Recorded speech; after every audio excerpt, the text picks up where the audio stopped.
Welcome to TCH Dallas. This is our Big O game.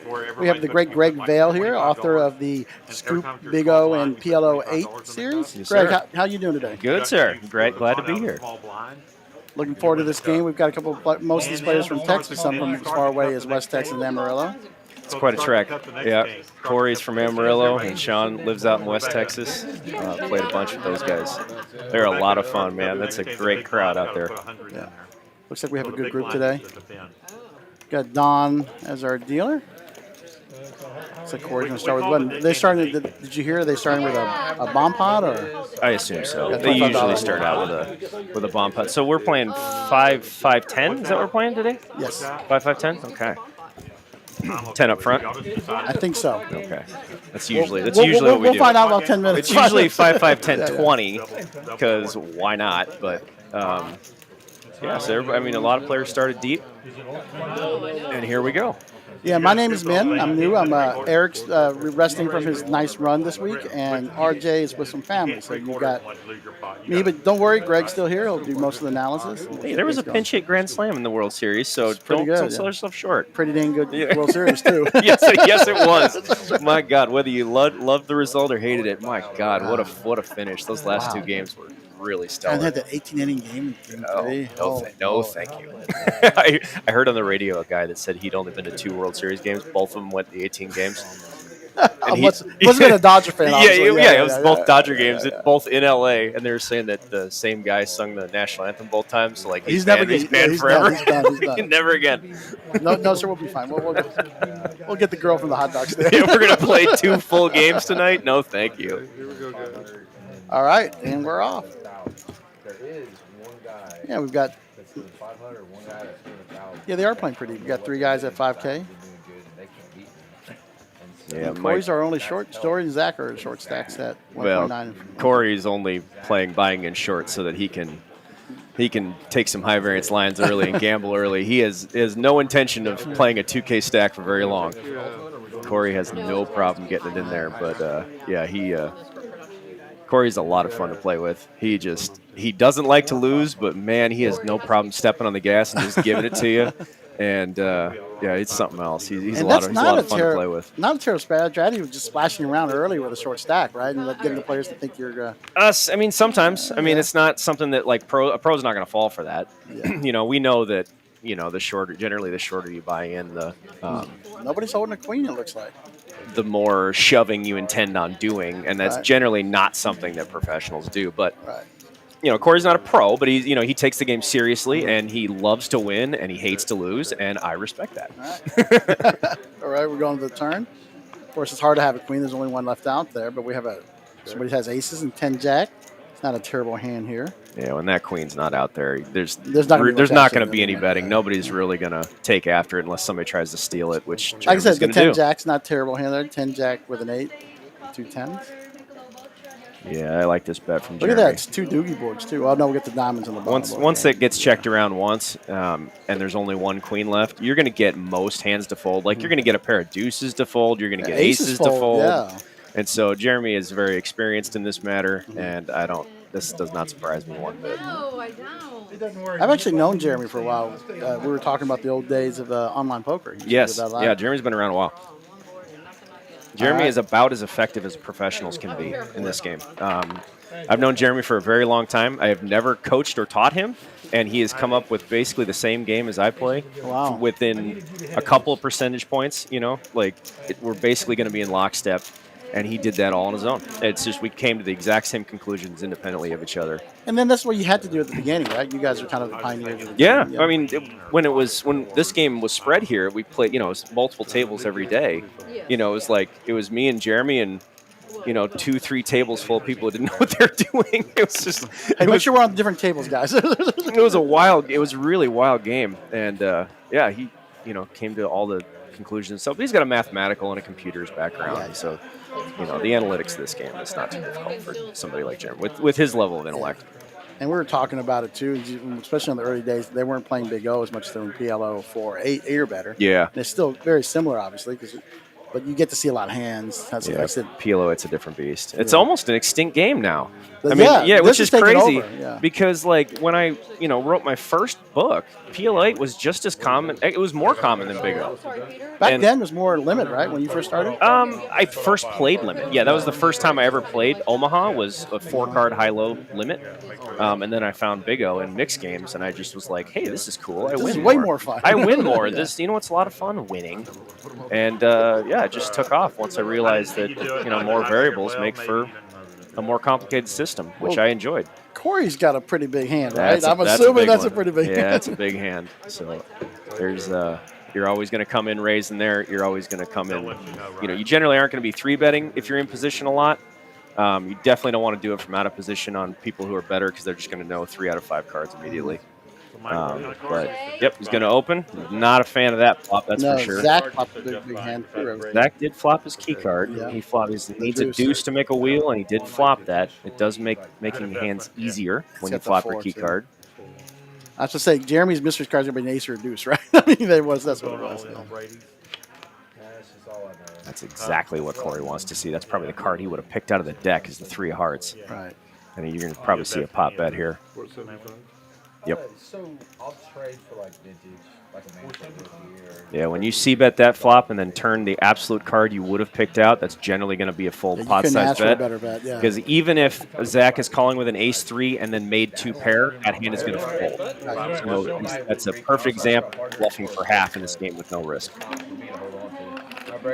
Once that 3 turns, he knows that Zach's going to be capped out at 2 pair a lot of the times, and 2 pair is not going to call a pot size bet from out of position. So well played, sir. The blind calls is You can call dark. So Sean, tell me. You think the game's evolved? When did you start playing? I started like Big O. Yeah. I played my first hand of Big O in 2007. Wow. So it's been a while. My first hand of Pot Limit Big O was not until 2013. That was the first time I played Pot Limit Big O. So and I was, you were playing Limit Big O in 07. yes, yeah. And then I found Pot Limit Big O when I was in the military out in North Carolina, and I was like, "Oh, this is better! Like this is so much So fun! much fun, Like it allows me to do so many more things." Don't tell anybody down there else about it. I've always been a fan of the no limit and pot limit, which is fixed limit. While my wife is an expert at that, it takes away so much of the things that make me good, in fixed limit. And so I much prefer the no limit or pot limit forms of any and all poker. More cards the better, in my opinion, but that is just an opinion. So Peter's going to limp in from early. This is Must have been a straddle for 25. So must have been. So this is a common play of a certain type of player, which I'm sure we'll get into later, is to limping in early with stronger hands. There is some logic to that. And then Zach's going to go ahead and raise this on the button. Hand too. You don't mind raising the button with So one JP limp. folded that hand. To an amateur, that would look like a good hand. Ace 3, 4, 5. It is a good One hand. suit, yeah. JP is extremely experienced in this game, and so to justify that fold, he knows he needs to flop a deuce to have any chance at anything. Right. It's not like if he has ace 3, king, queen, jack, you don't necessarily need to flop a deuce, but you have to have a flop just like that to have a chance. And it has to be a deuce, and it has to be another low card, and that's a lot of ifs. Right. And so when you're out of position and you're not in for anything, hey, we're going to have 150, 180 hands. Let's just go to the next one. And that was the easy one for Zach, just the fire out there with top pair and the nut low draw. That's top pair and uncounterfeitable nut low, at least with one peel. But in Jay's defense, I had this proven to me. This is the second mathematical argument I've ever lost, was that I had somebody prove to me that every poker player is a loser from the small blind, at least in Big O. Right. And That's a I was great- like, there's that's no such way. a good, that's such a good stat there. I was right? like, there's no way. I was like, there's no way that's true. And he's like, watch that. And he had a database of like Huge 5 database. years of hundreds of players for this one game that he played. And he ran a query on it, and everybody was in the red. I was like, I was blown away. So the point is that since everybody's a loser from the small blind, and I tested this on me too. I checked it for a few months. Yeah, I'm a loser too from the small blind. And so, And you're a pretty good player. yeah, and I was still a loser from the small blind. So in this game, generally speaking, since you're already going to be a loser by default from the small blind, don't make it worse. Yeah. Don't make it worse by calling raises one key card hands.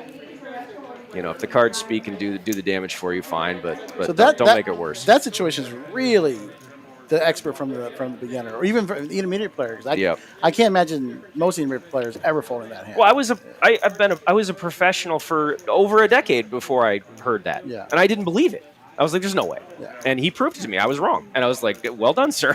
Yeah, that's good. And so don't make it worse. You know. Thing is about being where you are, you're always willing to learn if somebody can show you the math, Yes, show you the and numbers, right? That is one of the biggest differences between professional card players and everyone else is that we are our competition. Right. Ourselves. We are always improving ourselves. What everybody else does is what everybody else does. Mike's got the same flop in his hand, which is pretty much.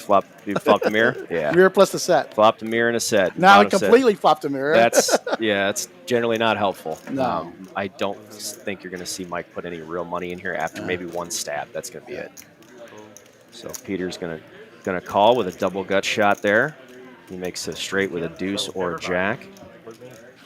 Same thing with Sean. That doesn't help anybody, but except for Mike. Yeah. But JP does make a small flush. Mike fills up. Mike fills up.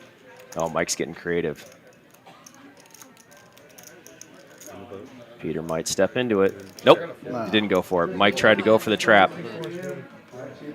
And that works because when Mike bets the turn, it looks like that river card is the worst possible card for the hand that bet the turn. Correct. And Mike is a very tricky little guy to play. Man, he is tough. He will put you some weird spots, and just like that, he was, he's aware of what people are perceiving from him, and he's able to do things that can get people like Peter, who had the naked ace of clubs, to step into a trap there and try and bluff. Correct. Yep.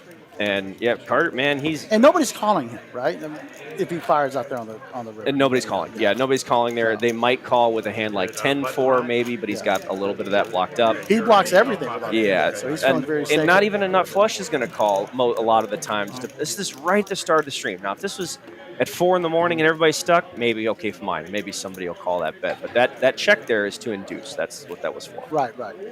And, sometimes it works, and then other times you go, I'm full. Give me the pot. But it's never a bad play because you're not going to get any more value from bet. Right? Well, generally. Okay, we don't want to use statements of absolution if we can avoid it. Okay. So most of the time, you're only going to get one bet. So a lot of times people will bet more with less than they will call. Correct. So like if they'll bet with a hand like an ace high flush or 10-4, but they wouldn't call a bet, then the answer would be to check. Yes. Right. Generally speaking. Yeah. TVs are really well laid out for watching Sunday football. You like them? You like the ball pod? I think it'd be fun to go do. I think it'd be just different. Corey's got an ace-3 combination. He likes to see flops. When I'm playing the bigger PLO game at the card house, I literally feel the bomb pot changes the flow of the game. Is that a weird comment? Like I wish it wasn't there. I'd have to agree with you there. The flow of the game. It does change the flow of the game. And it takes like 2 or 3 hands for the flow of the Yeah, game. and sometimes it takes a lot of time too. Yeah, that's my biggest complaint. It's complicated. Something for everybody here. Yeah. The bigger game. Corey likes it probably the most with bottom pair flush draw and an ace-3. Sean's got nut low draw and a flush draw. Peter will probably fold that hand. Yep. Jeremy's got a few gut shots in there. Add more draws. Both nut flush draws are in play. Corey added one more draw to his hand with a gutter to a 10. Sean turns 2 pair in the nut low with a flush draw. I don't think either player is going to be folding here. You like Jeremy's lead there? Yeah, because the only 5-card hand that's available is 10-9, and if he gets bombed by 10-9, I'm not sure he cares. Right. So the only hand that he cares about is ace-2, 10-9, but, so be it. He doesn't want 10-9 just next to him, right? If he gets to the end, it's okay because the money's in the pot. Well, winner for Sean. Sean's going to back up. Jack's full of 5s. Jeremy not going to take this bait. Not going to go for the bluff. 500, check, 500. Sean going for a 1/3 pot bet. This is purely for value. Crazy part is that if he gets raised, he's going to be real upset, but That's trying to get a call from a 10-9. That's trying to get a call from 8's full. Right. It's trying to get a call from a naked jack. So I bet a little bit less than 1/3 pot, going for value. But like I said, somebody just jams him right there. It's going to be a tough. It's hard for that to be a bluff, and Sean knows that. Like, it's not impossible. It happens, but like I said, in the first 5 hands, probably not. Later in the stream, Yeah, later in the stream, maybe. But, like, you're only getting raised by queens and queen jack, and we have good reason to believe that queens weren't in play because of the flop action.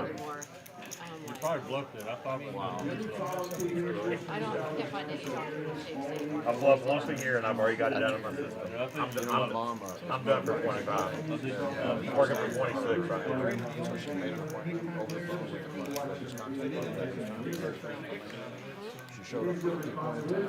So your wife plays too?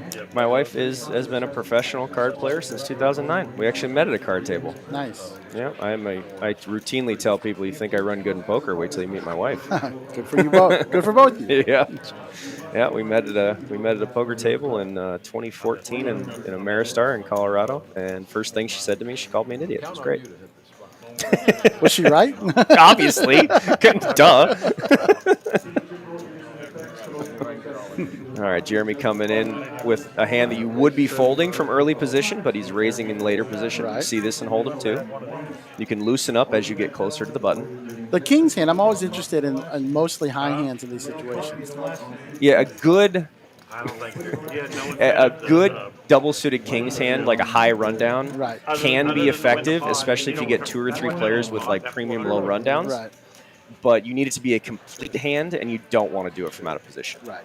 And you also don't want to flop like something low, like this. like a low board with a king high flush. Right. You don't want that at all. That's nothing but trouble. Yeah, and like you won't see Mike put any money in here with a straight very often. Like if this gets checked all the way through, he may fire the river, but unlikely. It's just not enough. It's kind of value. like pot control too. Yeah, because somebody's going to check down, like if they have ace 4-5 with like a 4-10 of spades. Yeah. They're not going to be putting money in. They're just going to be checking that down.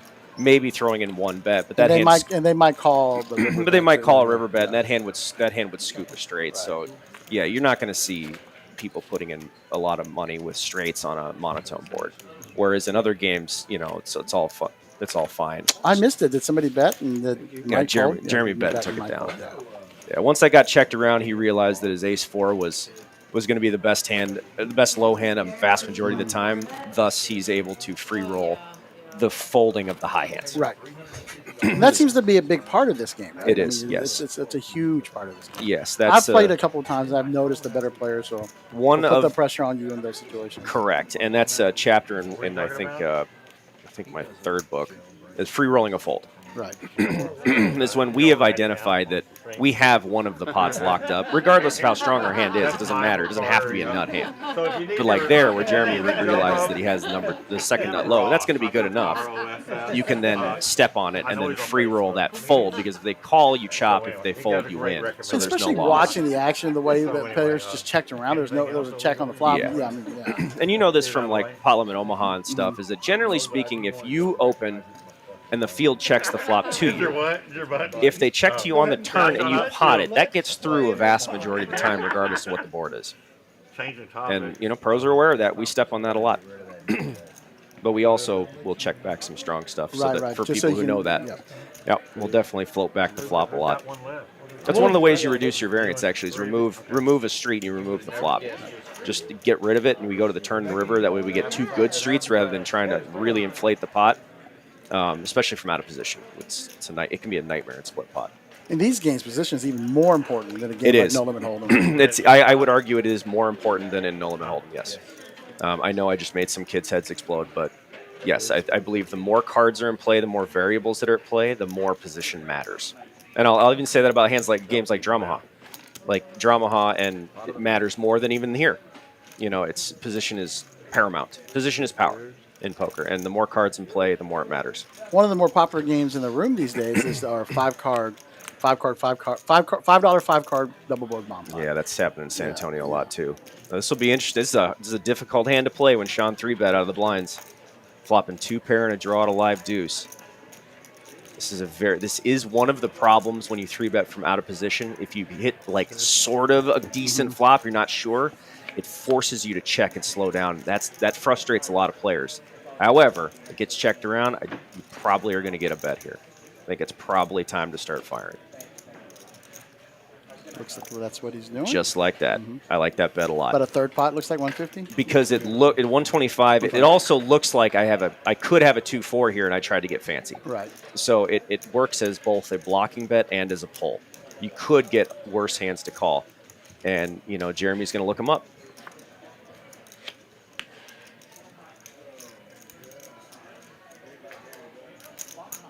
Now, Sean does have this whole pot. He brings his bet down to 175.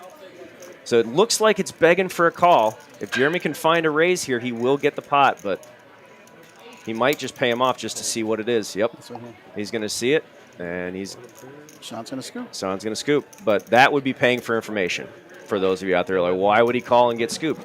He's paying for information. He want to see what Sean 3-bet from the blinds with, what he checked the flop with, and how he played that line. That is a very common thing among pros. You'll see us do that a lot, is that you make a small bet like that, there's a good chance that we're going to just pay for information, but only once. We won't do it twice. And I would be willing to bet if I asked Jeremy, that's exactly what he said. Do you think of that in that situation, if Jeremy, with that information, that situation pops up again? Yeah. Do you think he has the ability to make a raise? Oh, there? he definitely does. Yeah, I've seen him do it on stream, and he's done it to me. That's what I'm talking about. So in that aspect, it's great for the information. So when it Yes. comes up, something similar comes up later. Yeah, he might put that play in. So there becomes, I can guarantee you, if Sean's on point, which he usually is, he's probably, as soon as he got called and scooped with only 2 pair. He's not doing it again. No, what he'll do, next time he has it, he's going to take the exact same line. When he has 2-4, he'll take the exact same line. Very similar Yep, sizing. same and bet everything. sizing, same everything with the exact same line.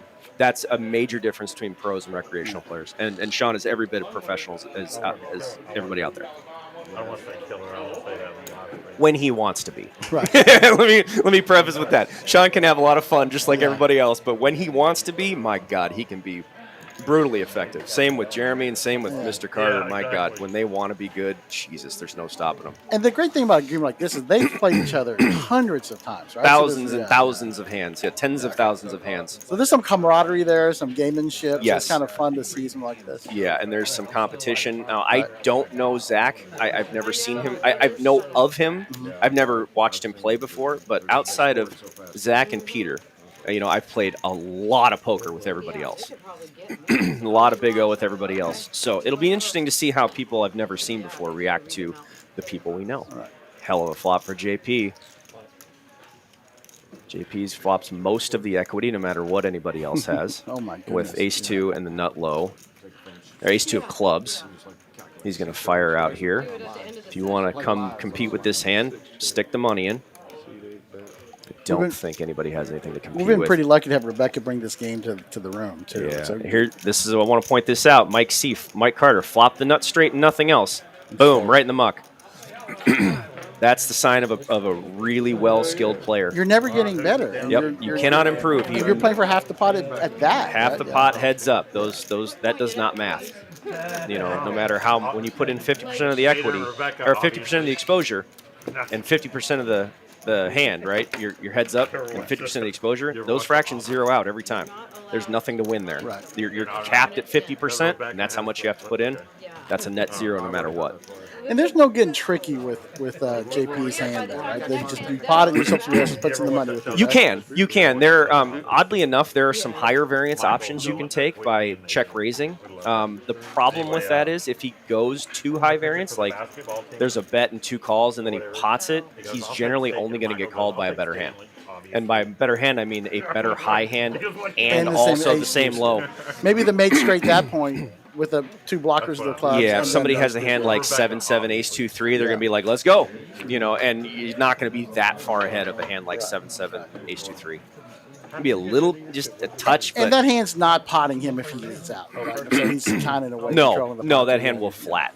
And so, strangely enough, the lower, not lowest, but lower variance option is to just lead out and bet your hand. In that situation. There are a lot of other options you can take, some of which I would say are borderline suicidal, but... Like the check call? Check calls, you know, Yeah, it depends. I mean, if somebody really, really tight is betting, you know, if you do check and then a really tight player bets, yeah, I'm not going to be racing them. But yeah, in certain situations, yeah. Looks like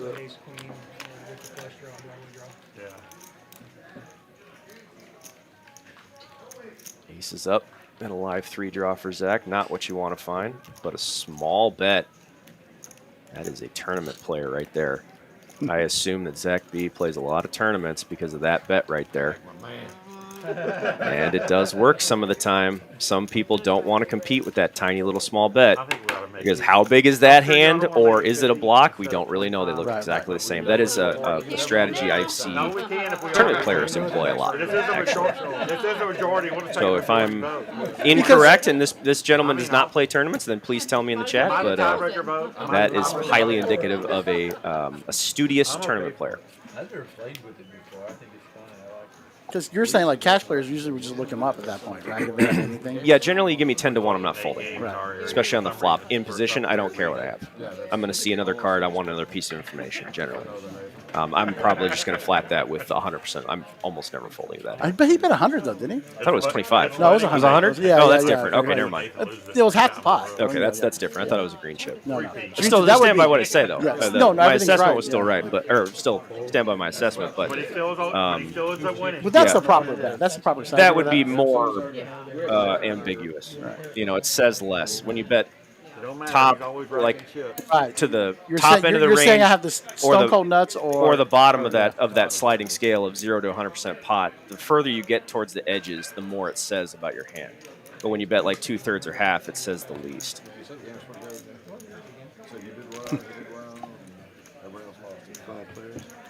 Mr. Bavon, I don't know. Sorry if I pronounced that right. I do not know Zach. I apologize, but Becca's flop 10's full. yeah, Becca flop 10's full and led right out. Yep. There is unfortunately Nobody's got a 10. So there is unfortunately a problem with that hand from out of position, and it's either check and then await your fate, and then let like a low card or maybe a high card come there and get beat by queens or jacks, or bet and win a small or pot. bet and win a small pot. There's not a whole lot of other ways around it. So if you do bet and get 3 calls, great, fantastic. But sometimes you just got to have the best of it and win the pot. Jason Meyer, greetings from Portland, Oregon. Greetings to you too, sir. Thanks for tuning in. Jason, how's the poker in Oregon? I know they play a lot of Big O up there. I haven't had a chance to make it out there though. It's a beautiful part of the country. Yeah, I don't have any family out there. I don't have any business out there. I teach several people in the Pacific Northwest. I've had actually get quite a lot of traffic on my website, doublesuitedpoker.com from the Pacific Northwest, from Idaho, Oregon, and Washington. There's a lot of Big O up there.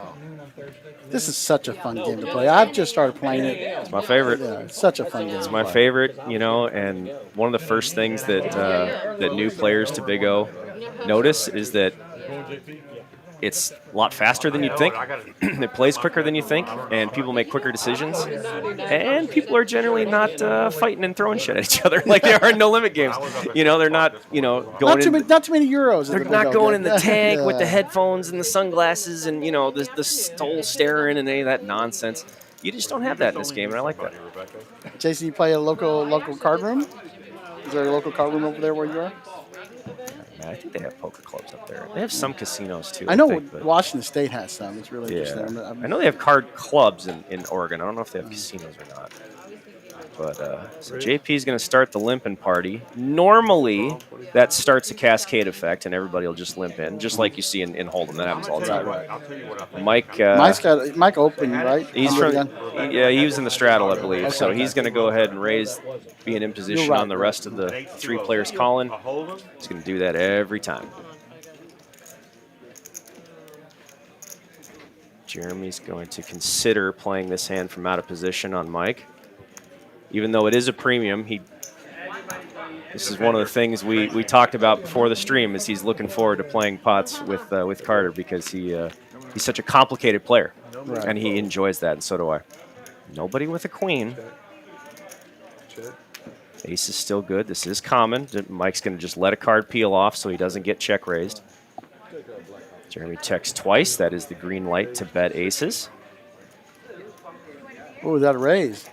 Did he raise them? I saw He some did. black chips. Yeah, He did, and that's exactly which is this what we were talking about earlier. two yeah. pros going after it. Is that I don't have a queen. You know that. I checked twice. You don't have a queen. I'm going to say I do.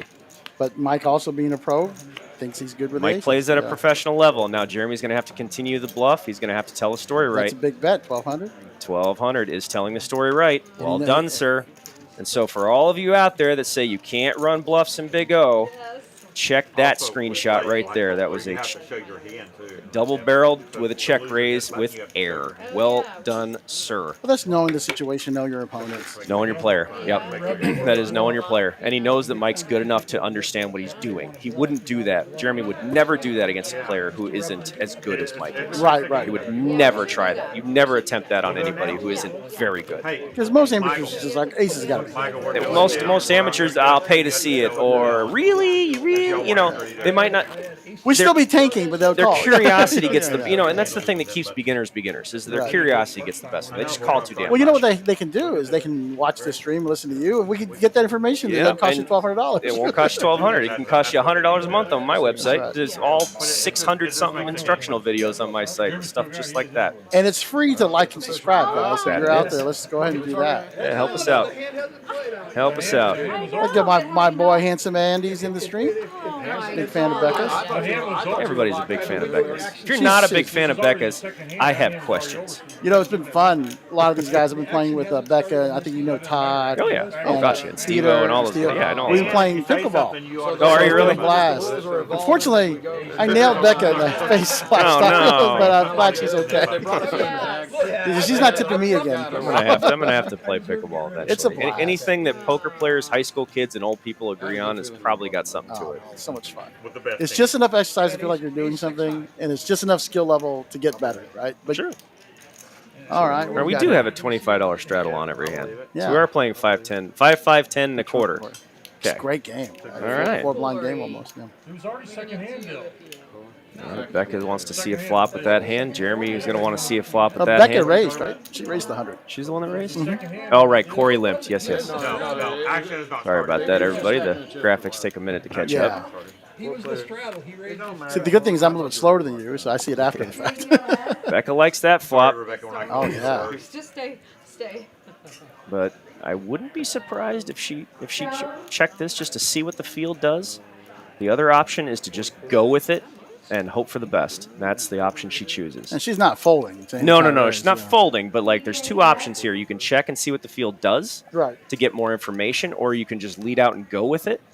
The danger is you're going to get raised by a made hand. Like a Like ace 10, 8 deuce, right? somebody Yeah, has yeah. ace 2 5 8, Yeah, you're yeah. probably not. You're not getting this through. But you my know. point is, will she call if she gets raised? Probably. Yeah. Probably. Yeah. Now, That's- if Jeremy just up and pots it, Becca, don't show. Don't do I'll that. just wait for that no show. Because now I know I can. You have a bottom set. You're just gonna flat. Now we know we can just flat. Don't show your cards, people. Don't show your cards if you don't have to. All right, guys. That's a pro tip from Greg right there. I know. And I love it. Don't get me wrong. We had this conversation on the stream last time I was here. We love it. Professionals love it. Give us all the free info you want. But as coming from a professional, if you show your cards when you're not supposed to, you just gave away information. And in a game where information has actual value, what you're doing is giving away Do money. you out yourself a little bit as a beginner when you do things like that? Yes. Well, you see this in Hold'em. There are certain things that people can say or do that automatically preclude you from being good. Like if you legitimately blame the dealer for things, we know you're not good. Like you have a messed up relationship with cause and effect, Right. right? Yeah, they're just like in anything else. You also can see it how people look at their cards. Right. How You know, to if handle you chips, if you yeah. really struggle to look at 5 cards, you're probably not that advanced post flop. You know, unless I'm sure there's a couple of random scenarios out there where somebody is, an internet whiz kid or something and can't look at 5 cards. But generally speaking, if you don't have a comfortable way of looking at your hand, you don't spend a lot of time at a card table. So how good can you be? Except the knit game's still in effect. No, that's the bomb pot button. The knit game is in effect. What's the knit game? So the way it works is everybody gets a button, Mm-hmm. and once you win a hand, you throw your button in. The last person with a button pays a bounty to everybody, or splashes the pot, or depends on what they decided to do with it. That doesn't say who's the nit. That just says who didn't get a hand in the last night. Right. Just said But who- it's just an artificial way to encourage, Yeah, just I something get to it. talk Yeah, about I and get do it. like that. Because no matter what, it's just 1 or 2 orbits, right? It's 1 or 2 hours. Yeah, well, it won't take long. Especially with split pot I've been games. in home games where that's been on. I was like, what's the point of this? Like, okay, so when I go card dead, I'm going to pay more. Great, whatever. They want to punish you Yeah. more Like, when you go whatever. card dead. All right, Especially in a 240. game like this, and Hold'em, I can see it making some crazy action where you're just It could. bombing pre-flop. But here, a little bit different. you It know. could. Don't make me show Sean's going to make a stab at this one. It probably is going to work. Yep. top set. Yeah, okay. Look, Mindy's here. Happy to hear you. Hi, Mindy. Always like to see Miss Campbell there. She's good people. Begging for you, please don't And make he me says show it's always the dealer's fault with dealers. Well, duh. Well, we knew that. Just don't take it out on them, Andy. Just don't take it out on them. Yeah. Andy's a great player, but Andy's a very good PL player, no matter what he says. Next time I see He's one of our regulars in the room. I used to travel out here all the time when you guys played Big O a lot, but I don't know what the When game was just, that? I was out of town for a while. It was, it was right during COVID. Right, so very Yeah. beginning of the card room. 20, Yeah, 21-ish, 22. I definitely caught the Omicron variant here for sure. Yes, because Without a doubt. that one got me really sick. I had the damn thing 3 times, but I was fine the first 2. But man, when I got sick after coming here, that floored me. That was a bad one. makes it a different game. You gotta play that. That was a scary time, man. We didn't know what was going on. No, I no. didn't know if anything was gonna be fine. It was gonna be a problem. If we had no, I was like, am I ever gonna turn these chips back in? Like, are the casinos ever gonna open again? What's going on? Well, we I think in a weird way, it really helped the growth of TCH. Like, it I opened bet. At the right time. Yeah, I bet. Yeah. Is that coming in for a raise? You're gonna always open with a hand like that when it's Right. unopened to you in the low jack. Mike, not one to call very often. He has made that abundantly clear when I've played with him. Like Hold'em, when you're out of position, it's better to 3-bet to limit some action, to limit players. It's not as cut and dry as it is in single, just so fun, single like- pot games. Yeah. It's kind of like we talked about from the small blind. Yeah, it's an not interesting- nearly as cut and dry. Where you could use the statement of absolution there in PLO, it's generally not the greatest to just flat shit right out of the, out of the small blind. But, well, there's going to be people like that flop.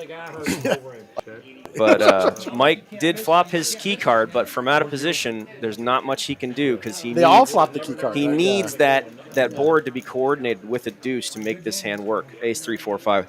So Peter's got a big hand at this point. Peter's got The nut flush he's draw, got top a pair. decent hand right now. Yeah. I suspect that. Now we're going to find out how Zach thinks about the game here. Okay. So if Zach peels there, then we're going to have some. I'm going to have some questions, but it seems he's not going to get out of line here. King 9 deuce is generally the least action flop you're going to find in Big O. Right. It's the exact opposite of the 10-9-5 in PLO. Right. You know, Oh, the 10-9-5 hits everything. Yeah, 10-9-5. right? In PLO, it's the action flop here, Right. whereas in Big O, the action flop would be 2 wheel cards and a paint card. Right, That's generally the action flop. So I've heard if you have an ace and 2 wheel cards and 2 Broadway cards, that's a very Yeah, strong. 3 hand. wheel, 3 Broadway. That's Yeah, what you're looking for. Yeah, but you need to have an ace in your hand. This is a game of aces. To To make a nut low, you either have to have an ace in your hand or find one on the board. One of those is in your control, the other is not. Oh, you just see So you generally want to start with an ace. If you have to flop one, that's no different than flopping a key card. You can quantify that. We can calculate how much that is. Spoiler alert, just under 25% to flop one key card. 23.7 exactly. Just round that up to a 25%, make it easy. On your website, do you have tools like that to calculate equity? and I have stuff like that? access to those tools. I don't put them on the website. But you use those tools, obviously, Yes, when you're I training. use. I teach everything as a business and a science. I make very little opinionated statements. You know, if it's quantifiable, if we can prove it with empirical evidence, great, we'll talk about it. But the goal is to make you better, and make you win more money. And I don't care how we do that. I don't care if it's popular. I don't care.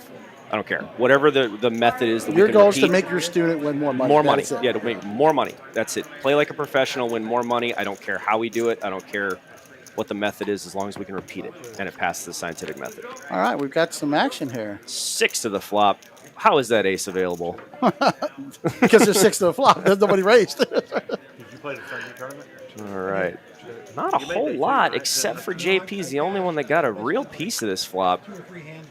It's common to go checked around, but once you have a hand like aces up on this flop and it gets checked around, JP's going to pot this for sure. Bam. Still got it. Tournaments, I forgot where it was, where you come back.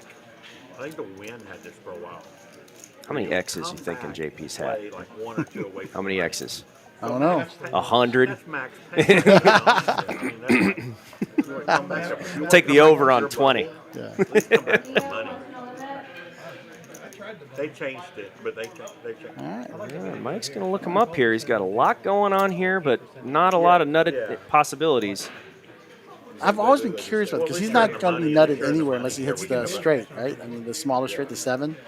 And then, Oh, I see. That's a flush. Corey's going to make the nut flush there, but not play for a low. So he's going to want to hit this as hard as humanly possible. right. However, JP should be able to look him up here with a 5-3, although it's a little bit tough since a 5-2 would be a lot easier. But since he just check called on the flop of ace 9, 10, yeah, good call, JP. Well done, sir. So my point is that on a flop of ace 10 9 4, on a board of ace 10 9 4, he's check calling and then leading on the low heart. Right. Generally, that's a flush. So what JP doesn't want to see is a hand like 2 3 5 and hearts. Now, having the 5 of hearts makes that a tiny bit easier to call, and that's a good call because that's going to be a high hand a good amount of the time. Well played, sir. And like you said, I think some of our newer viewers will be surprised as how kind of the pace of our action is going pretty fast. Yeah, because the decisions sometimes can be a little more clear and cut and dry. You either have it or you don't. Right. Whereas in Hold'em, it's like there's a lot. I mean, it's so much more nuanced. It's so much more. There's just less variables. You know, there's a lot more variance. Less variable, more variance. More variance. Yep. Less variables equals more variance. And people can always in Hold'em. You know, people always just spaz. You know, people just randomly do weird stuff. Right, you know, and that you can't calculate or predict that. Where in Big O, it's really difficult to get away with spazzing out. And it's like we were talking about for bluffs and stuff. You can definitely pull off bluffs bigger, but it's very, not that many players. Very few. You just saw Jeremy do it. Yeah. We just saw Jeremy do a complex one. A complex one with the correct opponent, with the right correct opponent, board. with the right board, with the right scenario, and then he had to follow through and tell the story right. Right. No, Jeremy didn't even think twice. Did not even. That was probably the plan. As soon as he checked twice, that was probably the plan. Right. If And once Mike he was makes the gonna bet on the turn, he's never going to not hesitate. So he told the story right, and it worked. So there is another piece of advice from a pro. If you're gonna run a bluff on a better player, you had better tell the story right. Because if you tell it right, you're gonna get away with it. But if there's one hiccup in there, we're gonna pick it off. Right. You know, you bet too small, too little, you jump out of your seat, or I can see the pulse in your neck, or whatever. That's a real thing. Jeremy's got a big hand there too. You know, if there, any one bit of information that we sniff it out, we're probably going to look you up. So if you're going to tell a story, figure out what in your head what that story looks like, and then tell the story correctly. That's how you bluff a better player. There's that double suited ace with the deuce. It's That's pretty a good strong. one. Yeah, it's a good one. Nobody has No anything, action. yeah. Yep. No action. Walks are rare in Big O. They're very rare. A lot of people generally like to see flops in this game. Now, this type of game, for those of you out there who have never played this game live before, playing a game with 2 or 3 players to a flop is impressively rare. In normal Big O, like down in San Antonio or out wherever, most flops go 5, 6, 7 ways. It's just because people just see flops with God knows what. But we're not going to see too much of that tonight. You're not going to see too much of that. You'll see plenty of 5 and 6 way flops, but not like everybody limps in and we go to a flop. That happens a lot in cash games. Like you when you Mindy says that a couple of wives, but a lot of people girlfriends. So. Yeah. like us. Like me and you when we were growing up. They're chasing around these players. Mindy, where are you from? Are you here in Dallas? Mindy is local. Local, I used to play a lot with her at the fort. I thought so. Yeah, we used to play the Dramah mix game a bunch. I'm very new to these streets. I do love Dramah. That's my poker mistress. I love Dramah so much. Right. I've gotten into some of the games here on Thursday. By the way, if you guys are interested, Rebecca does host a game 2 o'clock on Tuesday, which is Big O, and the 2 o'clock on Thursday, which is a Dramah variant. There's some different Dramahs. So I'll issue a challenge out there for all of you, say they're mixed game players, mixed game aficionados. I can make both a mathematical and logical argument that Dramah has no luck involved. Prove me wrong. It's a vastly superior skillful game. Do you have that in your training side? I don't know you haven't written a book about it. I have one person right now I coach Dramah with, yes. Oh, one person, but it's not that common. It is an extremely skillful game, and you wouldn't think it would be, but it is so nuanced and so skillful, and it's very difficult to lose once you get really good at it. Look, we were just talking about here's 6 to the flop. 6 to the flop, and JP hit it hard. Oh yeah, he did. Nobody else crap. really we don't have Hold a on, big wrap. A doogie board top set and a straight draw. Don't have a big wrap anywhere on the low hands. Don't have many draws. This might actually get all the way through. There's not another 9-7-5, 9-7-10, nothing like that. Yeah. There's nobody's really got. You have to for this bet to get called. You're going to need somebody with a low component that has some sort of 10-6, 9-7, 7-5 kind of thing. So if you just have an ace-2 or you just have like an ace-3 and a pair, you're just going to fold. Oh look, he showed his hand. It's just too big. Yeah, which is not a bad thing. That's different. Yeah. It's not a bad thing to get that through because most of the cards on the turn you're not going to like. Right. Most of them. So it's kind of a breath of fresh air to get that through.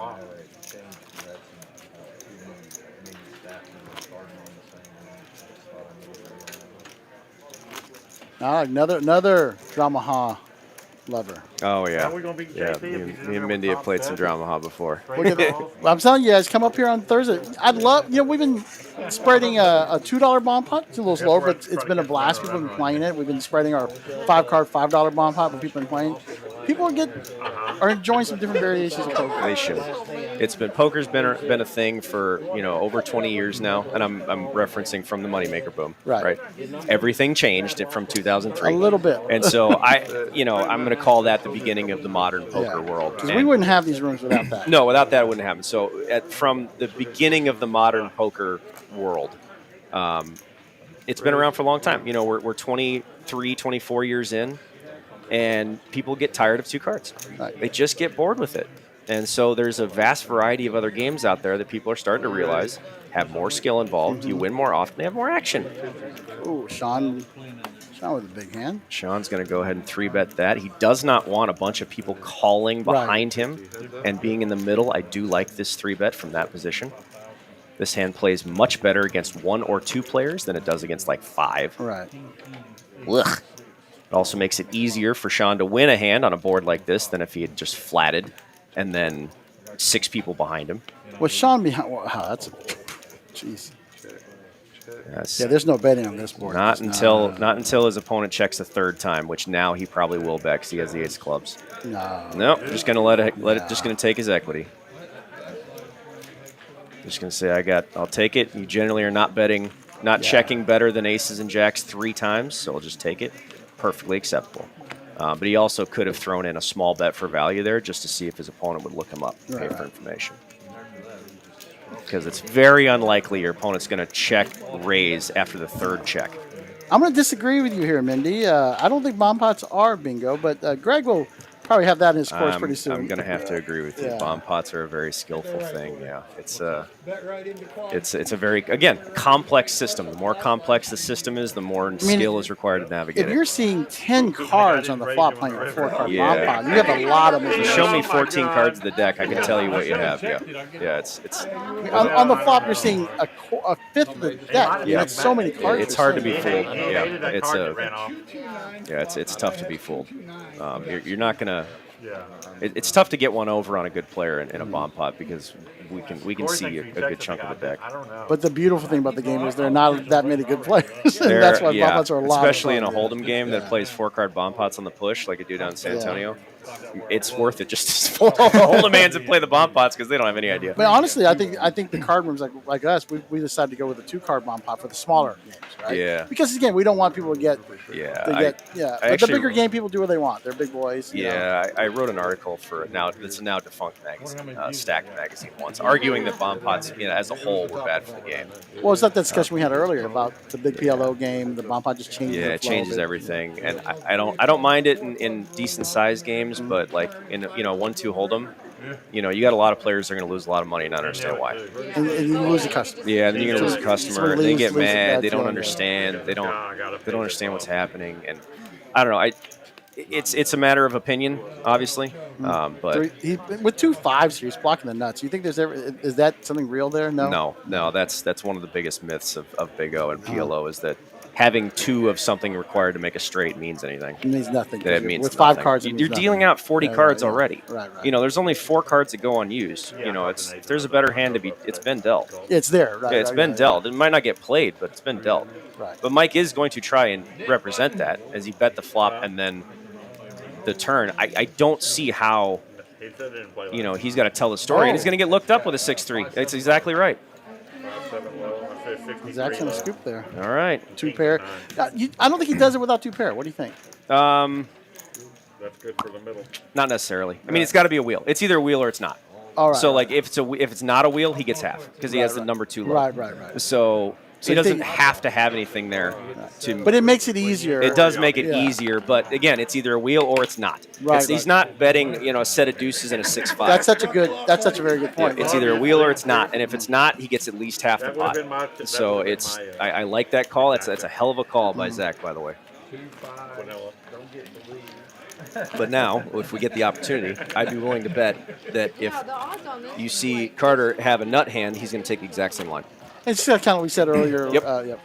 Yep, because Carter is one of the more skilled players post flop that you will see. No matter what he says, no matter what he tells you, he is just as good post flop as anybody else out there, and he will mix it up. He is a tough player to play against. You can't help yourself.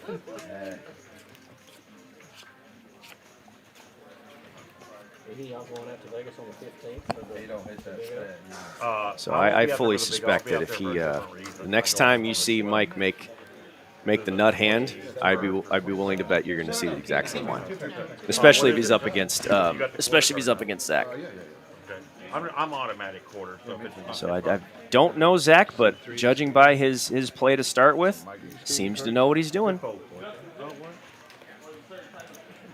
It's intimidating to play with a group of players this good, but it's also a great way to learn. Like if you're taking the game seriously, I like it a lot. Yeah. And not so much for you, but like a newer player, right? They're coming in.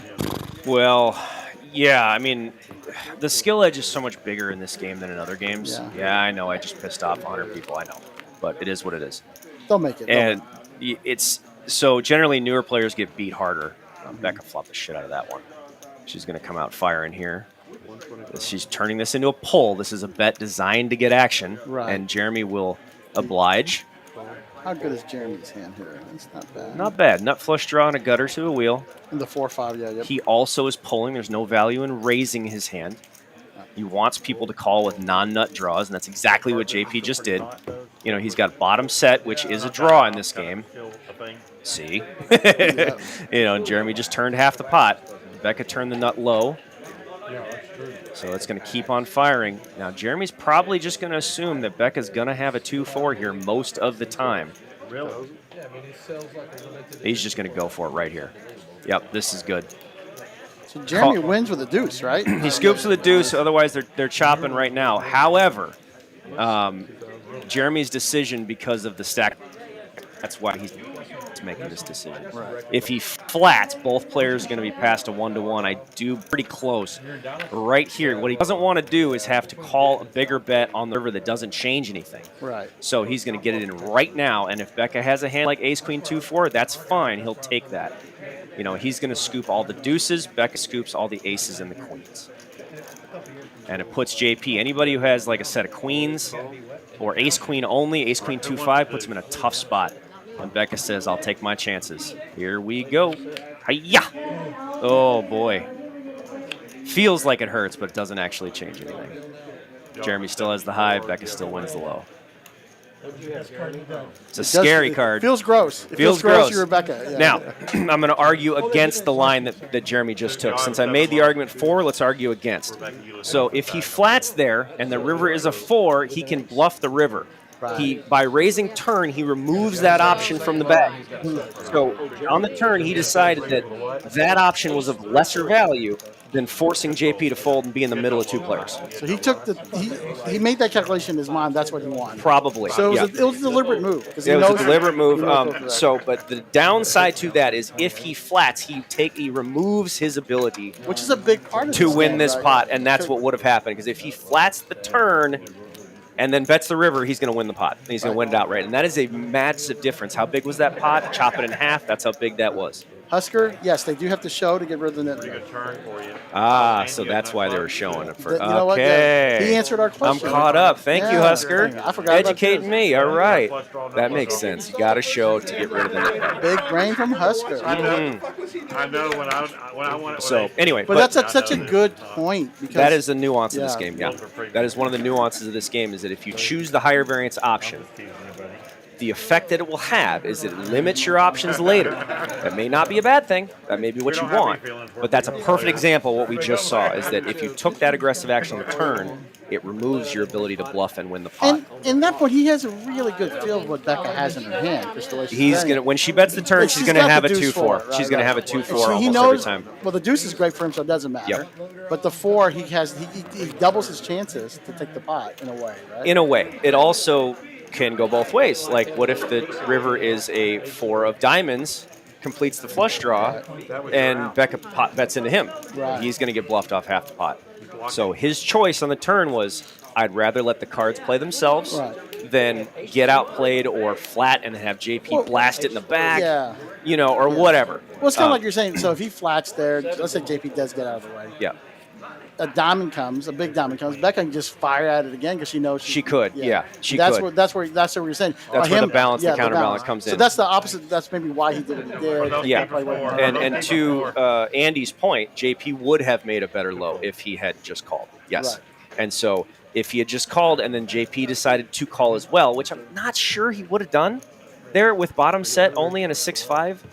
But if he had, then that call would have lost him the entire pot. Right. So it changes everything. Yeah, right? it changes everything, because I believe a 6-5 would have made it straight too. Actually, I then- believe a 6-5 would have scooped the whole damn thing. I believe. Yeah. 3-4, 3-4-7. Yeah. 3-4-7. Yeah. Yeah, that would have scooped the whole thing. So there goes the subtle push and pull and the subtle nuances of this game. Is that if there's always a cause and effect to everything you do down the line. When you make an aggressive action early, it removes some of your options later. But if you don't make that aggressive action and you just call or check, it could open up options later, but it also opens up a lot of bad things that could happen to you. It increases the amount of things that can go wrong. So it's always which one is of more value. Not much going on this board. Jeremy's with the nut flush draw and a gutter and the nut low. Doesn't Besides- like the flop, but loves that turn. Yeah, it was a great turn. Yep. It's just gonna get through. What's the UU? UU. University of Utah? Oh, yeah, Utah. I think he went to Utes. Utes. Yeah, he wears the Utes stuff all the The time. two Utes, right? That's Yeah. right. There were no Utes in the game today. He wears Utah stuff all the time. Utah State, maybe? I think University of Utah. I think you're right. I think that's where he went to college. Good point, Andy. Yeah. This is one of my favorite streams because before I got on here, I was listening to some of your other stuff, and I've got a shout out to Evan if you're listening from Houston. But always just love this stream. Evan's a very solid player, and he's doing very well in Houston playing Big O. All right. So he's Like to hear it. he's done in a couple of tournaments as well. And we've talked about that where you're not a big tournament player, but you'll Yeah. play it. But every time you play, you feel like pretty good about it. Right? I mean, sort of. Yeah. I mean, I don't like to lose, and when I play tournaments, I lose most of the time, yeah, like it's we all only do. one or two winners. Right? Yeah. So I don't know. I mean, I'm not even remotely in the ballpark of saying I know what I'm doing in tournaments. I mean, That would be an interesting thing because it'd be a little bit different. It'd obviously be different than the cash. I mean, a I lot of the play- I math, play the math once is still the same. I mean, I Math- play once in a while. Yeah. Becky says University of Utah. Jeremy's son goes there. Oh, Okay. good. Yeah, I mean, I've maybe played 20, 25, maybe my whole life. Maybe I don't know. I play a couple every year at the series, but I played the 10K last year. The 10K That Big O would look last good year. on and it your was fun. site. A little bracelet there. Yeah, I mean, it's hard to win things you don't play. But I play like 3 or 4 a year. And they're pretty good. The guys that do play pretty well. Yeah. I mean, it's just not my cup of tea. I say this on every stream. I just Mo, tournaments are just not when my I was thing. in Houston, they used to have that game at TCH. Westheimer would have that game every once in a while. El Bird sets that game up. And also, every once in a while, if you want to risk your life, you can play at Legends. Legends, yeah, no Yeah. thanks. No, no But thanks. that's legitimately risking your life. Yeah, there's. I know they do play Big O at TCH River, the Rio Grande. They do play it down RGV? there, but that's not Houston. That's Yeah, no, it's a down little south. farther. But like I said, I know they do play Westheimer. Just check with them. Give them a call. Westheimer's a great room down there. All right, Corey and Zach probably going to collide a little bit here. Mike's going to stay out of the way for now. Zach's going to take his free card. I like those decisions. That's going to improve everyone. Everybody's going to like that. Everyone got a little bit better. Everybody got a little bit better. Corey's going to go ahead and take control here. Zach faced with a decision. He's got, what, a double gutter here, I think. 1 to the nuts. An 8's not the nuts. A 3 is nut high, but not the nut low. So he's got wraps are not necessarily wraps like they are in other games because you have to draw to the nuts, where this would be an open-ender, which is a 3 or a deuce. He makes the nut high with a 3 and the nut low with a deuce, which also would be the nut high if it's a black deuce. So he's going to go ahead and float here and see what happens on the next card.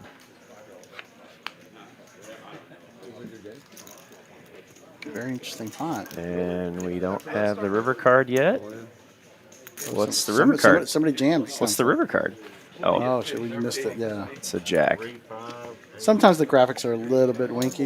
Yeah, McCory ran the naked ace bluff on an all-low board, which you don't see very often. Sorry, this game just got over. So he's able to get Zach to fold the same low. The same low, yeah. Yeah, he actually had. He bet.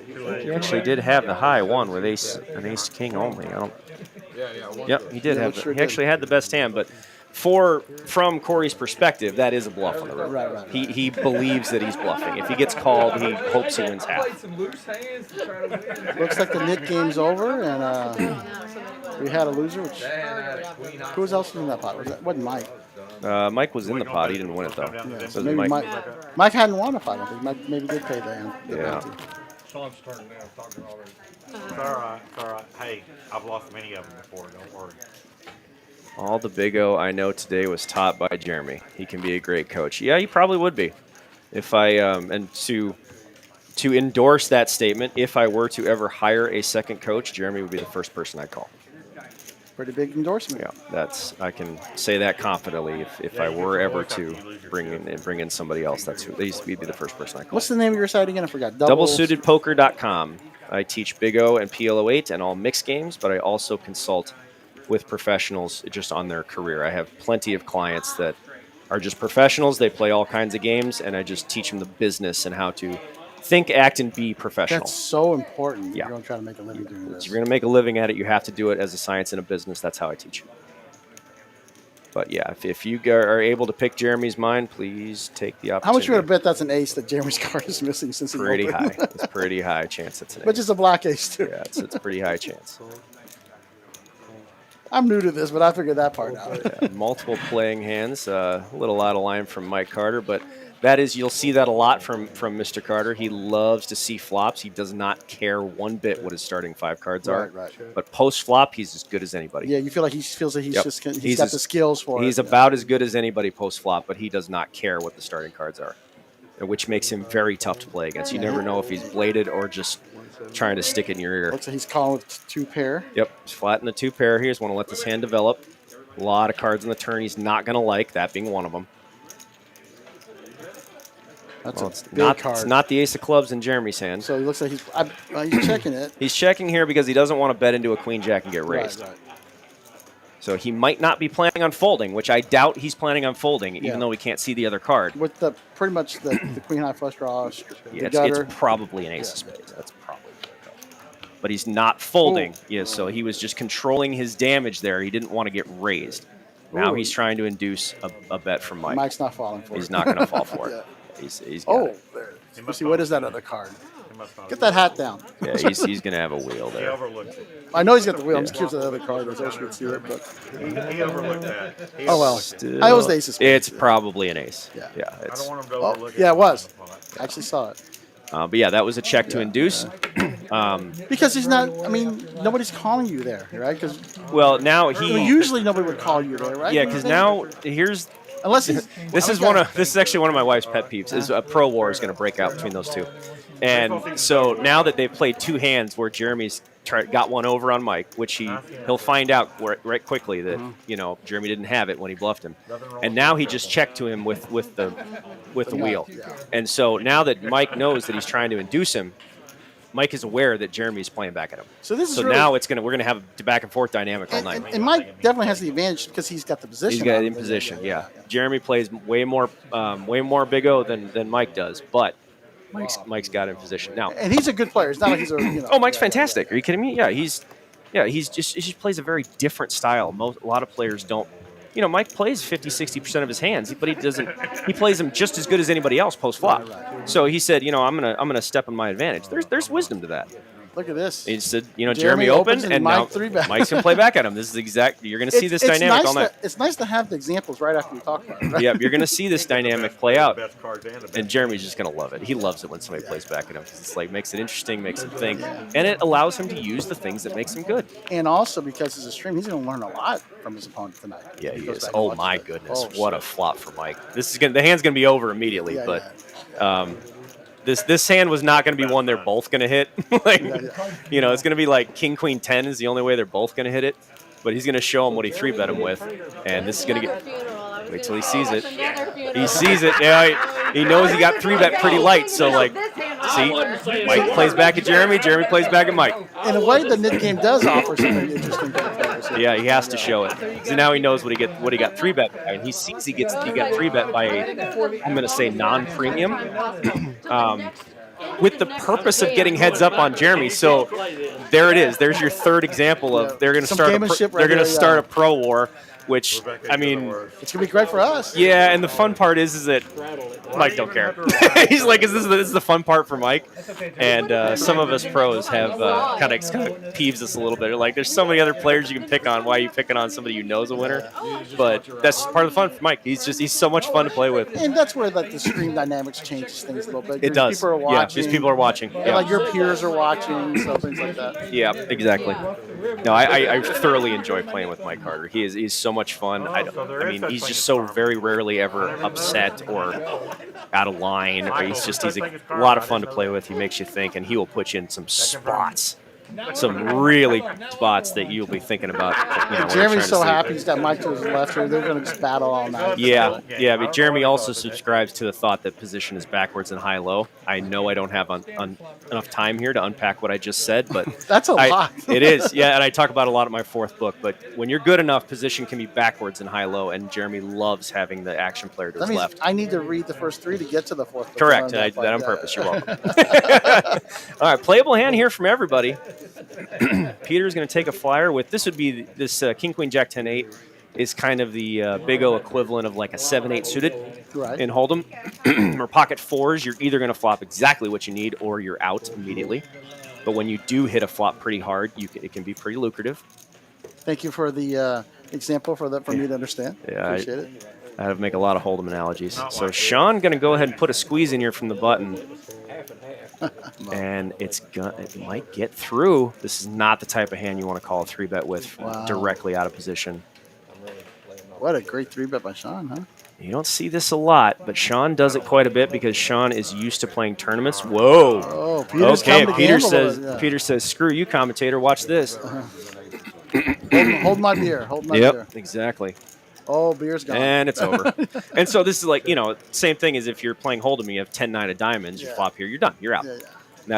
And that's exactly what you see here. This is going to be. He's not going to get wiggy with it.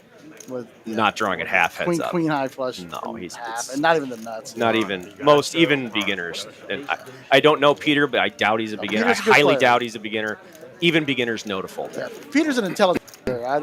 I've played with him in other streets, and he does play PLO generally. Yeah, he does play back. He's a very intelligent player. Yeah, I mean, I'm not. I'm going to assume that most, even players I don't know on a Big O stream, who are willing to play Big O on a stream, you're going to be of a certain intelligence. Okay, you're not just going to be some drooler. Hold'em streams anybody can jump on and do whatever, but not Big O. It's been a very entertaining stream so far for the first hour. We've got Yeah. some big hands, some confrontations. Yeah, you throw Carter and Jeremy right next to each other. They're going to battle guaranteed. Especially with Corey, he loves to battle. That's just, he loves it. He loves the get in there and battle and, you know, shake hands and laugh about it later, which I really like about Corey.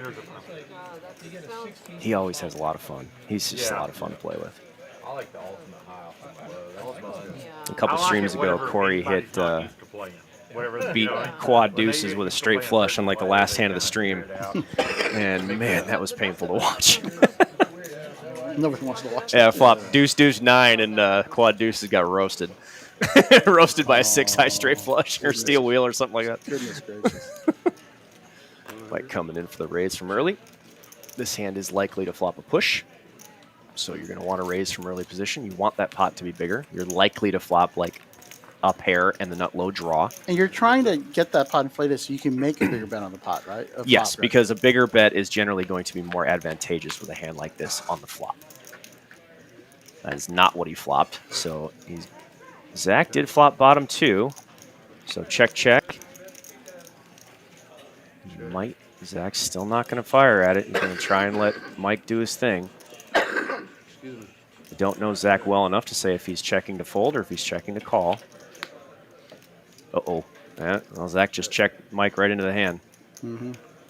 Definitely not checking Yeah, here. now he's going to check fold. That is the problem with not betting the turn, is that you don't know if this is an absolute air ball or whether he's got it. That's the power position right there.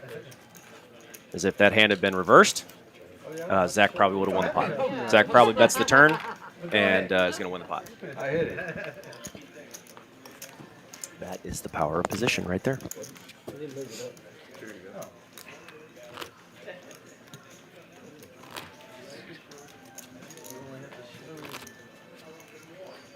And Mo, that is my lovely wife, says if there is an appropriate place for a pro war, it's for sure on a stream. Yeah, you know, get your rulers out. Start measuring, boys. Yeah, I suppose that this would be the place. Oh, Mo's your wife? you Mo said? is my Yeah, wife, okay, yes. cool, Yeah. cool. I like to say I am Mo's husband, not the other way around. Anybody disagree? Mo's the very good poker player that you live with. Fixed limit hold'em professional, but does play a lot of other games. You kind of have to, right? Because it's hard to find. Yeah, good it was a lot where we lived in Colorado and Arizona. There's plenty of fixed limit, but Right, now that right. we live in San Antonio, there's none. I think Jeremy's But ready. she's trying to still gonna try to start a game once in a while. But all right, something for everybody. Zach gonna go ahead and call from the button. This is kind of like playing a hand like 2 6s and hold'em or 3-4 suited. He's really looking to utilize his position and flop something huge. Right, right. The advantage of playing a high hand like that is that if you do flop a all high hand, most of the other hands will have 2 or 3 cards that connect with the board. You have 5. Right. I would like to see that deuce be something other than a deuce, but 10, yeah. 9, So like that, yeah. the idea is that when you do flop all high, you're playing a 5-card complete high hand. Everybody else is playing 2 or 3 cards. You're gonna have an advantage. And then a guy goes. And that's a flopped great- all low, and not- that's not going a to good flop for be him. the end of Zach's hand. We Oh, have we got- 2 people that flopped a low, and Mike flopped number 2 low, a bunch of draws, and the nut flush draw. This could get ugly. No, he doesn't have another diamond. Those are all hearts. Oh, those yeah, are all hearts. yeah. Sean does flop nut, though. A vulnerable nut. He's going to step on this every time. Oh, yeah, absolutely. He got bet into. Corey's not that deep. He probably is just going to get it in right here. I'll refund. Yep. That's the idea. 12. Corey's not deep enough to Yeah, they're just going to get in. to get fancy, so Sean's just going to go for it. He's got it right now. So Corey's got to improve. He's got 4 outs to improve to a better high currently. Oh, nice. One time. We don't run it twice on Big O, do we? Yeah, it takes too long. Yeah, I can't imagine it, yeah. I don't like running it twice in Big O. So we do it in the stream, right? So again, I'm still new to this, but I've You never. can. Yeah, you can. I've never been in a place where you run it twice. Yeah, it just takes too long. If there's no possibility of a low, then I'll agree to it if somebody asks. But generally, I'm more of a run it once type of person. It just in Big O it takes too long. As soon as you run things twice, there's 4 pots. Right. Like it's too much.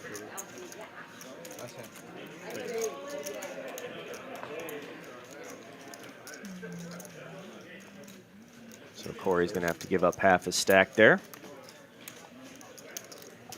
Okay, Roman asks, Roman asks, playing 8 or 9-handed, how many cards are in play / burned? So Big O has played 8-handed, not 9-handed. If you play 9-handed, you either have to sit one out or you have to deal only one burn card. If you burn the flop and then peel, you'll have 1 card left. I do not care for 9-handed Big O. Because dealers generally burn twice routinely. So yeah, playing 8-handed, you have 40 cards dealt out, 5 on the board. That means 7 cards go unused.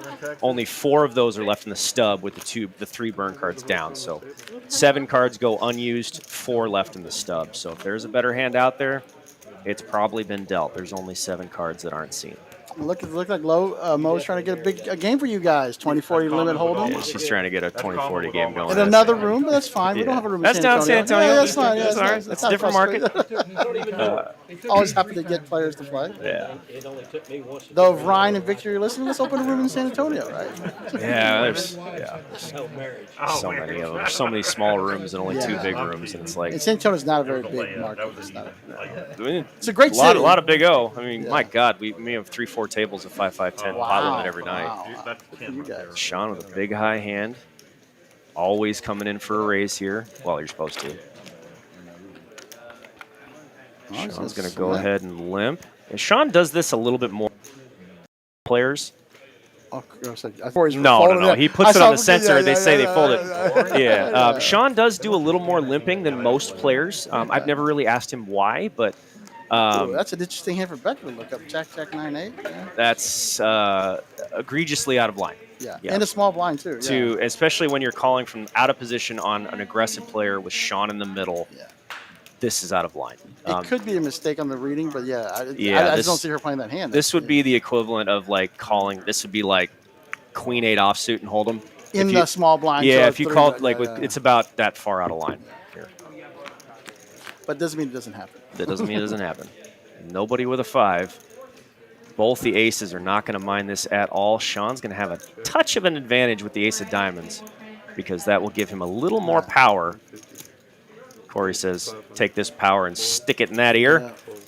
Yeah. And there you go. He thinks he bluffed him, but he didn't. Do you have an ace, Rebecca? Do you have an ace? Did you have an ace? Wow, that was creative. Wow, smart. So for those of you who didn't catch that, Sean just asked Becca if she had an ace, knowing he had both of the 2 aces. Bit of a little needle So what there, he yeah. no, what he did was he just told Corey Oh. I didn't have aces. Oh, wow, you're Yeah, right. I what he forgot, just yeah. told Corey is I did not have aces. I did not fold aces. Well, I'm gonna let you know something. Yeah, Corey's gonna find out in about 30 minutes. I know he will.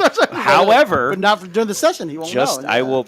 That backs up what I said about Sean. I'm like when Sean wants to, he is just as skilled as anybody else out there. He's been around so long. And there's so much subtlety, nuance of the stuff. Right there. Yeah. Because now Corey will genuinely believe that Sean didn't have 2 aces, that he had a low rundown hand, like an ace 2-3 kind of hand. And he also knows that Becca called a little out of line. And he knows Becca called it with a hand that's out of line. Yeah. Correct. So, and he also gave Becca a chance to lie. Right. And he knows that. He's got all the information. Yeah, it's with that one Yeah. question, Sean, that's a very professional thing to do. Is that with one question, you can send 5 or 6 pieces of false information to your opponent, and you give your Becca a chance to lie. So if she does lie and say she did, he now knows exactly what it looks like when Becca's fibbing or bluffing. So well done, Sean. That was a very professional piece of information mining right there.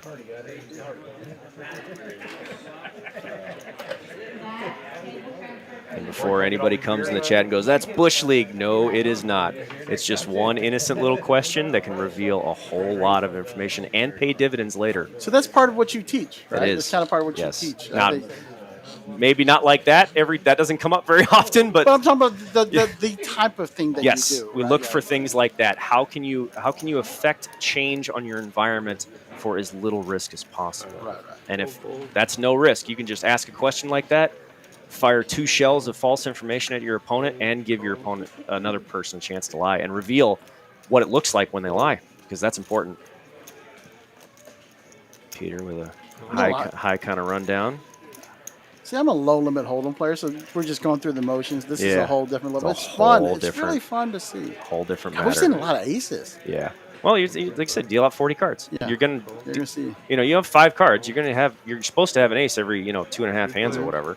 I'm talking about aces in the hand. Yeah, I know. Yeah, you're supposed to get one ace like every couple hands. Right. So yeah, you deal out the whole deck, you're gonna see it a lot. Ooh. No. Sean's got the naked ace. Naked ace on a low board. I don't suspect he's going to take too many stabs at this, but he's probably going to make at least one. Because he's got the nut low, right? He's got the nut low and a pair. But how the players react will determine what he does on the turn of the river. If he gets flatted by Jeremy, he's probably going to slow down unless he wants to really step on this and go for a bluff. However, Sean is good enough to know that if Jeremy has like ace-2 and just a low flush, he's not folding. Right. He's not going to. So the amount of exposure Sean's going to have to go through to try and get this through is going to be pretty hefty. Because now Jeremy did just turn Sean dead on the high hand. He's going to go. Looks like he's going completely. He's going. Right? He's going. 600. 600. I think so. What he said. That's what it looks like. He's a 6, right?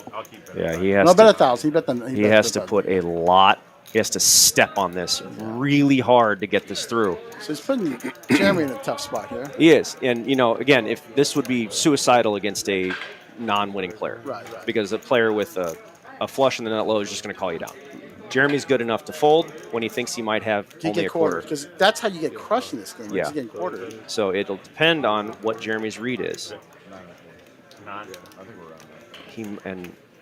So he knows. He thinks calling might not be an option here.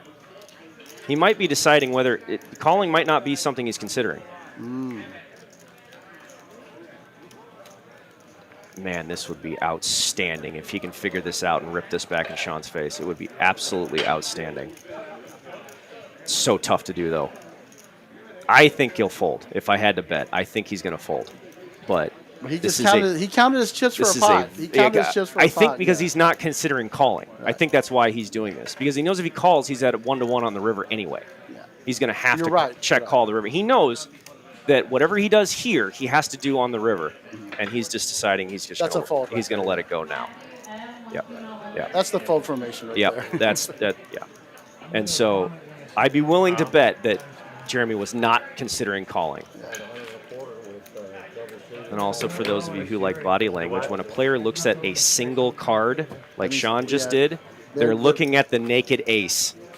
I see that every single day. Another great piece of advice. Yep, and I also use that as a false tell against other pros. You look at your one ace of whatever when you actually have it. Pros notice that as you're looking at the naked ace. Oh. Got to put a little more oomph on that pitch. Yeah. There you go. These cards are a little tougher, but yes, we have to. You got to spin them. Yeah. They got to spin a couple of times. Have you ever dealt? I have. Yeah, a long time ago. I used to teach dealers actually. Oh wow. This is a whole nother lifetime ago. We're talking 05, 06. God, that is a lifetime. Yeah, 20 whole years. Lifetime How are you ago. that old? I know. I when poker was in poker clubs in Arizona, I worked at and then taught dealers fluidity and it's a great living. I mean, I enjoy it. Yeah. I've long said that if money was never a thing and I wanted to work for entertainment, there's only 2 jobs I would do: deal poker or 10 bar. Oh, you're right. Because they're fun. I just don't see that as work. It's fun. And they're both very similar too. Yeah, it's just fun. I enjoy it. I enjoy both of them, and I don't care about the money. So it's a lot of fun. I really, really enjoy it. But as of right now, I can't pay me enough. So. No. But it is fun. It probably might be a job I'll take when I am done playing cards, and I just like to enjoy poker. But we're talking 30 years from now. Jeremy getting a little bit sticky from the button. Ooh, that's very sticky. Yeah. That's equivalent 4-8 suited. Yeah, that's a little out of line. He's only going to flop an ace and a 2 about 4% of the time. Yeah. So he's really looking for lightning in a bottle with that one. But again, he feels like he's a good player on the button, so he's going to take advantage Same of that. thing as Mr. Carter. Yeah. Same when Jeremy identifies that a player is making post-flop mistakes, he can play anything from anywhere. You know, it's you see the same thing in Hold'em where The best player in the game can play 7-4 off from out of position better than you can play kings in position. Same concept. It's the exact same concept. All right, we got a dealer change now. Ruben is coming in. That's my time. Ruben's one of our Grizzly veterans, a good dealer. Has been around the block a couple of times. See how he handles this Big O. It's always new for dealers to deal Big O. Like I said, we only have a game once a week, Yeah. and so the dealers do rotate through it. But I'd imagine you wouldn't be putting anybody new on the yeah, live stream. definitely no new dealers. Yeah. No. That'd be pretty. Suicidal. I for the call dealer. that evil from a management Yeah, perspective. that's not doing any favors for anybody. Not helping anybody out. Yeah, that's bad for business. It's bad for employees. We'll play wherever it ends up, right? That's fine. Because, I mean, it's, the dealers are not like Somewhat every 30 random minutes, anyway, so Yeah. usually 30, that's pretty. Sean up the most right now. So far, Sean's got all the cheese. Yeah, looks Everybody's stuck but Sean. Well done, sir. Should take a screenshot of that. Just Sean gets all the money. Wouldn't be the first time. Would not be the first time Mr. Rice gets all the money. We'll give you guys a little peek behind the veil. We're going to have a little technical difficulties on this hand. I'm going to give you a little heads up. Yeah, is this that's the hand? Hand 30, 31. hand 31? Yeah, Okay, yeah, so we got some. So just bear with us. I'm always, like I said, just let you guys know. Thank you for our dedicated audience here. So just for back of the house info, we are on a 15-minute delay. We do not see the live stream. No.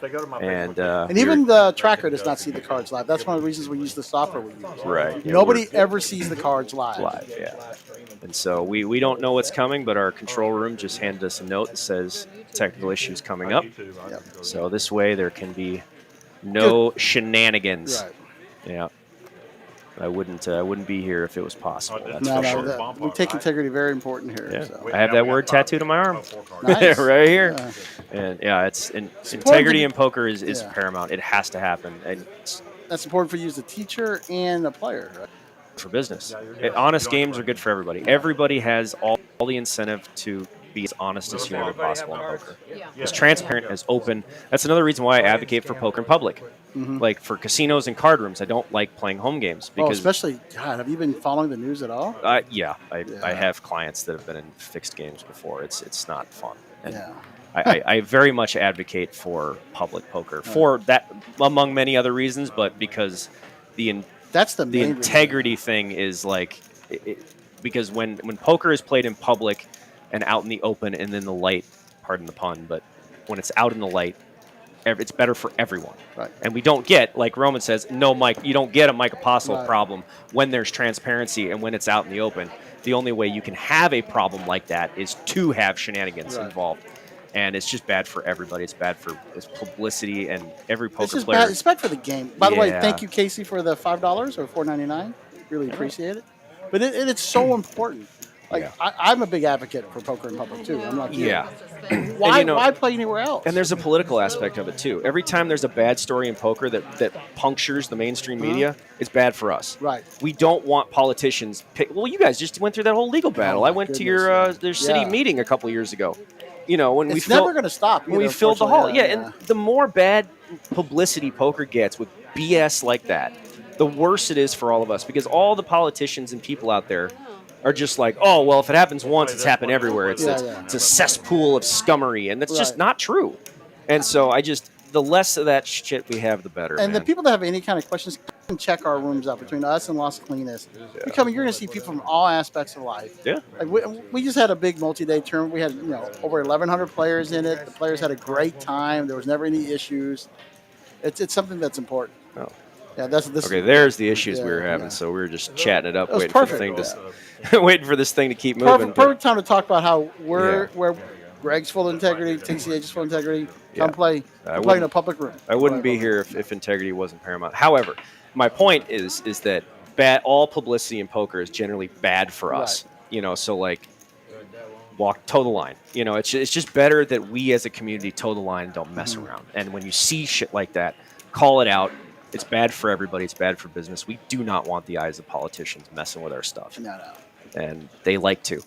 They sure like to. And That's why this game's called Big O. It's a better name. it's better than Congress. the other You can't name, name it yeah. after that. I'm not even going to name it. You know, we're not going to say We're the not gonna C say the word. word. No, We we're don't not. say the C word in this country. Not in this like booth. Not Congress. today. What were you talking about? Oh, Congress. You know, got it, government yeah. shutdown. Yeah. Yeah. Big O. Yeah, big O. PLO 5, 8 or better. That's the just- long list. Yeah, big Yeah, O. it was like we call Hold'em 2-card high only. I have a great story of one of our great Big O players, Bugsy, who passed away a couple of years ago. One of my early mentors for dealing, actually. Remember Bugsy well. Yeah. I was fortunate enough to call him a friend. And me too. And Bugsy would always call it Congress. But I had a friend who would say, Bugsy, I saw you won a trophy in this game. What does it say on the trophy? It says winner. It says, He would not answer the it says question. winner. Oh, Bugsy was so funny. You know, he really helped me out when I started this. he was quite a good dude. I actually commentated on the stream that we played right after he died. Yeah. And when they put the cowboy hat in the empty seat Yeah. for him. And he's a big advocate of this game. He is. He was. He Yeah, was a he was. huge He advocate. absolutely was. And he was a joy to be around. And Funny, talk about a guy with integrity, tell you Yeah. great stories. you know, I had a voicemail from him. He called me 2 days before he died. Oh. And I had a voicemail from him saved in my phone forever. It took me 2 years to find one of his family members to get that to. I was like, somebody's gonna take this because I'm not gonna save it and I'm not gonna get rid of it until somebody takes Right, this. somebody's keeping this. Because it was like 36 hours right before he died. And so it was finally, I don't remember who I got in contact with, somebody that took that voicemail. But I He think- was really something, man. But part of it also is just the Big O community. It's a good community. It's a niche market within a niche market. Right. Yeah, it's a good community. We generally, we know just about everybody. And you're battling like you wouldn't believe. You know, It's so complex. Right. It's not just like in Hold'em where the hand. You get the monotony of Hold'em. It kind of all blends together, and that the lines all look the same after a while. Right. Here, I mean, my God, when was the last time you had the exact same hand with the exact same flop? I mean, it almost never happens. Right. Every situation is different. Looks like we're still having a little technical difficulties. Just bear with us. So with the We'll get readers, some- that was what the technical issue was. So bear with us, folks. It's easy with 2 cards. It's a challenge with 4, but it is a very difficult technical ordeal with 5 cards. And then those of you in the business, these cards are a little harder to handle. Like we only stream here in Dallas, we only stream twice a week. I know we stream in TCH. Yeah, 5, 6 everywhere, days a week, like but all yeah, day, every day, but somewhere every day. But these cards are very thick. They're hard to deal with. They're hard to look at. Looks like Ruben's got it under control. It just takes one time. Just kind of get yourself back in. You mean, Yeah, you let turn. I've seen one of these tables built before. It is a very complex system. Very easy with 2 cards, but 4 becomes a challenge, and 5 is very difficult for the computer to handle. It can do it. It does it, as you can see. And it's been doing it pretty well. But it creates more problems, so bear with us on that. Apparently Corey had the nut hard draw.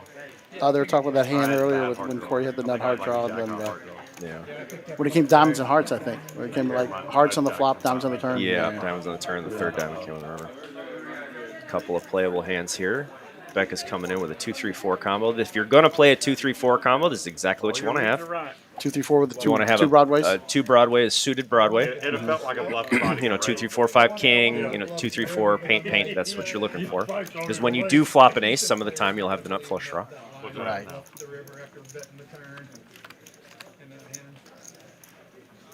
2 5s in there. Only 1 5 in play. JP has Is that JP one. with He an just ace 2. Snap pot. He's going to go for it. JP swings a big hammer. Good nut low as well. And JP has the nut low draw with a Yeah. 4 for backup. Yeah, JP doesn't do a lot of nuanced bet sizing. He's just firing at it. That's just his style. Right, He right. just I'm going to swing a big stick and stay out of my way. JP is so funny, man. He is one of my favorite people up here. He's so fun to be around. He's always got jokes. He's always, he won it last time he was on a stream down in Austin. And he wins a pot. He wins a $300 pot. Somebody gives him. remember that someone one. gives him. I don't remember what they said, but a little dig on him or something. He goes, "It costs more than that to fill up my camper. It costs more than that to fill up my camper to come down here. I'm still Right, stuck. right, yeah. I'm stuck gas." I came stuck. It was just so funny. That's funny. Fill my camper up with $300 in gas, man. Like, I love his accent too. It's just like I want JP to tell me a story that he thinks is not funny, but then when he tells it to me, I'm gonna laugh because his demeanor and Right. it's so funny and up and and smiling and he's awesome. And you know what? He's just like the archetypical poker player, the old school cowboy. Yeah, gets there good battling old- good around, old- like you said, swinging a big ass, swinging a big stick, Yeah, you know. yeah. I think, and I mean this in the most respectful way. It's like he's like he is Fort Worth, you know. Right, he just right. looks like Fort Worth, Texas. And Yeah. I mean that with all the respect, of course. Right, right. He needs to be next Taylor Sheridan movie, right? Yeah, Tyler Sheridan. I like Yeah, just yeah, I yeah, like yeah. JP's such a cool dude. I like him a lot. Vegas in that damn chips. I like Fort Worth a lot, actually. It's a good city. It's a Yeah, good my, city. my dad grew up on a ranch, and you know he's got the old school cowboy in him. So Right. the whole Western, I'm not gonna say Where did you grow country up? Western, Minnesota actually. My dad grew up in Montana. on a Right, horse ranch. right. So he kind of grew up with that old gristly cowboy Mm-hmm. thing. So I respect that a lot. 2 and 7. Feels like home to me, Yep. even though I'm from Minnesota originally. Right. And that's why that's why the software thinks Corey folds every time Yeah. as he puts it up on that sensor. But a lot of playable hands here. Looks like we went 5 ways to the flush. And Carter wants to place. This is what makes Mike so damn difficult to They don't play, believe it. They can't is believe because it. Oh, he wow, will he what will a wake hand. up with a Can't believe hand it. like That can't be this wrong. and just Greg's back there saying he can't be doing that. like he will come out of left field with something you do not expect. He's so tough to play Kansas against. not qualified. They're talking about you. Yeah. Becca flops the naked ace. Corey flops the flush. Oh, she's got it. Yeah. I guess Greg's going Is to have that, to write a fifth. oh, that is a time. spade. There we Yeah. go. Becca flops the nuts. Mike None of C these flops a hands are in straight it. flush draw. Corey with the nut low draw to Remember- jack high flush. This could get sexy. Especially just 2 low cards, right? A bigger card comes up, like a king, Yeah. like a red king or queen, might change things, you know, keep the action going. I'm not sure he's gonna peel when he got bet into with players behind him. Yeah. Yep, he plays him post flop just with the best of them. I'm telling you. If you're splashy, you've also got to be able to fold, right? That's Yeah, very you have important. to be able to fold. Yeah. Corey just says, "Let's go for it." So Corey's gonna be hoping for half. He's gonna see the He sees the bad news. sees the bad news here. He's going to hope to get his money back here, but gonna need to any get- low will get Corey half the pot. Any low at all. Oh my God. That'll do it. That'll get him half the That pot. didn't hurt nobody. That didn't hurt nobody. Oh, the straight he flush! would've Mike would have got the straight right flush. here. Oh. Four, See if he says anything about it. 5. See if he says something. Look, he's got that smile on his face. He might have forgot by now. No, he said it. Jeremy's saying he had the straight flush. Oh, yeah, he must have showed him. Yeah, he said 8-9 of hearts, 8-9 of spades. Oh, wait. Oh, you have your spades and you have He's what? got no space. Oh, nut spades. Oh, nut spades. I just saw the 4-5 straight. I thought, No, I got a straight. No. That's right. So that is the power of having your key card. So Corey flopped a 3, which is the card he was missing. one he was looking for, He's yeah. ace-2-4. So from that flop, he's going to make a low about 70-ish percent of the time. It can fluctuate 5% based on what's out there. But he's going to make a low just under 3/4 of the time, just over 2/3 of the time. So generally speaking, that's the kind of low draw you don't mind getting it in on. Right. Is when you're going to make a low, any nut low with any So low the card. math, if you were holding 3, but it's 75% for the nuts, right? It can be up to 77% right. if you have like. I'm not gonna give you the exact example, but No, like but to make the low from the Right. flop, you can be as high as 77. That's as high as you can get with a low draw. right. But you can have 32 outs to somebody's top set who essentially has 10. You can be a 3.2 to 1 favorite with ace high against somebody who has the nut set. Right. So everything is a draw in this game. Everything is a draw. Even the nuts are a draw. And the sooner that the beginners get that in their head, that everything's a draw, even the current nut hand, the easier it is to learn this game. Everything's a draw. We plan for what the most likely outcome is going to be on the river. All those percentages, all the equities that we talk about, that means if you get to the river and turn your cards over. So we plan as if that's what we're going to play for. All right, Sean's coming in for a raise. Premium hand here. Becca's going to take it with this aces combo. Nope, she folded. Yeah, it's aces no Yep. suited. That's She's- not, yeah. she's gonna With take that 3 mid cards. They weren't even Middle big cards, yeah. yep, that is a good fold. 1, 4, and 6. You're good. I assume Becca folded. Yeah, Yeah, she did. She she did fold. I thought, well, maybe not. No, she no, didn't. she's She not didn't doing- fold. I mean, I can get behind that fold. But we were just bragging yeah, about I it. can get behind that fold if that's what she does. She's also betting here. This is a pretty good change in momentum here. She's betting that it's not like a jack high flop, and she's going to be right. what should I do, Rebecca? Tell me what should I do. And that is a board texture bluff. Now, Becca, we can see that Becca has the best hand, but this is a bluff, and it's a good one. It's a very good board texture bluff because she's going to assume that Nobody has anything. Paint 9X is not going to help the opener. It's no different than Hold'em when you play somebody that plays, 15% of their hands, and they open, and then you flop like 6 and 8, Right. and just lead right into them. When they It's throw the their exact hand same in, play. Your job is to pick it up and kill it. Okay? But you don't want to do that to somebody who plays 80% of their hands, because then they're probably all open range. I mean, when Yes. they give that hand, kill it. We're playing a net game. But Sean raising from the button, pretty safe was to pretty assume damn that fast. he's For not him going to like kill that it, board. it's still And even if he has a hand like Well, jacks and throw it deuces, away to kill which it. I I'm think he just did saying have, that's his job to do it. I'm not that's not a call you want to make. No. Because what are you Well, going to do on the I next was card? throwing my knit button So in you're going to get people to fold 2-pair quite a bit. I mean, y'all didn't even give Oh, me good time. recovery. Maybe she Well, maybe I'm she's like, trying to see I'm him. throwing my knit button in at the same time. Oh, you didn't accidentally forget? Well, I can't do both at the same Yeah. time, I guess. I guess Yeah. I could try to use 2 hands and throw it. All right, so my co-colleague commentator here is going to take a step out.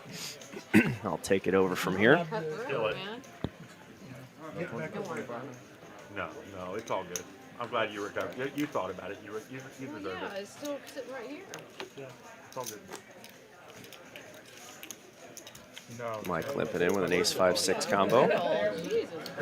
Jeremy's on lock. Peter might be a little card dead today. Haven't seen much out of him, but going card dead for 35 hands is not unusual. Well, I Rebecca, it literally was 2 seconds and I'm turning in my the way button. we play, if you tell somebody to turn in the button, you get their button. Well, that's what like something should happen. But like I'm literally throwing in my knit button and my card is Yeah, still here. but I just thought you went like this with your gun. Figure out why Michael called It's all good. $10. It's all good. What are you doing? Why'd you kill my hand?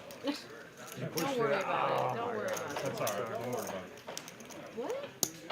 He killed my hand. I was just Yeah. putting it on the shield. Oh, you're scanning it? Yeah, I didn't realize. Oh. A little dynamic of playing on a stream. It's all good.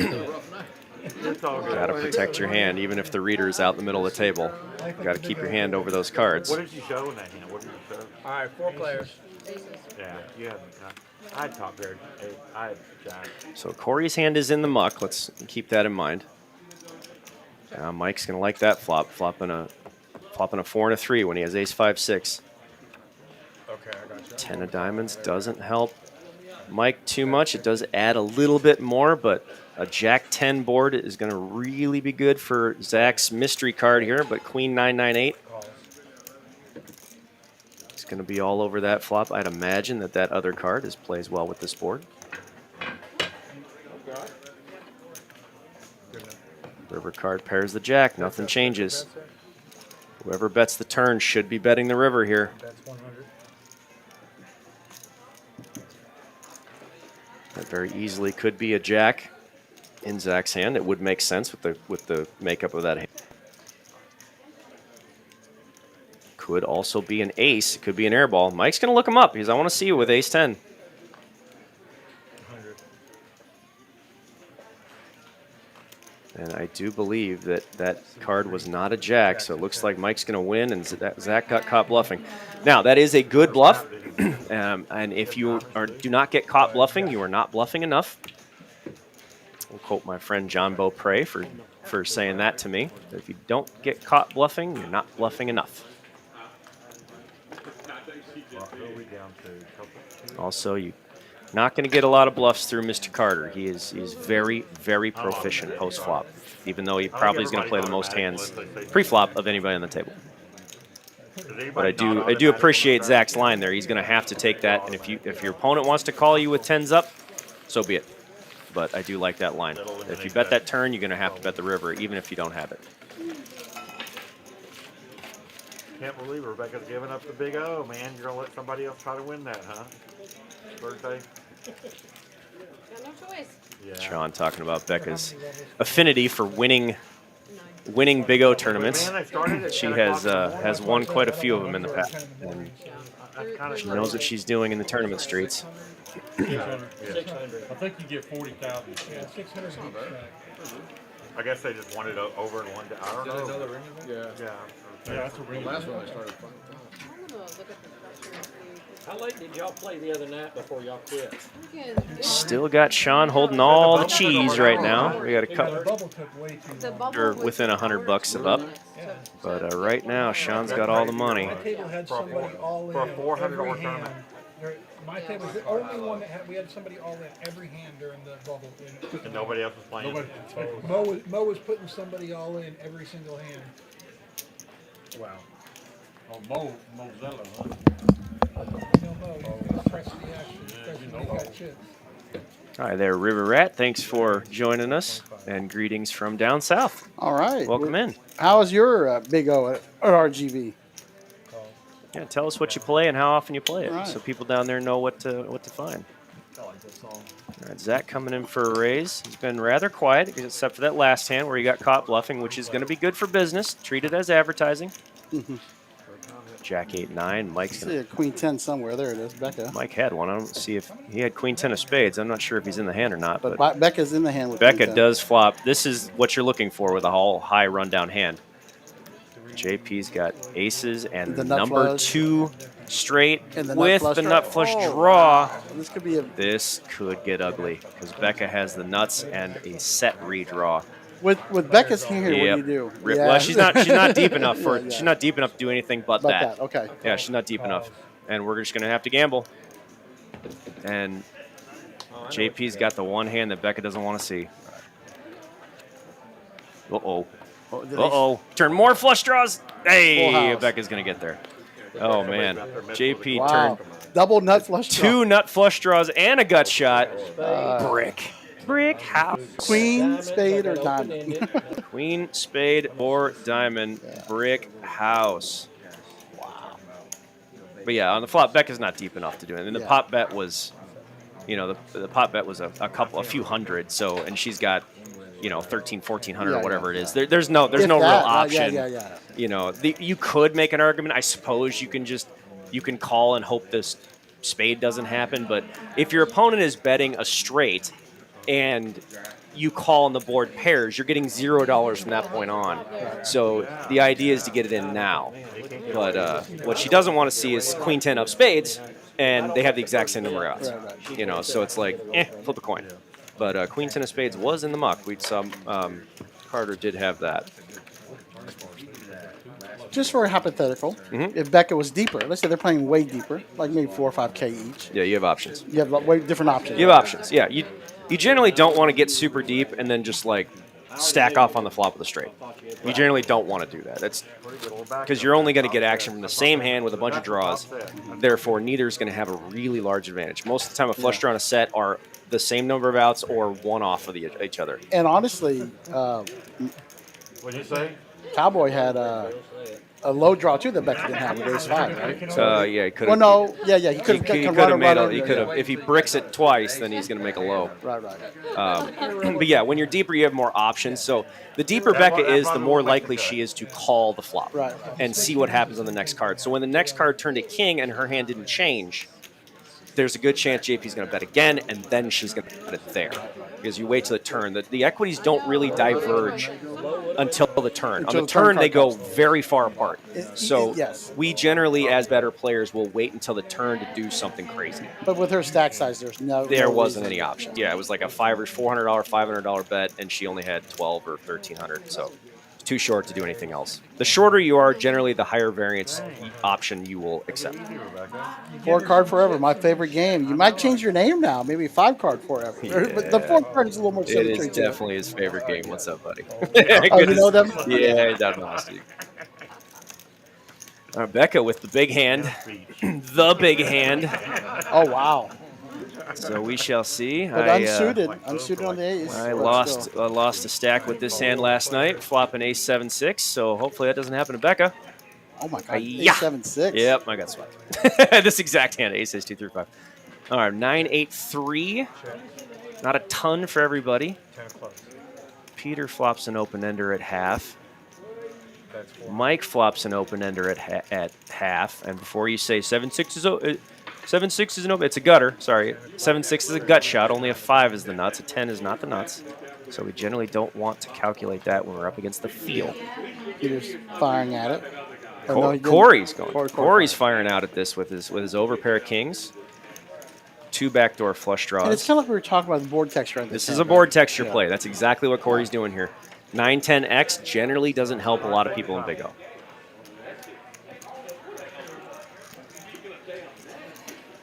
So Becca with the decision here. She's just going to get out of the way. Ace-Ace-2 combinations. She definitely wants to show Jeremy what she Yeah, has. it was like when you do that, we know exactly what it is. Ace-Ace-2-3. But yeah, 10-9-X, and Corey is exactly the type of player. He's going to make a board texture play at that. So it's advantageous when you happen to have a middle type of rundown. You have a hand like, you know, Ace-2, Jack 10-9, you know, and a player will make a play at you, thinking you can't be all over that flop. It's helpful. Am I stretching things out? You know, this is hard. You got to Yep. be flexible in this game. Yep. But anybody who has an Ace-Ace-2 combo is generally going to fold there. Right, Ace-2 rundowns are generally going to fold when you bet into them. Again, like you said, that's a great. Especially she's 3-betting from the small blind or raising. She's raising from the small blind. She's going to have a Yeah. huge hand every time. So it's like that's going to be Ace-Ace-2 or something close. And then when she checks, she's probably not check raising. Right. Like it's Not on that board. not on for that sure. board, because if you have a hand that you're going to be check raising on that board, it would make more sense to just lead out and bet because you don't want it getting checked through. So Corey correctly assumes that if she's checking after raising in the small blind, she's not going to be check raising. Right. Therefore, she's probably check folding, and he's going to steal his pot. And good bluff. Well done, sir. She's always traveling all the way. Come on. I'm listening to us. Corey folds a high rundown hand from early position. Zach comes in with an ace-3 combo. This is one of those ace-3 combos that doesn't necessarily need a deuce to make a hand. So it's a lot more powerful than a hand like ace-3-4-5 Right. or ace-3-4-5-6. Peter, though, finally found a hand. Finally! Peter's been pretty card dead this whole hand, but he's going to go ahead and go for the 3-bet. It's frustrating in Zach's position. You haven't really played a lot of hands, and the one guy who has folded every hand is 3-bet you. But the upside of that is you know exactly what he holds. You know he has 2 aces in his hand. So Zach will properly continue knowing he's up against at least 2 aces, so he can play properly. He flops 2 pair, he's probably going to rip this in his face. This could get sexy. Just going to get it in. Yep. He said, I'll take my chances up against aces. And he just happens to have ace-ace-3. But Zach's not in that bad a shape. He's not that big of a dog here. He just has to make 2 pair. Now he's in trouble. Right. He's in trouble a little bit now. And now he's going to end up running into nut, second nut. But didn't change anything because ace-ace-3 was still good. I got a little less than 2,000. Zach could have caught up with a queen, 10, jack, 9, or a spade. Could have caught up. Zach gets got 3 quarters. quartered. Zach's going to get quartered. $5 in the middle. Feel for him on that one. It's really frustrating when you've been losing every hand for the last couple hours, and then the one guy who never plays a hand just comes at you as soon as you get in there with a real hand. Hey, he fucking read it. Feel you on that one, No, I buddy. did not. I really was just wanting to get a ruling. I just didn't want to say Oh, it. it's gonna, There's only an extra 5. Yeah. Give me this back first. I just didn't want to ask the ruling after it had happened. Wait, you gotta record that.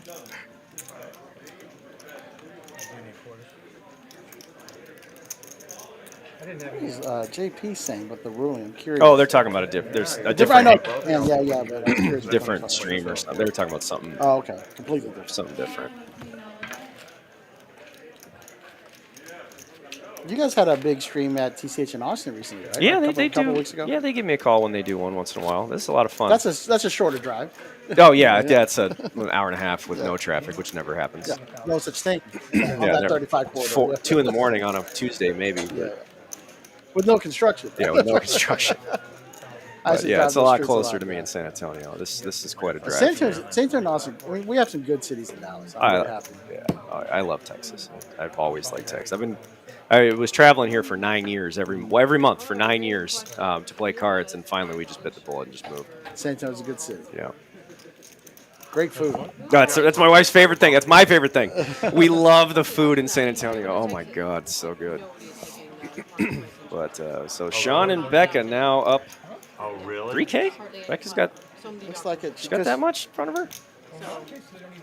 I thought she was all in for 1,200. That might not be right. Yeah, I don't think it is. She doesn't have a stack of That might be your whole stack. She might have 3,200 in her whole stack. Zach showing a little frustration here. Yeah, he got picked off when I left for a second. Showing a little. This is a frustration raise here, because this is not a hand you should be coming in from under the gun. But I feel for him. A well-mannered person has every right to be frustrated with how Zach's session's gone so far. But so you don't like that hand under the gun? No, I do not. No, it's a frustration raise right there. You're only going to get a favorable flop about 4% of the time. That is flopping a deuce and a 3. Right. The chances of that happening are just under 4%. So it's a pretty big gamble from under the gun. And it's definitely frustrating because Zach has definitely showed he's got some chops. Oh, he definitely knows what he's doing. Yeah, it's just I think he's just going to lose some patience here, which is understandable. Even though they're big names. I had a week. Rebecca, I had a phone call today. I'm having a Good check. I like that check. My eye on the 11th. This is generally speaking a better, like anybody who called with a decent hand is going to like that 6-3 makeup. They're probably going to call you with a better hand if you lead there. So I like that Zach did not compound his mistake by trying to c-bet, and he got out of the way. Good job. Well done. A little bit of frustration, but at least you didn't make it worse. Well done. Like my doctors aren't taking any This game is really boring. There's 3 people watching the live stream. They're never going to have this game. There's 84, sir. Solid 84. 84, sir. 3 people. And there's repeat watchers too. We have family members, don't we, Greg? Yeah, that's right.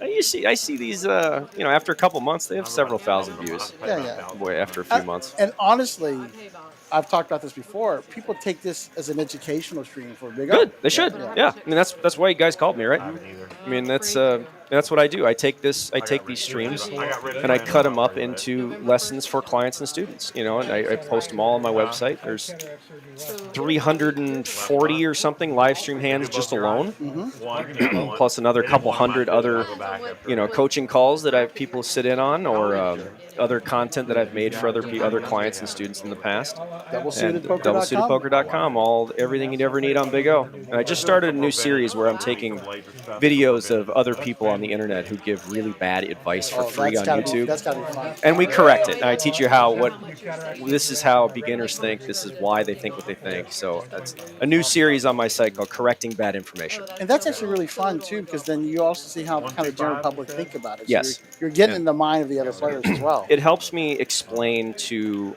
pros and then also to learning players, people who are not professionals yet, how beginners and losing players think and why they think the way they do. Because once you understand how somebody thinks, you can manipulate the thought process. And so when we take players that are losers, that are putting stuff on the internet, out for free, because if the content is free, that's exactly what it's worth. It's worth nothing. We take that and we put it out, and I show you this is why a losing player thinks what they think. This is how, and then I can check their math and say this is how we know that they're losing, because he just said it's X percentage and it's not even close. Or like Zach's got an interesting hand here for sure, right? Top 2. Top 2. That's a naked top 2. This is a dangerous hand to play from out of position. How Zach approaches this kind of hand will tell me exactly what his skill level is. Frustration. And that is a frustration shove right there. That is what that is. Because if he gets action, it's going to include an ace-2, and that's going to take away a significant piece of his equity. Ace-2-4. Yeah, it appears that, and see, Zach's not ahead. Now he's ahead. Now he's ahead, but he wasn't on the flop. He's going to get lucky and get there. And the frustration shove pays off. Now, I'm not going to say, like, hey, that's a big mistake. No. It's a big gamble. There's a big difference. It's not a big mistake. Yeah. It's a big gamble. Because when he gets called by an ace-2-4, an ace-2-4 is going to make a low a good amount of the time. Almost 70%? About 70. It depends on the makeup of the cards. Here it's a little bit lower because there's a lot of low cards being shown. But about 2/3 of the time, that person's going to make a low and then going to free roll his 2 pair. So get free roll into the wheel. Yeah, you're going to get free rolled a lot of times. Sorry, And so Rebecca, you're no it's longer the worst. it's a big gamble. I'm not saying it's a mistake. It's just a very big gamble. Look at And- this. Your business partner is always taking care of you. Yeah, she's always taking care of me. She runs my website, runs my business. She knows what she's doing. Sounds like you guys are partner in everything. Yeah, absolutely, the best of partners. And she's right. So I'm putting my books all into video form. I do That's have a big project. book. That's Yes, a it's a big huge project. Yeah, each video is 30, 40, 50 slides, and there's 20 or 30 videos per book. But that's great because some people are visual learners, some Yeah. people are audio. And I've found that out. That's why I did it, is because I've taught people who just do not learn by reading, and they learn by watching and listening. And so I had to help them out. So And especially when you have that combination of your website and the hands you walk through. But now, since you had the books, it's a big project, but it's good for your students, your clients. Yeah, and it's good. I can also add information, because I wrote volume 1 in 2016. Do you think the game's evolved a lot in Oh the my last God, 10 yes, years? totally different. I mean, I was playing mostly PLO 8 when I wrote that book. Right. So now that's right. it's- That's why it's called, Big O and PLO 8, yeah. Scoop Big O and PLO 8. But they are in video form. Volumes 1 and 2 are in video form. Did you adjust it at all when you redid it? Oh, sure. Yeah, adding evolving, right? Yeah. adding things on, making sure that because I can also reference, later work, because in volume 1 and 2 when I wrote them, I didn't think I was going to write 4 books. And when I wrote the first one, I didn't think I was writing a book. I wrote a paper for a friend to help him out, and that was it. So they're all there as part of the 600 plus videos that are on my website. You're not gonna rack yourself out? You can check it out by going to doublesuitedpoker.com and clicking the library tab. I'm going to have to hit you up for the co-commentator 5% discount. I do have a couple of promos on the site. I do a couple where you get a month free if you order all my books from me to try it out. No, I'm telling you, people don't understand the knowledge of this. It's priceless. If you're doing this for a living, it's priceless. No matter what game you're playing, Yep. you find a correct person who knows what they're doing, talks about it, it's priceless. It can be. Yeah, And it can change. yeah. I thoroughly enjoy coaching, and it's not because I get to learn with everybody too. I get better helping people out too. But what I really live for is when lives change. Yeah. When somebody comes to me to get better at cards, and then they turn into a really good player, or they start winning a ton, and then it changed their lives. I'm proud to say I've saved multiple marriages. Oh, good. I've saved multiple businesses. So that's Yeah, it's something you enjoy. You might as well get good at. yeah, that's not meant to be a brag. Look what I can do. It's meant to be like, this is why I enjoy what I do. Is like I really can change lives. And Corey's just- hand, that's an interesting hand in the Big O, isn't it? Because you make some of those lower straights. Corey's, yeah, Yeah. it's like I said, lightning in a bottle. You're not looking for that. But that's easy. You're never going to mess around with the hand. After Yeah, this. that's easy. It's just like having 3-4 suited and hold'em and flopping 2 paint cards. You're never going to get in trouble. The problem with flopping all of it is that nobody else has any of it. So he literally flopped every single thing Flop possible. everything, yep. And nobody else has anything, and it's no different than in PLO. You flop big full, king, king, jack. There's only one other combo out there, that can give you any action. So I believe it's the 21st. it's tough when you flop everything. And They're playing. no, it's not. In hold'em, you make a straight flush, you make quads. It's hard to get paid. Right. I think you're right about Becker. I think her stack size is a little over 3,000. I think that's her stack size is 3K, not up Bill's out there 3K. for F1. Yeah, but she's still a little winner. I think she bought it for 2. So Then they got 3-point out there playing in it. They got. But it's fun. I do enjoy coaching a lot. when did you start coaching? I started coaching when Red Chip Poker hired me in 2017. I remember Red Chip. Yeah, they hired me they wanted to publish my manuscript and then made me a coach, and I was like, I can't find anybody to even play in these games, never mind people who want to learn, and I was wrong. So I was, But it's like once they play this, they're so happy. It's so different. Yeah, Man, once you get into 5 card, going back to 2 card is like, it's pretty tough. oh man, it's like going from playing poker here to going to playing poker in a bar. Right. It's just, ugh. Mike's going to, the 3 aces coming in here. He's going to have 3/4 of all flushes blocked out. Why are you trying to hurt somebody? There's only going to be 1 nut low combo if anybody chooses to play. When you do this, playing normally, this is the hands that get through.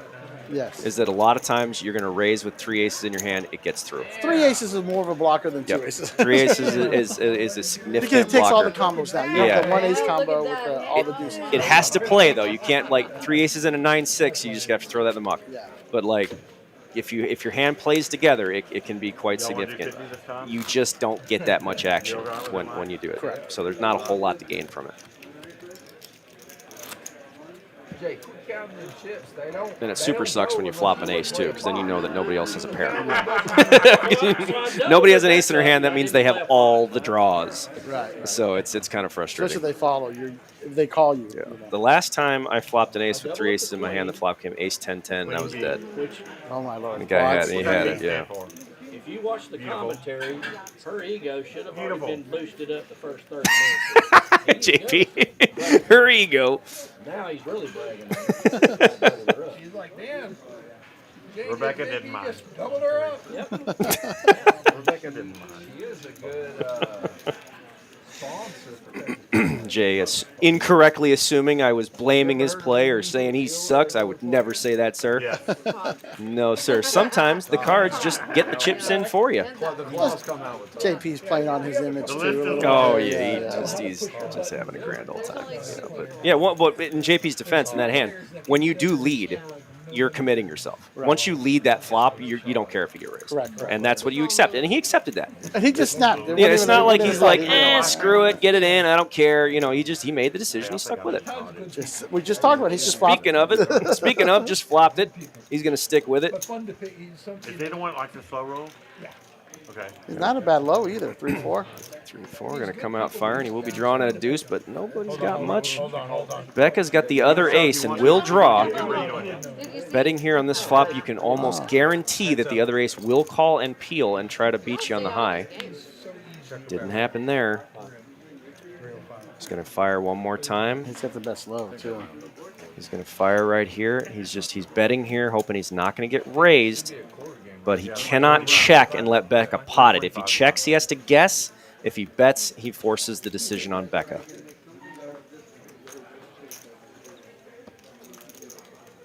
We try to avoid checking and guessing at all costs. If we can avoid that, we try to. That's exactly what JP's doing here. He's taking this tough decision and moving that decision over to Becca. She's forcing Becca to guess rather than if he checks, he has to guess. I suspect Becca's probably going to fold here. Yeah, it's a tough hand for her right now. Yeah. Because she doesn't have a deuce sixes. Oh. Ooh, she says, I don't believe you, sir. She's going to draw. That means you that think she's. That's I don't believe you, or is that I want to draw? That means that she's putting more value into her 6-2. Oh, she gets there. She's get there, but that's only going to be worth half. Now she has to pay it off. Yeah. Because now she has to. Yeah. Boat was a 34. Don't show me A7. Okay, shoot. That's what she's looking for. I'm going to throw my hand in the mud. Yeah, that's the one card that she's going to have to just suck it up and sigh and have to call and hope he doesn't have A7. She put a lot of value in her deuce. That she put value in her deuce six. That's because if she thinks her deuce six has no value, she has to fold. Right. But if she thinks her deuce six could have value, and like he's betting just an ace 5 or a hand like 2-3-4 or something that's not actually there yet, which JP can do, and I've seen him do it, then she's going to find the call. That's probably what she was thinking. It's one of those two options, and therefore she'll take her chances. Really? Well, where I would ask her, if I was coaching this hand was brought to me, I would ask Becca, what are you doing if the river card is a high card that does not fill you up? Right. If the river is a 9 or a jack or whatever card she does not have, and Jay pots it, what are you doing? And if the answer is folding, I would say that the turn call is incorrect. Because if nothing changes but your action does, one of the actions you just took was incorrect. And so I'd say that in that case we should have folded the turn. If you're folding the blank on the river, we should fold the turn. Right. But if she says, "Oh, I'm calling," then okay, Because I great. think my deuce six is good. Yeah, if she says I'm calling every card, then great, that's the plan. That's fine. But if the answer was I would fold, it didn't improve, then we folded one street too late. I like to wait for all the cards are out before I put mama down. Did I even get my half back? Yeah, you got an extra. You got an extra. You got quartered. You got an extra. You got $5. quartered. You got quartered. Looks like Peter's still continuing. 44 hands in. He's only played a couple. And in his defense, that's not really his fault. No, he really has hasn't had much to play. nothing. He's only had 1 or 2 hands to play. Corey's got aces here with a 3. Corey's never seen a pair of aces. Zach's going to call with this hand, more than reasonable. thought you had your scoop. Got it. I mean, I didn't even see she had cards. I almost showed my cards, just to be honest. Yeah, you don't. I know, and they stopped. You might have won the pot. If you had shot your card, she might have raised it. I would have called. I would have seen my low She draw. might have folded. Corey flopping 2-pair with his danglers. Zach with a double gutter, a 9 and a deuce. He makes a nut hand with a 9 or a deuce. Probably going to call here. Yep, it's a reasonable call. Reassess the turn. 4 hours. Nope, that's going to be the end of this hand. Well, we fucked up. We let Sean get winner early. So for those of you who like body language, Corey threw the chips out when he had 2-pair, and he said pot when he turned the nut high. That is a very reliable tell. He's going to show him he's going to have it. And if Zach's paying attention, he'd say, well, you didn't say anything when you didn't have it, and then you said pot when you had it. It's something to keep in mind for later. Right, right. When somebody's action changes and their demeanor changes, generally their hand did too. So we don't say what kind of hand changed, how did it change, what does it look like, and then you generally can translate that into what they have. In that case, Zach made the right call, or the right deduction.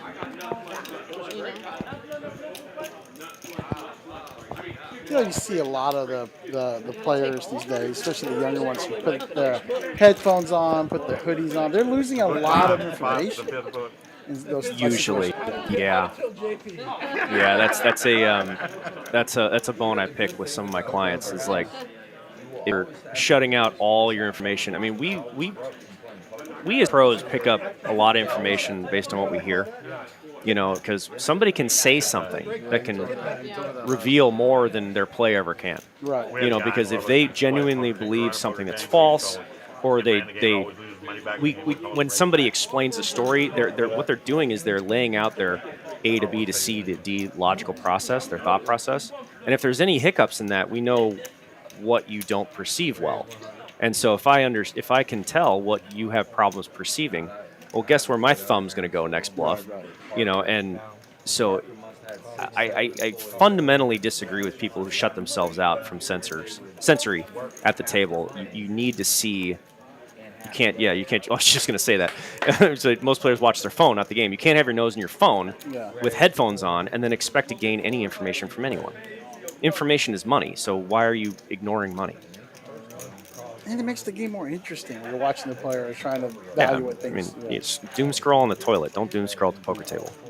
You know, well, Mike's going to come in with a 3-bet here. This is squirrely Mike Carter right here. He's doing stuff like this that he'll massively overplay his hand, and it's hard to put him on a hand. Flops his key card. Sean did too. So did JP. There's an issue with this hand, so we're going to have to. This was the 40. The production crew told us that the pot is chopped. Yeah, seat 9. No, not chopped. It's not chopped, but chopped there's something weird happening here. So So so seat 9. Mike's. be aware. JP's hand is misread. There's something going on. JP's hand is misread. Is misread. Okay. No, excuse me. Yes, seat 9's hand is misread. So JP has the nut flush. Well, we think it's a nut flush draw and a wrap on the low with a gut shot. Sean has the same low. He's sure betting like that's what he has. Yep, and Mike did the 3-betting and then flopped his key card. He's probably not folding. Nope, and he stuffs it. Yeah, get it in. Wow, look at this. this. This could get squirrely, and it sure did. It's going to be a big pot one way or the Yep, other. and Zach out of the way, only 1 pair there, but everybody's got an ace-3. And so if you were to run the equity on this, JP would have an advantage, but not by a ton, because there's another ace. There's another ace-3-4 out there. So guys, ignore the all-ins right now, but looks like there's a pretty big bet.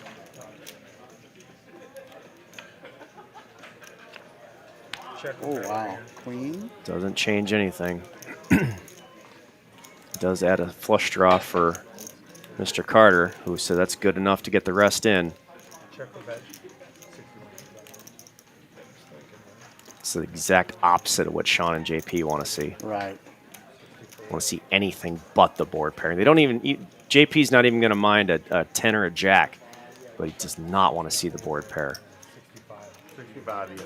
But Mike thinks that's good enough. And judging by his action, you know, you might get Sean to fold this because judging by Mike is representing a big hand, like ace, ace 3 or ace 3 queen. So checks around. Like a very big hand, and so it's hard to put him on a hand. And JP's going on. JP's going to go with it. He said it's good enough. I can't imagine his hand being misread here. We might be talking about something else. But I think they. He's acting on a hand that makes sense. Yeah, I think they meant the pot was chopped wrong, incorrectly. I think is what they were saying. But we'll see on the river here. We'll all find out together. Oh, I thought those were thousands. I thought those were thousands. I thought those were Would not be surprised if Sean found a fold here, but he also could think he's just in too far. He's not going to give up now. I can get behind either decision based on the reasoning and what the reason is. You know, a lot of times I work with a lot of clients is that I care about why you did what you did, not what you did. I care about your reasons behind it. How would you play Sean's hand at this point? It's you know, with all the, I can't really tell what the price is, what the chips are. Generally speaking, if this bet is like 1/3 pot or more, I'm generally going to assume that I'm drawing at a quarter of the pot. Right. And in this case, he's actually drawing at a 1/6 of the pot. Right. However, we can see this, but we do know that a deuce does sweep him the entire pot. Right. A 5 gets, you know, he chops it with a 5, but you know, this is a really tough hand because you have to assume that you're drawing at a half or a quarter, and that sucks because you're not there yet. You know, he's only going to make a low maybe 25-30% of the time now. You know, once that card is peeled, plus he has 5 low cards in his hand, all the action, they have to have low cards. This is tough. But man, it feels bad when you fold and both of them have queen 6. You know, both of them have ace 2, queen 6, and nobody has a low. That feels terrible. But I get it. If he wants to gamble here, I get it. He's gambling. Yep, I get it. There's 8K in the middle, costs him 2K to call. I get it. It's 1,800. Looks like we got some kind of side pot, main pot issue going here. Yep, there's no more poker to be played, boys. The cards will decide the fate here. Right now, who does have the best hand? If you're, well, at this moment, Mike has a 6, actually. 3 players, 1 all in. So if that board, an absolute blank, Mike's going to get it all with a 6. A king, that's going to be Mike's diamond. JP. Mike's got a diamond. Yeah. Mike has a flush. There's no low. Yep. Diamonds. Mike scoops there. The nut hearts with the nut low draw. That's a tough hand for JP. It's a tough hand. That was a big flop for JP. But JP did win the side pot, actually. That's probably what we're talking about. There is a big side pot that JP won. So JP should get a piece of the side pot. That's probably what the No, actually, they're in the side pot. JP's done. Is he? Yeah. They bet with no pair. I mean, Oh, yeah. Look, Mike's scooping it all. That's a big old pot. They're going to fix the chip count manually in a second. Okay. So we'll get everything squared away. But yeah, Mike wins a big pot. Big pot. So apologies for all the uncertainty there, but we got a note from the control people that said something was messed up here, but we haven't seen what that is yet. But it's kind of fun, right? The uncertainty is kind of like the old school days. We don't know what's going on. We're trying to see how things are going. Those early ESPN World Series poker where nobody knew anything. We couldn't see the cards. Yeah, but yeah, and that is poker by Mike Carter right there. He can come at you from different angles with weird hands that most people wouldn't. And I thoroughly enjoy playing cards with Mike. I really do. Because he's just I really like when players make you think, when they challenge you and they don't just cower up because you're a pro. They're like, no, we're gonna battle, we're gonna fight because that's why we're here and it's fun. And then we have a drink afterwards, and Mike is that kind of guy, and I really respect that. Mike, Corey, JP, Sean, they're all like that. They want to battle. That's the fun part, and I appreciate that about them. I really, really do. Hi, Ellen. Good to see you as always. That is my wonderful editor. He's my editor and producer of my second, third, fourth book. So thank you for all you do. You're fantastic. Oh my God. Hey, we're up 93 now. And 90. Wait, what? No, 93 watchers. 93 viewers. All right. If you're watching us from home, tell us where you're watching from. Tell us where you play this game. And say hi in the chat. Don't forget to give us a like, too. That really helps people see it. Well, you got to play the algorithm games just like everyone else. Right. check it. Yeah, he hit his hand. Exactly. Except for the So side pot. the diamond hit I the believe Mike is going to be up the most by a mile now. Yeah. Sean really took a big haircut on that one. Well, And that's the ones that really get you at the end of the day, too. They really kind of are like a bug in your ear at the end of the day. Is that, you know, could I have just folded that draw at half? Could I have just gotten away? You know, and, you know, we can debate it. We can talk about it, you know, but, all 3 queens. you know, a lot that happens a lot. A lot of people are on the nut low draw, and everything breaks out. You want to have a high component, where Sean didn't have a high component there. Some sort of pair in there somewhere. So when everybody breaks out, oh, I got a king. Here, just take the whole thing. Yeah, look at that. But there were a lot of blanks. Corey coming in with a big high hand. He loves these kind of hands. So do I. Mike never one to slow down while he stacks chips. Peter finding a playable hand finally. I want to see him get in here. It's just been totally card dead. Sean was like a couple streams ago. Sean played. He played like 3 hands all day. Right. And it was just not because he chose to, but because he's just not going to play the junk, you know. And like we're watching, he's not afraid to mix it up. No, you know, yeah, it's and that Sean had dealt with that a couple streams ago too. The good players. Queen 9-4. Sean's going to flop 2 pair. Queen 9X, and Corey's going to love that. The board is incorrect on the table. It's It is Queen 9-4, 2 yeah. spades, everybody. Queen 9-4, 2 spades. You guys got him even, now he's fighting away. Sean, 2 pair in the nut low draw. Corey's going to have the big wrap. Peter, swing and a miss. I'm gonna leave those out, guys. Spade, Corey, you just turned the ability to bluff. Just immediately potted it. Immediately. 1500.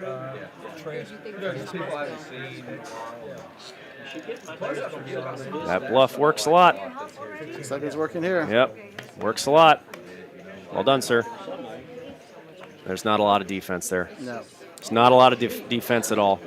And, you know, in Sean's defense, that is a perfectly acceptable way to get bluffed. It happens a lot. Everybody does it. You have to do it. It is basically mandatory on anybody competent. So what's the most you can? And it's tough to get around. The only way you're going to get away from that is to have a massive tell on somebody. And even then, you got to call it again. You don't got to call it once. You got to call it twice. You know, he's going to do it on the river again. When somebody, if Sean calls that bet, Corey's going to pot the river. So you don't have to call it once. You have to call it twice, and that's tough. So it's a really hard thing to contend with. And if you're out there playing, I don't do that enough, well, you need to do it more. You know, if you don't get caught bluffing, you're not bluffing enough. And again, that only works against another good player. Right? They have to have the ability to fold. And there's the caveat, is that the player you do it to has to have the ability to fold number 2, 3, and 4. If you're playing with a player who never folds 2 pair or a straight, even when the flush is out there, you cannot do it. You can't do it. It's just a waste of money. It's just suicide play. All right, everybody get their money back. I'll grab them while you're playing. Give us a couple minutes. Everybody get their money back. 8 is down. What's the problem? I don't know. I think it was a joke. He does, he does.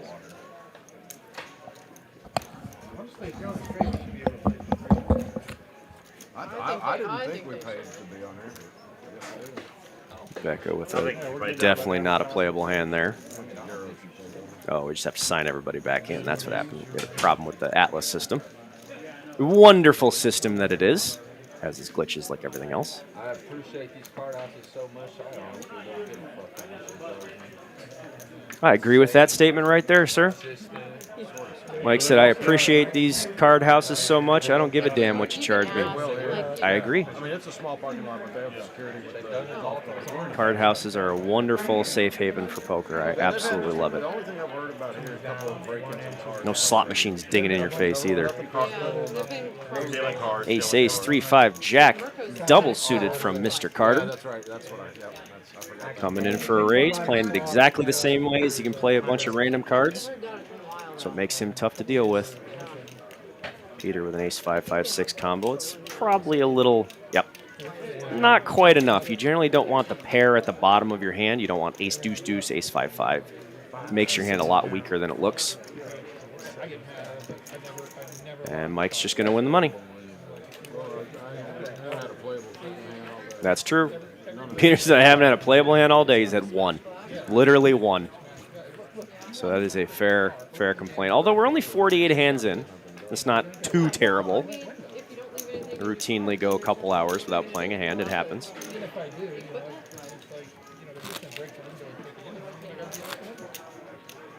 I'm going to turn on mine. Unsurprisingly, Mike up a bunch of money. Corey with that last big bluff is in the green. Jeremy about even. And for all the pots that Zach's lost, he's pretty close to even. He's only down $400, which is quite impressive. Sean, big swing up and down. He was up all the money and then took a big haircut in that big pot. I think they do something on Tuesday nights. Every Tuesday. Every week. Yeah. JP throwing the party. He did lose all of his chips in that big pot. So he's going to be stuck the most. But never count JP out. I've seen him make many a comebacks many a times. Y'all have a card room up there like this? Yeah, we play some other place called the Matador up there. We play that quite a bit. Well, congrats on Texas Tech if y'all are Texas Tech fans. Yeah, they're outstanding. yeah, Dude, that portal will help y'all out. yeah. Jeremy getting involved here. Amazing what He's got kind of a middling rundown type of hand. Again, this is kind of like playing a low suited connector and hold'em. You're really looking to spike something that people won't see coming. So it's like playing a 3-4 suited and hold'em or pocket deuces or something like that. Corey with an ace-3-5 combo. Zach, an ace-2 combo with a pair of jacks. Something for everybody here. 9, 10, 7. Right in Jeremy's wheelhouse. Corey does flop the bottom end of the straight. Probably is going to make a bet and see what's going on here. Nope. Gonna let everybody else go. Jeremy likes this. Flopped a mirror and an open ender. Mirror being 3 pairs. It means you mirror the board. That's where that comes from. Zach out of the way. Did not flop what he wants. Heads up to the turn. That's Jeremy. Turns his nut hand. Corey also turned the nut flush draw.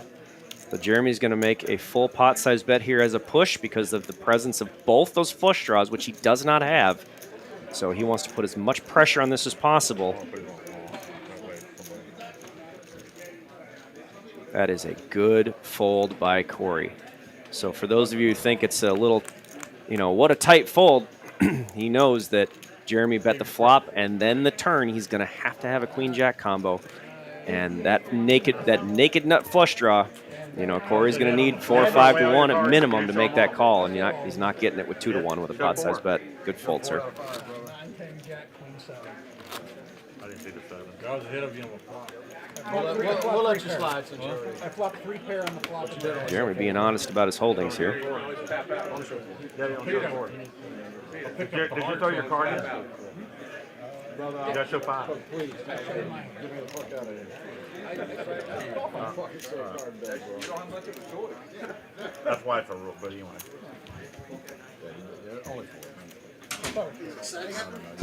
Just a couple pots. Just a couple pots. Welcome back, sir. Thank you. I believe that's what you had. I'm just saying it.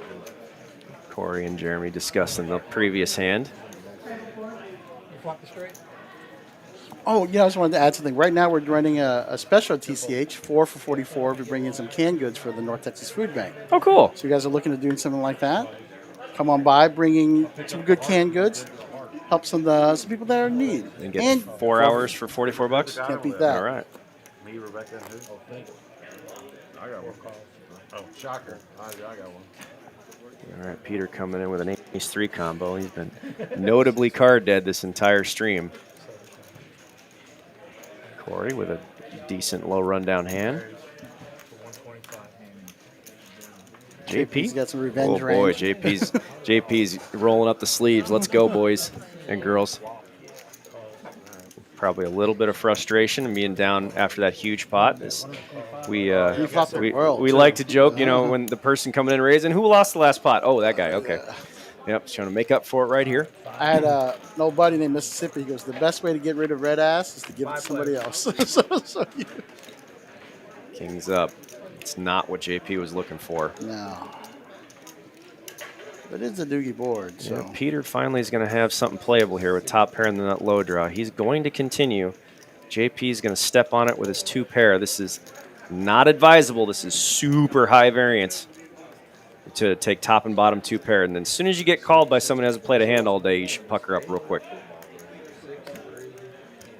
So this should be the end of it right here. JP should not touch the, unless he turns a king or a deuce, he shouldn't touch the next card. He should be done with this immediately. Oh, he's got it really unless he thinks he can force him.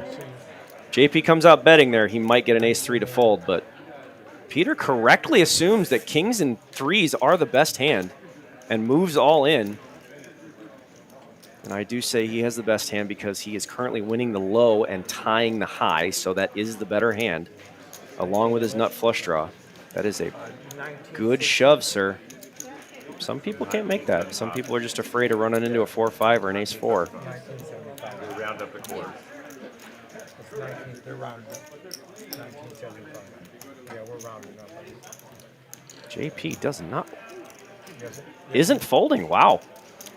Check called 1900, 1975. He's getting stubborn here. He's in complete trouble. Now he really wants a king or queen or an 8. That's what he really needs. He really needs a queen, 8, or a deuce is what he needs. That's not going to do it. That's going to make Peter nut second nut. Peter has the nut flush now with a live ace. That's number 2. Nut second nut. That's an easy shove. And this did not work out in JP's favor. This is one of the problems. I said this is extremely high variance. The line he took, this is what you suscept yourself to right here. You are a slave to the run out, and you're out of position when you take a high variance line like that with 2 pair from out of position. You're generally going to be a slave to how it runs out. And you don't want to be in that position. You don't want to be in that position. We want to win with our skill, not our cards if we have to. So that line forces JP to win with his cards, and that's kind of a coin flip whether or not that's going to happen. So it removes a lot of the skill and adds a lot of variance to the line. That's not to say it's not correct. I'm not saying it's totally wrong. There's just plenty of ways that things can go bad for a lot of money when you make that choice. And know what you're getting into. Right? That's the whole point of learning the game. Yeah.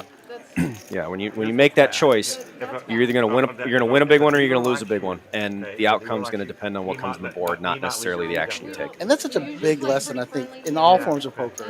That players need to learn. If you're trying to play for a living, or if you want to be a profitable rec, these are things that you need to learn. You're going to need to learn the difference. Yep. What's really in your control and what's not. You know, what's actually a matter of luck and what's not.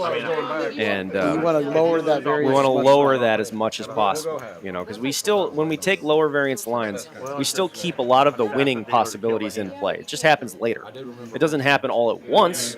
You know, we might win it more later, but you're still leaving all those in. When you take the high variance option, it's either win or lose. It's 100% or 0%. Nothing much in the middle. Does that Mo give you a little decorating advice for the house when you get back? Oh, I said the mirror. When I flop on mirror. I see. Said, let's rebrand it to the Timberlake. Well, I did after I remembered that it was but I mean, yeah, all right, Jeremy coming in with a aces combo. Zach taking a flyer here with a 2-3-3 combo. That hand is not nearly as strong as it looks. You don't want your pair in the low component if you can avoid it, because then you basically remove one card from your range because a set of 3s is worthless. Becca's got a big hand. Got it. Becca's got the other aces combo. King 7-4. Nobody really drills. Rebecca's in the hand. I think she is in the hand, but nobody really drills this board. It's a doogie board. King 7-5. No 5-6. No. Check on 4. Or on 6. Okay. Checked around. Not 5 players. turns a 6. Low gets there. Mike adds a flush draw. Jeremy has the naked ace, but the low's already there. He's probably not going to rely on that. Mike glad to take his free card. Sean not falling for it. What is the 7 there somewhere? Mike's got Flush the 7, get right? there. Jeremy has a 7, and he is full. Jeremy did make 7s full, and he will go for value on this. With nobody showing interest on the turn, a bet here, a small bet, could actually get called by a flush that doesn't have a low. Right, Mike's got a 7 and a flush, but he doesn't fall for it. Yeah. Yeah, and that's going to get the better low to fold. Well done, Jeremy. So he, with that little bet right there, says, I want action. So it's going to get 2 3s, and, you know, but he might get called by like a hand like ace 4 or like ace 4 and king high hearts or whatever, ace 4 and queen high hearts or something like that, just to pay him off and keep him honest. But he's going to get a 2 3 to fold, and that's exactly what happened, and it earns him half the pot. Well played, sir.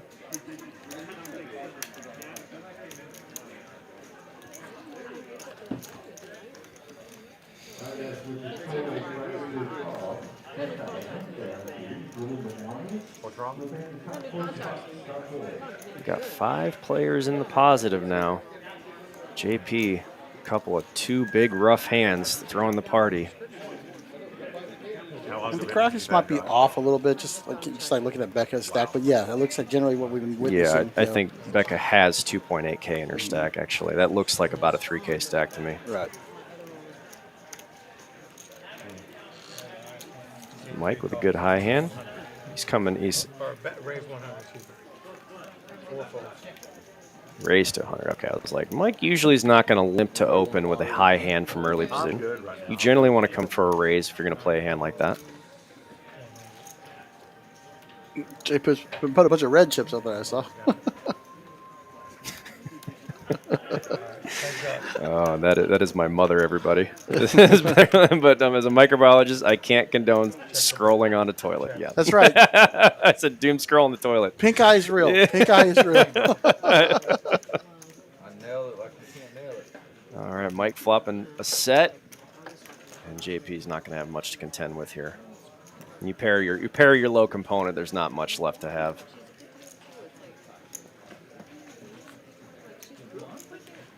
Got one of them, a couple of them. Not a fan.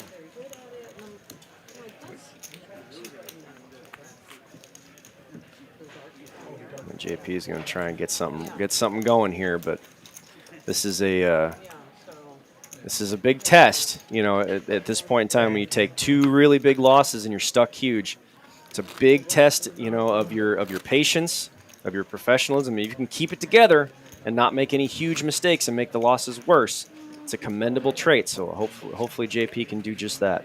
This is a big difference between a pro and an amateur. Right? Massive difference, yeah. And it gets bigger in this game than in other games. Especially you know you're going to play. You have to play because it's your living, right? But Yep. so controlling when your cards are going your way, the way Yep. you're playing, your emotions. My wife routinely reminds me we don't choose when we win. Right. We just make the best decisions we can and let the results handle themselves. Because we know, we can see our lifetime graph. We know it goes straight up and to the right.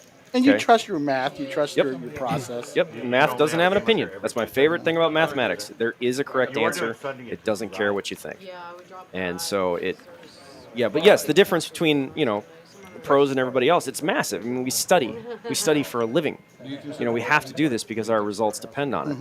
And so most poker players, as soon as they leave the poker room, they turn it off. They're not thinking about cards anymore. Where pros driving home, that's all we're thinking about. What could I have done differently? Right. What could I have changed? What money could I save? What did I pick up from this? What did player? I learn? How am I going to adjust? How am I going to do better next time? Because What you did can I pick learn? up something in this session that you're not going to use till a later session. Correct. You need to have that library in your head. You know, like the 3 hands that Jeremy and Mike played to start the game. He has to have that as in a library in his brain. So that the next time he plays, Jeremy's already ahead of it. He already knows those adjustments that have been made.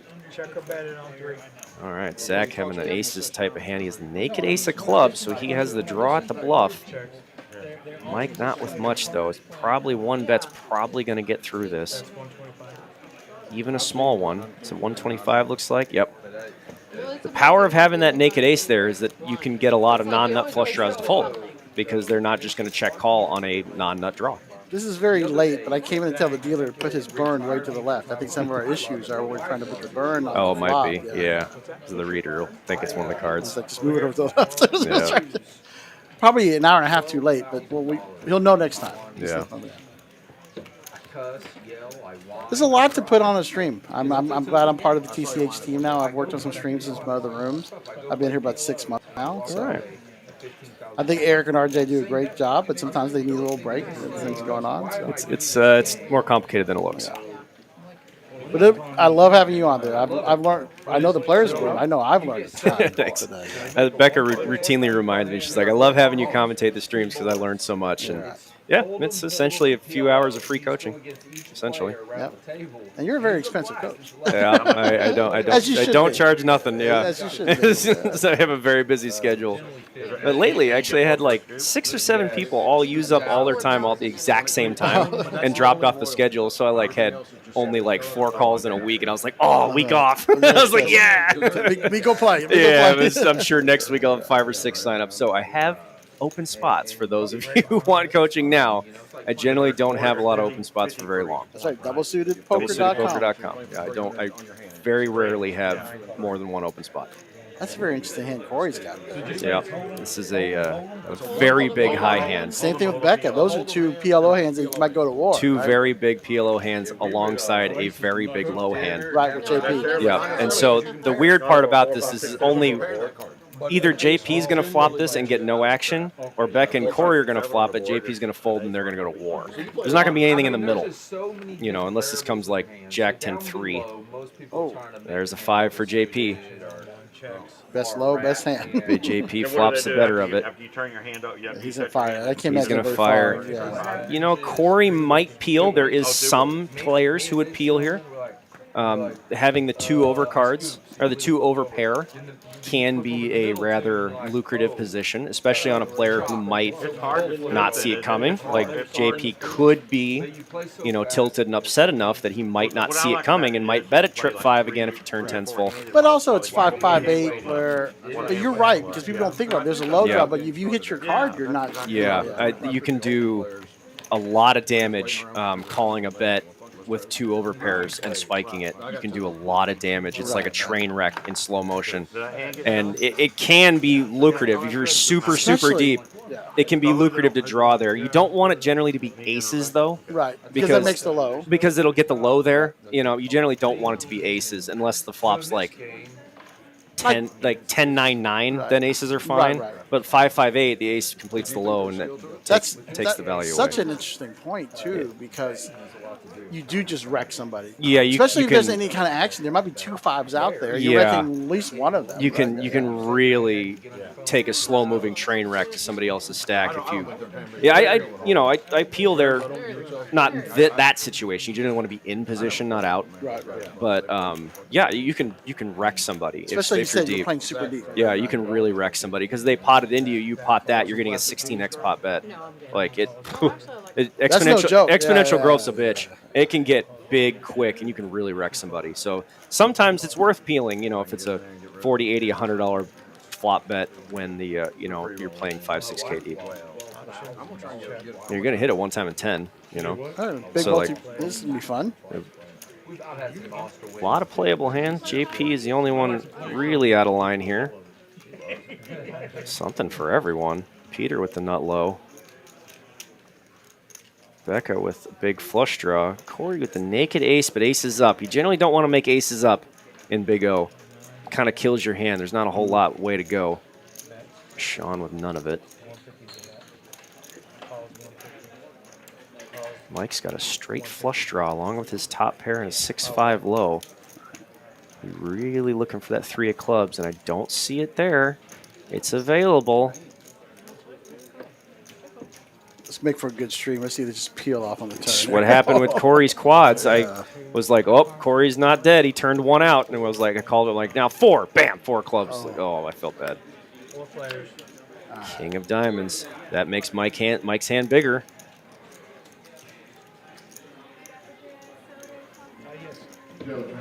Slowing down now. He assumes if he gets called twice, he's probably not got the best low. Right. It's a good check. And nobody's going to change momentum on him, which is smart. Mike will turn around and throw that right back at people plenty of times. So not a whole lot changed here. Becca's got 2 pair. Peter finally realizes that I'm the only one with the nut low, so I'm going to go for it. He's trying to free roll a fold here on this entire, and it probably going to work. Should work. It's probably going to work. Yeah. Especially Peter's image of the table today, too. The only person who could have stolen half that pot was probably JP, but he has too many people behind him. There's too many people to call there with kings and 7s. Although Mike might call here with top 2 and a 6-5. In his last act, there's nobody behind him. Yeah, I wouldn't hold it against him if he found a call here, but since Peter isn't playing very many hands, he probably is not going to give him action hoping for half because he doesn't know which half he's going to get. It looks like the folding formation right there. Yeah, yeah, that's the card funeral. Yeah. But it makes sense. And like I said, Mike is about as good post-flop as anybody out there. And so that's best case scenario, is that he's calling hoping for half. And as experienced as Mike is, he's generally not going to make that mistake and just calling for half, but I don't know which half I'm getting. There are times for it. I'm not sure that was the right time. I had to be. That, what? Confirmed. What did I attempt versus you? King Jack is great. You told me your favorite next game was Dramah Hi. I'm a big fan of Dramah Hi. Yeah. I call Dramah Hi my poker mistress because it's just, oh man, it's a fun game. And One of these days we'll get the stream to work with Dramah Hi. Right now it's not. if you guys ever need I'll play. I'd like to play that one rather than commentate it. But We'll just let it run. You play. yeah, it's such a fun game. It's so skillful and it's so subtly nuanced. You get so much information. You get an extra round of information because of the draw. And so it's really difficult to like fool you in Dramah Hi. You're pretty much going to know where everybody is. And people make so many big mistakes with 3 4s from early position just going nuts, and they just get flatted by a better hand and, they just punt the whole stack away, see the bad news. Position is paramount, absolutely paramount in draw games. To this day, I wish you would have showed me the hand on that one. To this day. So Becca open limping the cutoff. She's inviting action here by doing that. And that's exactly what's going to happen. Corey says, not so fast. Ha-cha-cha. Corey with the big hand, the big 3-wheel, 3 Broadway. Generally, you don't ever want to open limp, right? Generally not. Yeah. So professionals generally see people who habitually limp as you're probably not a winner, right? All right. Now, limping is generally losing. I have a chapter entitled that exact thing in one of my books. However, if you're going to break a good rule, you need a damn good reason. And there are plenty of damn good reasons. It's not to say you can never have. There are lots of good reasons. All right, Becca's going to force him to have it here. Look him up a little bit. There's the 5. Not what Corey's looking for. Corey checks. This is Becca's chance to take this pot away. Yep. She's Well definitely good enough done, to do it. Becca. Yeah. Well done. Corey, not going to fold. I'm not folding my 2-3. So this will be interesting because Becca's going to have to do this again. She's going to hope for a high card. Nope, not going to work. Then she can just check this one back. Yeah, you don't mess with it. But see, now that Corey made his low, he's just going to, instead of checking her to call, he's just going to blast right into her, and that is the right play. Correct. That is the absolute correct play. Because that way, some good poker. Yeah, that is some damn good poker. Well done, sir. It's a good from bluff. both of them. Yeah. Good bluff from Becca. That's going to get through most of the time. I'm actually kind of surprised that Corey got stubborn there. But if you're going to call there and then you turn the nut low like that, or you river the nut low, bomb it. Because you're calling anyway. You're check calling anyway. So change momentum and bomb it, and there's a chance that they might fold. You're free rolling the fold. Yep. You just hope that's a move you see a lot of wrecks will just check it there. Yep. No, They just check the call. They're just happy. They're like, oh, I got there. Okay, I check. And then it gets checked back and but chop half the the pot. pot means nothing at this point. Right? Yep, and you have to.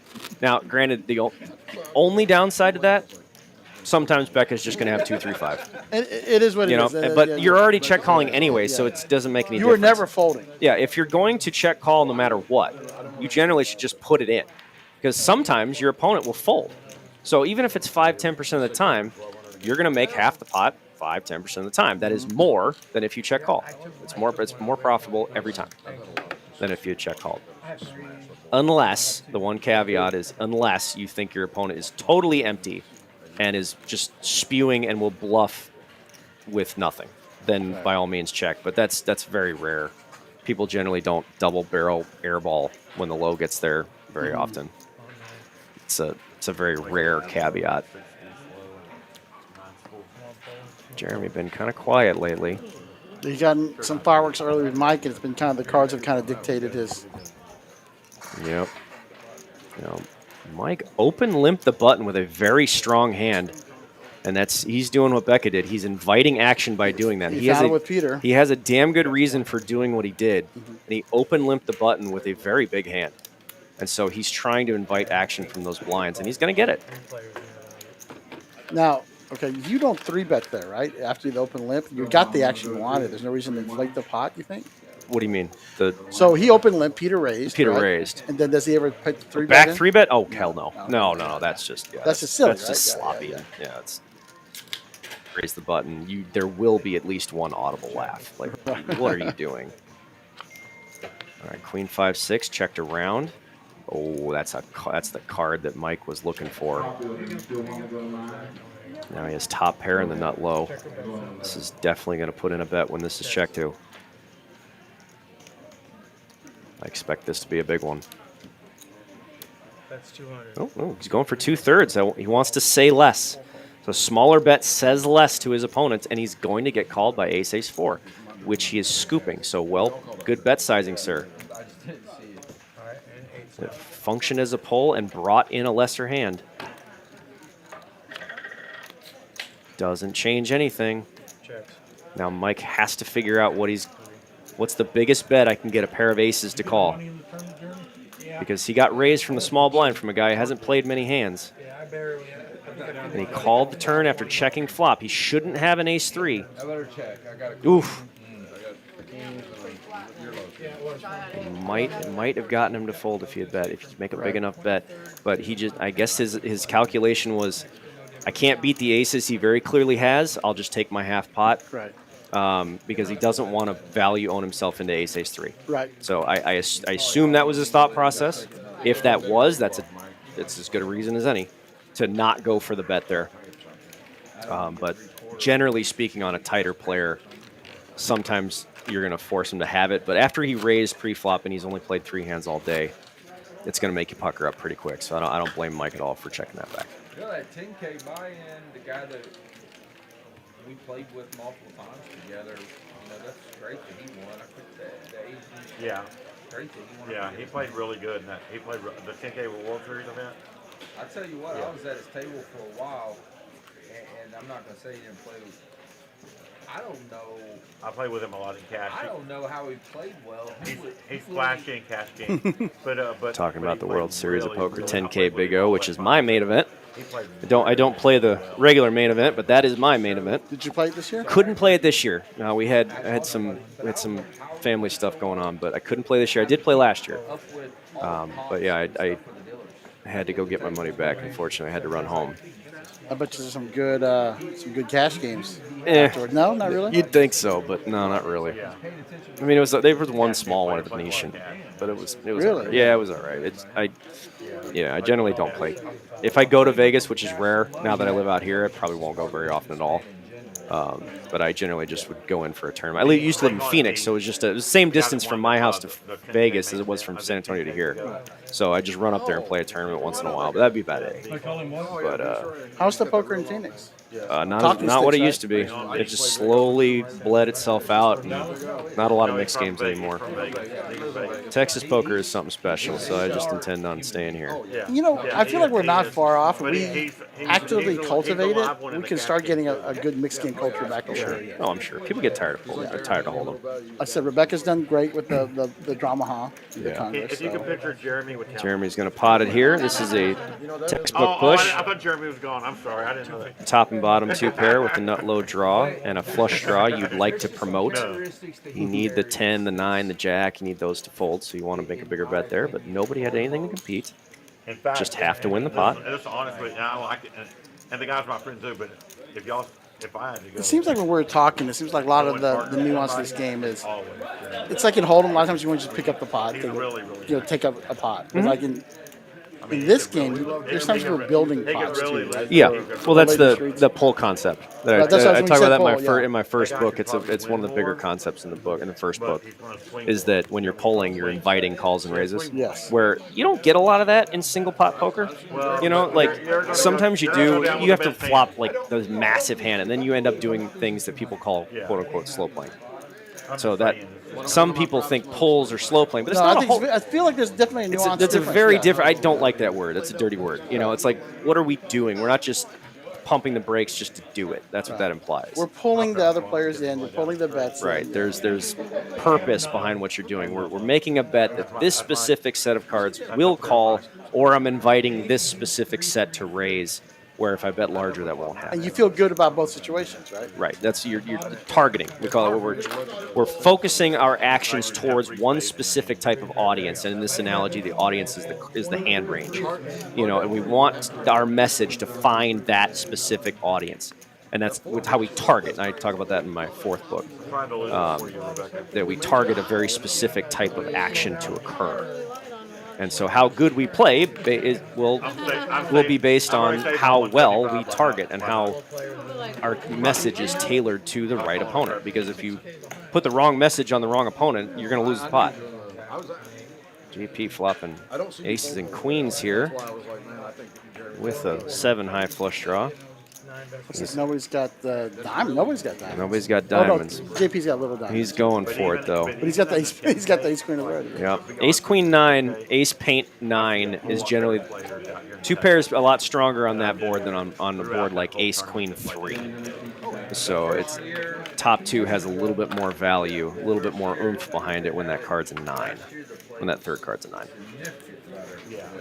It was. The crane went to the top there at the end. I mean, you got Eric Seidel, and you got like Nick Schulman making final 2 tables.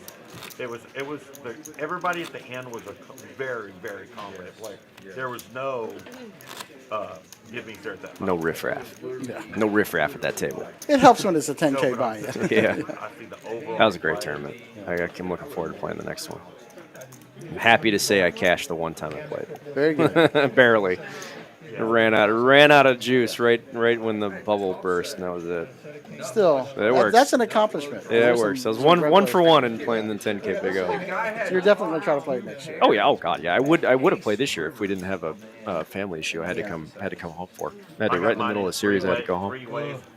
Family first. Yeah, it just is what it is. I'm the only one low. I'm just glad I got my buy-in back. like I didn't have to just lose the money. Oh my god.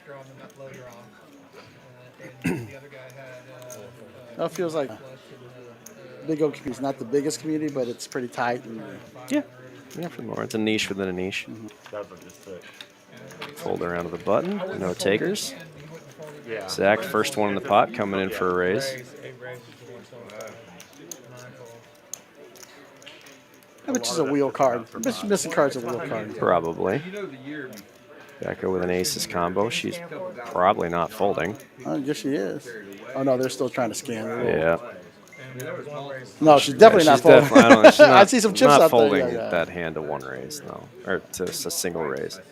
Jeremy, this is going to frustrate Becca when she comes in for an isolation 3-bet, and then Jeremy's like, nope, not folding. Yeah, he's like, not folding because... Oh, she must have lost a pot recently because she's got all those black chips are gone. Yep. Which I don't remember. So Zach's not going to fold. I'm assuming that's going to be a low card. We can't see the 2 of spades, so that's going to probably be a low card. But that's frustrating when you try to isolate. Somebody calls behind you. Now you're stuck in the middle. Terrible. Jack 10X. Yeah. That's good for Becca's range. All right. But we don't know what Zach's other card is. He might just change momentum. Yep. He's just going to go for it. Screw you guys. I'm going right for it. Oh shit, Becca. She's too far in. Yeah, she doesn't have much chips left. Yeah, she's too far into it. But we'll find out what that other card is. It's a 4. Ace King. Ace King. He's gonna need just turns it and turns Becca dead.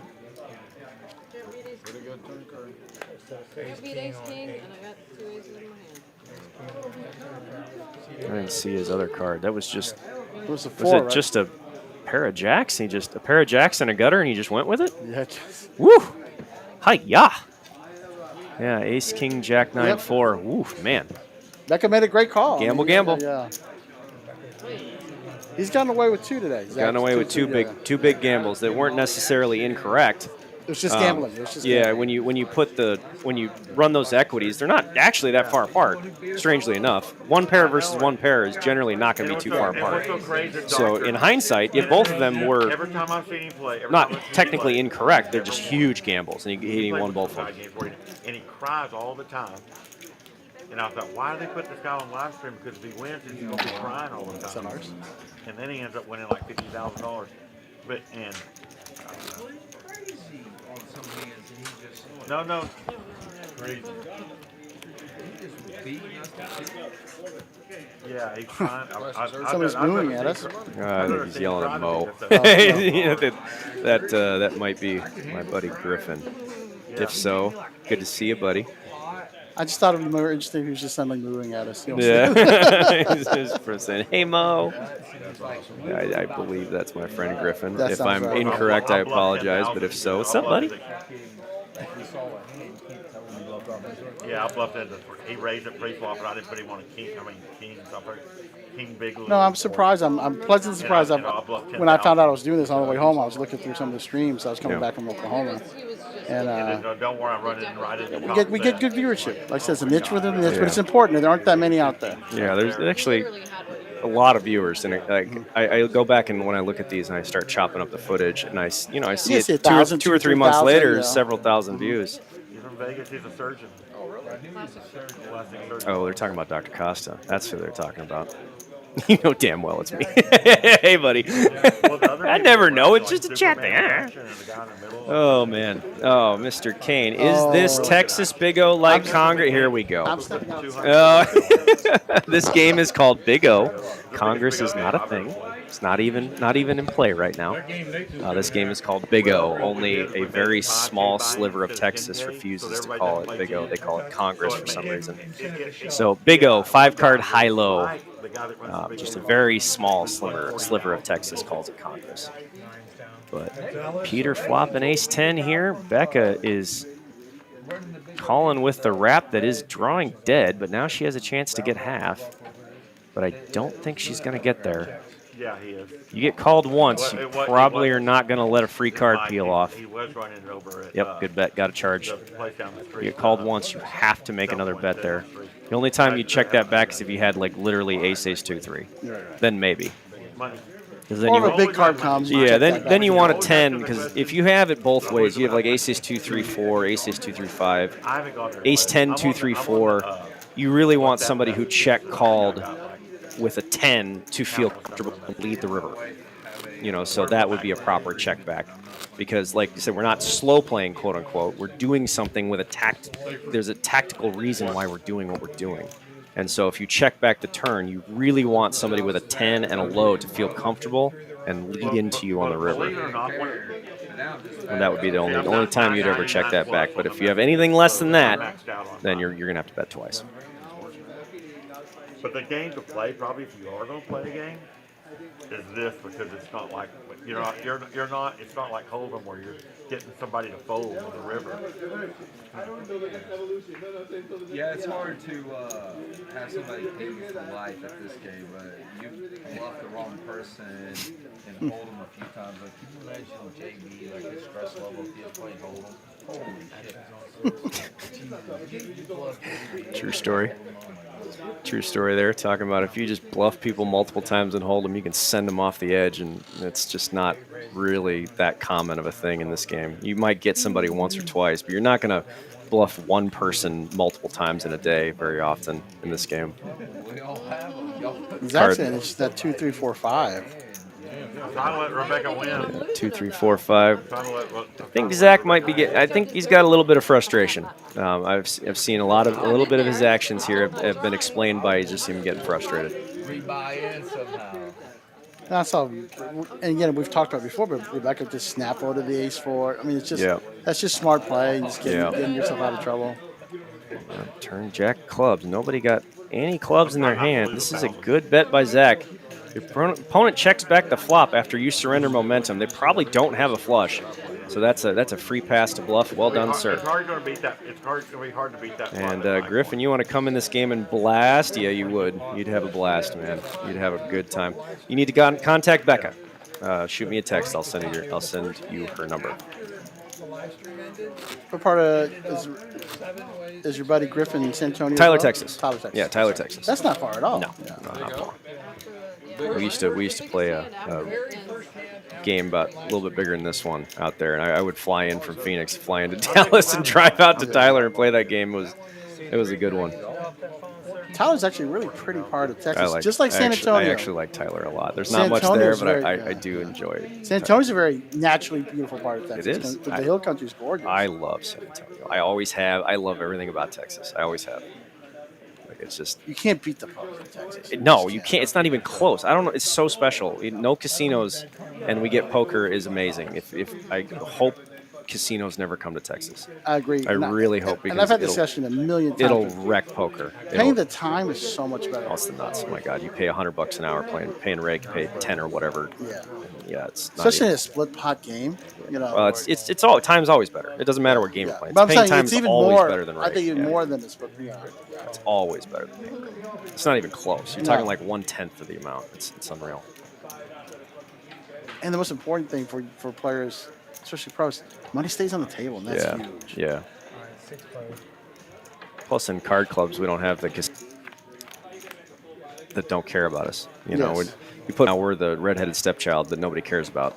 you know. You're only game in town. We'll take care of you. Yeah, they don't. Yeah, we're the only game here. You know, because that's the whole point. It's a card club, not a casino, and we're at the bottom of the totem pole in casinos. Right.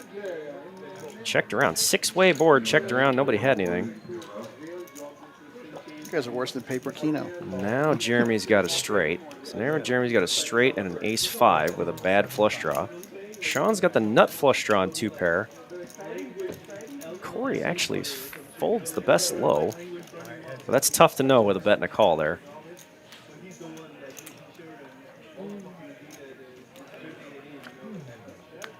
Brick house. Nothing changes. Jeremy loves that because it doesn't change a thing. Forces Sean to have better than an ace, or like ace-3 or better to make this call. And he's going to get it through. Well done, sir. Well done. He's able to bluff. He did actually have the best hand both ways, but doesn't know that. he doesn't know that. When he makes that bet and gets called and there's a blank, you have to just fire it again. So that if Sean was calling with a hand that's not the nut low, there's a chance he folds and then you win half the pot. But obviously he can't know that he has the best hand both ways there. Mo, I used to have this joke when I was in Vegas. I told him everything's bigger in Texas, even the Asians. If you don't know me, I'm a 6 foot tall Vietnamese man. Except the rake, because there's no Except rake the in rake, Texas. no rake in Texas. Yep. Yeah, I've had this argument so many times. It's like I didn't want to deal with it. That's another thing. If they're making that argument with you, Yeah. I want to play poker. Oh, was that dumb argument that Negrani was making that more rake is better? Well, or just whatever? rake over time. Yeah, there is no argument. It's just math. Math doesn't have an opinion. Rake, the number's bigger. Time, the number's smaller. There's no debate. And it's not even close.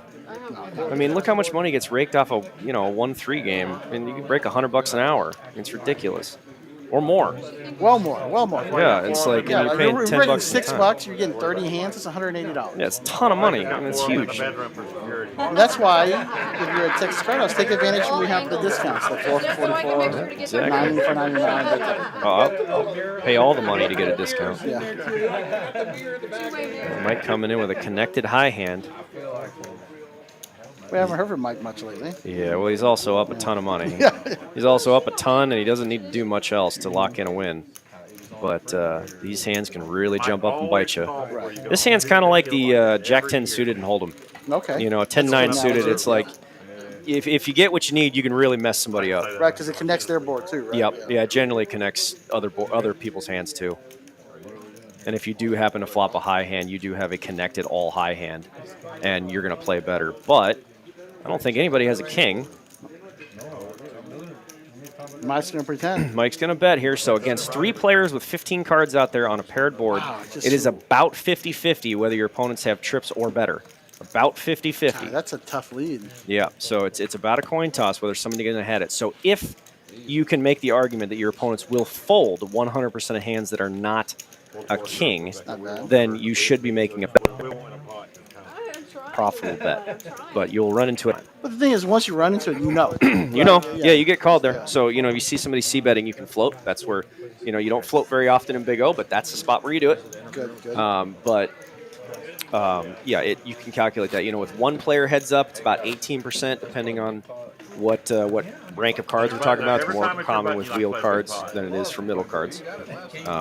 2 players, it's in the mid-30s somewhere. 3 players, it's anywhere from 48 to 52%. So it's about a coin flip with 3 players. You get 5, 6, 7 players, it becomes like 80, 88% likely. Right. You know, take the entire field, give them all hands, and flop a paired board. It's a near statistical certainty that somebody has it. It's like 87 or 92% that on a full table that somebody will have trips or better.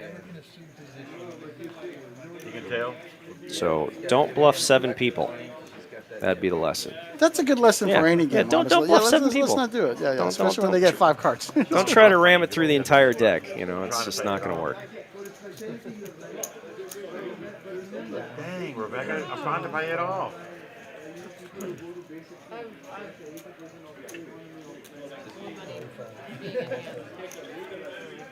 Round to Sean. Oh, he's going to look down at 3 aces, 2 suited aces, which is nice. But again, like we said last time, when you have 3 aces in your hand, generally you don't get any action anyway. You generally just get that through. Because there's only one decent combination of cards that's going to call. But it is kind of fun when you oh, they're playing props now. That's what all that extra chips was. Okay. Trips in your hand and win with it. I'll keep mine. Yeah, you generally not going to get a lot of action from when you have 3 aces in your hand. I'm buried. We got to play this game till tomorrow night. You want to up it to 50?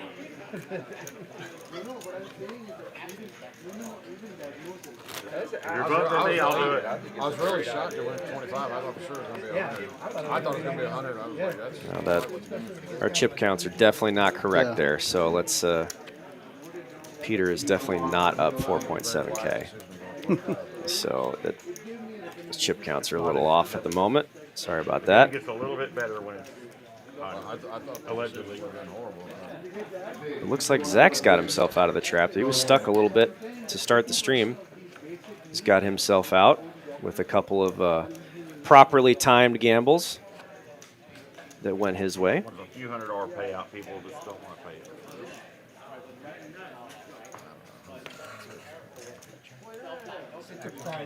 Becca with a high type of hand, double suited from early. Generally want to see her come in for a raise. If you're going to play a high only hand from early position, you generally want to come in for a raise.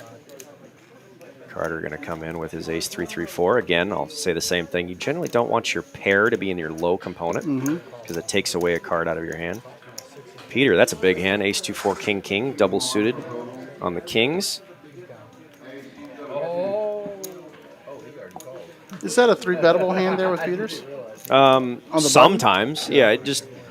It's you don't want to get in the habit of being dealt a good hand in 3-betting. Like Okay. you just Like we're talking blanket about, 3-betting. yeah. All because again, the more aggressive you get early, the fewer options you have later, and that just compounds the earlier that action gets. So if you get that action pre-flop, it removes more options than if you wait till the flop or the turn. So yes, sometimes you can throw in it. Sometimes it just not every time. Again, I'm really learning. I Hold'em, I've learned to 3-bet more, Yeah, and this is a little different. Yeah. yeah. In split pot, you're not trying to make people fold out their equity as much as you are in single pot. You know, that's like that's the be all end all in PLO. You got to get everybody to fold out their equity. But in Big O, that's not always what you're trying to do. You're trying to get people to put it in with weaker hands, make them put in money drawn dead, convince somebody that that their hand is good when it isn't.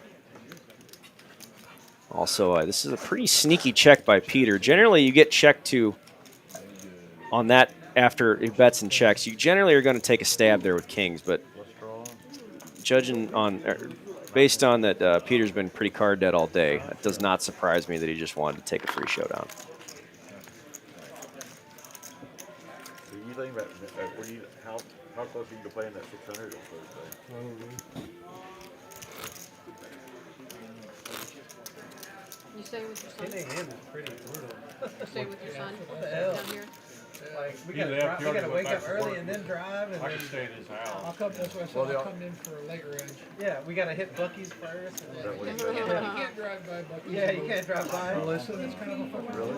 Yeah, it is brutal, man. Golly. They usually make it 2 p.m. Stay out there at the house. Yeah, it's a really strange start time. Maybe I have to get a hotel. We're talking about the Big circuit O, event yeah. going on at Choctaw up north, across the state line there. I just came back playing the seniors event, and I'll tell you, I don't think I'm going back. Really? The way they do the payout structure was odd. I mean, it's a great. I like Choctaw. Don't get me wrong, and I think getting a ring and all that stuff is cool. But like bang for your buck, I'd much rather stay here in DFW and play some great tournaments and cash. Tournaments suck. Yeah, I like tournaments, but I'll disagree with you there. But yeah, I understand the Yeah, appeal. yeah. You know, I've said this on every live stream I've been on. I understand the appeal. It's just not for me. I Right. Like fame, glory, trophies, bracelet. None of these things have no value to me. But you're making great. You're doing well. I'm So, doing fine. Yeah, I like what I do. You know, yeah, it's good, but it's a lot of fun when you make the fun. Yeah, of course it is. It's a lot of fun when you win, but like, yeah, it's just I'm not very good at it. There's also that. I'm just not very good at it. I didn't hear it. But I mean, I've only played probably, I don't know, 20, 25 Big O tournaments ever. So, like you said, you enjoyed the Big O, the main event. I mean, that was so deep. It played like a cash game for 8 hours. Let's say things like that. As long as the structure's right. Yeah, structure's right. Then I like it. Yeah. I bet you weren't bad at that. No, I did quite well. Actually, I had chips the whole time. I was never in danger. Well, that was last year, not this past year, but the year before.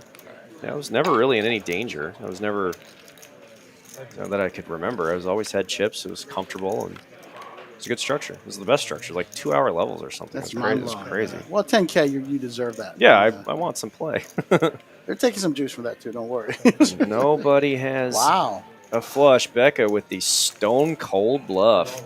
Look at that. It works. Look at that. Gotcha. Smile looking around. Anybody notice? Anybody notice? Air ball. Nice job, Becca. So those of you who say you can't bluff in Big O, that is exhibit, I don't know, P, Q by now. We've seen plenty. We've seen quite a bit. We've seen a couple bluffs that end up not being bluffs, but they definitely were. They're definitely, they thought they were bluffing. Right. Yeah, bluffing with the best hand. That's my favorite type of bluff. You see those in Hold'em where someone makes a bluff with ace high and they're like, ace queen high, and somebody gets called and they're like, yeah, that's good. That's good. What just happened? That's good. You're like, oh, you didn't realize that was a value bet? Nope. No, I did not. Thin down, very thin down. Well, he's married. He's married. You screwed him. You screwed him, and he's married. He ain't married. But he can take the screwing. Oh. Lust for the pot. Lust for the pot. That's about 6 commandments right there, broken.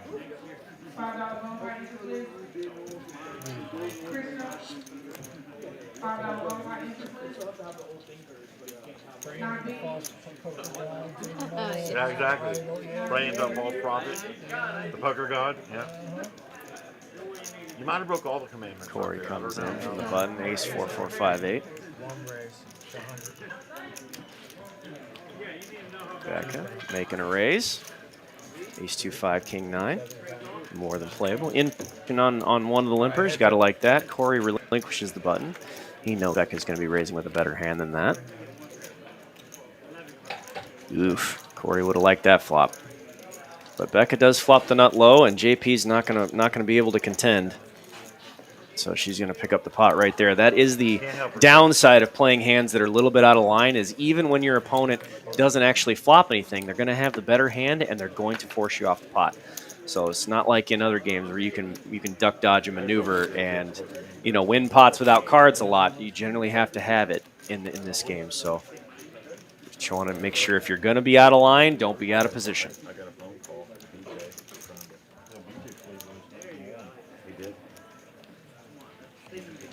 He called me about 3 times. It's crazy how good the Big O is in West Texas. I was sleeping. I can't believe that was going to get a regular game. Oh, I like to have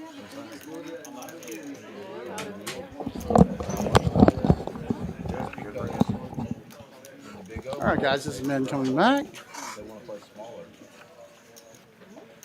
Just a reminder, we have a couple of things coming up here at TCH. We have the 4 for 44 time special. We only get it once, but we're also giving back to the North Texas Food Bank.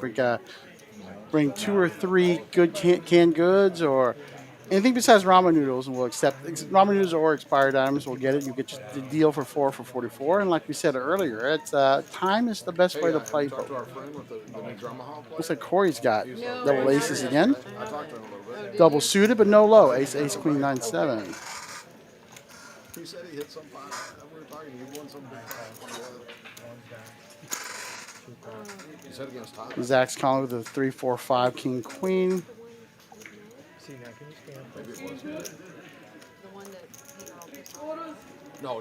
I was there for that one. Oh, that's right. I want you guys that are interested in playing this, just reach out to us through the stream or through the room, and then get you contact with Rebecca. And we have this game going every Tuesday at 3. Corey flops a nut flush draw. Oh, that's right. Checks. 7. That's 400.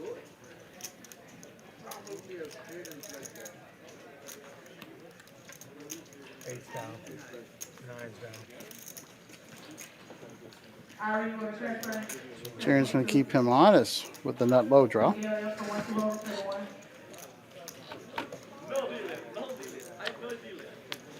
Check or betting right here. Jeremy now just made 3 deuces.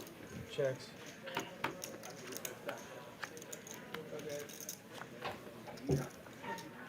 Clubs come in. Jeremy does have the nut low and 3 deuces. 25. He's going to bet the pot for 12.25.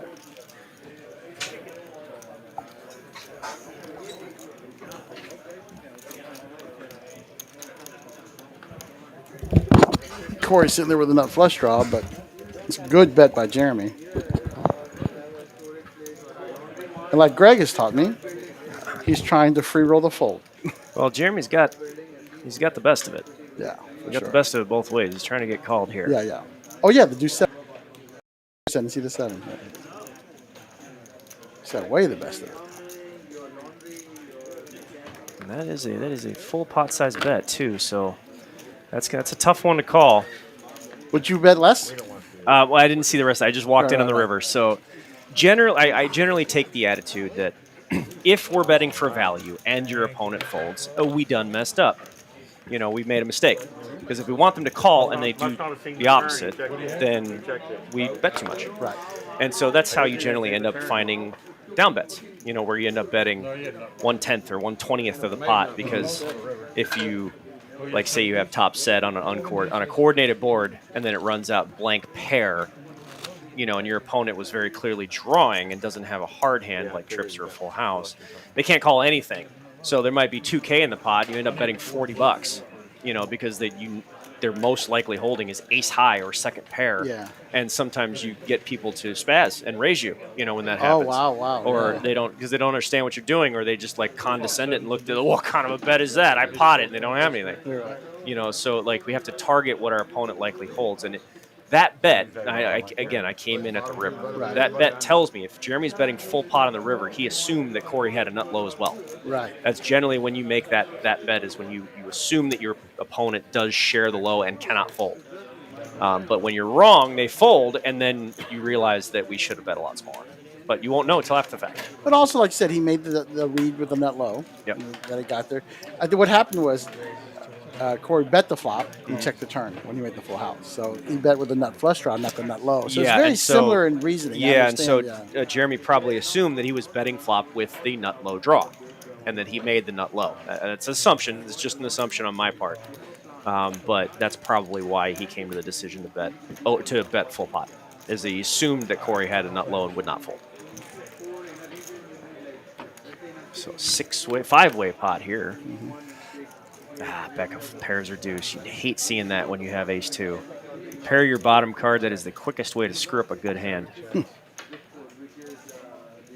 Nobody with much here, except Becca's random 2-pair, but now Mike makes a flush.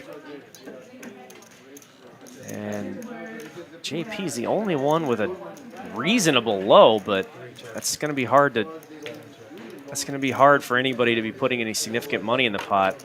I like that check from JP, but if this checks around again, well, now Zach's just going to make the nut low. I was going to say, if this checks around again and it's not an ace or a 4, that's a pretty easy bluff for JP if he gets checked to again. But now that the nuts have changed, nobody bet the flop or the turn, Mike properly assesses that his queen high flush is the winner, and he's going to get a bet from multiple low hands. Yep. Corey's got the nut low, and Zach paid both of them. Yep. Yeah, Zach and Corey have the nut low, and JP overcalled after 2 people had called in front. That's generally a spot. If once there's a bet on the river and 2 calls in front, you're going to have a nut hand most of the time. Mm-hmm. You're going to have a nut hand to compete there. Although I have folded a second nut low there, and then I get shown 4 flushes. You know, it gets shown 3 people with all have flushes, and nobody has a low. And you're, whoops. I think you've seen a lot. So Yeah, yeah. It's But how many hours you put in a week playing? now that I'm in San Antonio full time, about full time. Actually, about 40 hours, Wow. roughly. I coach during the day. I have calls all day, and then you know, dinner and whatever I need to do around the house with the wife, and then we go play cards at night. Yeah, but it wouldn't have been as fun as this, Jay. Put me on speakerphone. But I used to condense when I traveled. Used to like to separate poker. Right. When I travel, I can 100% poker, nothing else. And I can focus, I can sleep as much as I want, no interruptions. And then I would play a little more, and then I would basically play until I couldn't see anymore. You know, I'd show up at whatever time I needed to show up, and then I would play for as long as it made sense. But now I got a little more flexibility. I don't have to play, 10, 12-hour sessions. Because that was the only 10 days I'd get all month, you know. So when I would travel, I'd only get those 10 days to play all month, so I had to make it count. But now that I'm here full time, got a little more freedom. I like it. I don't want to get us both in trouble.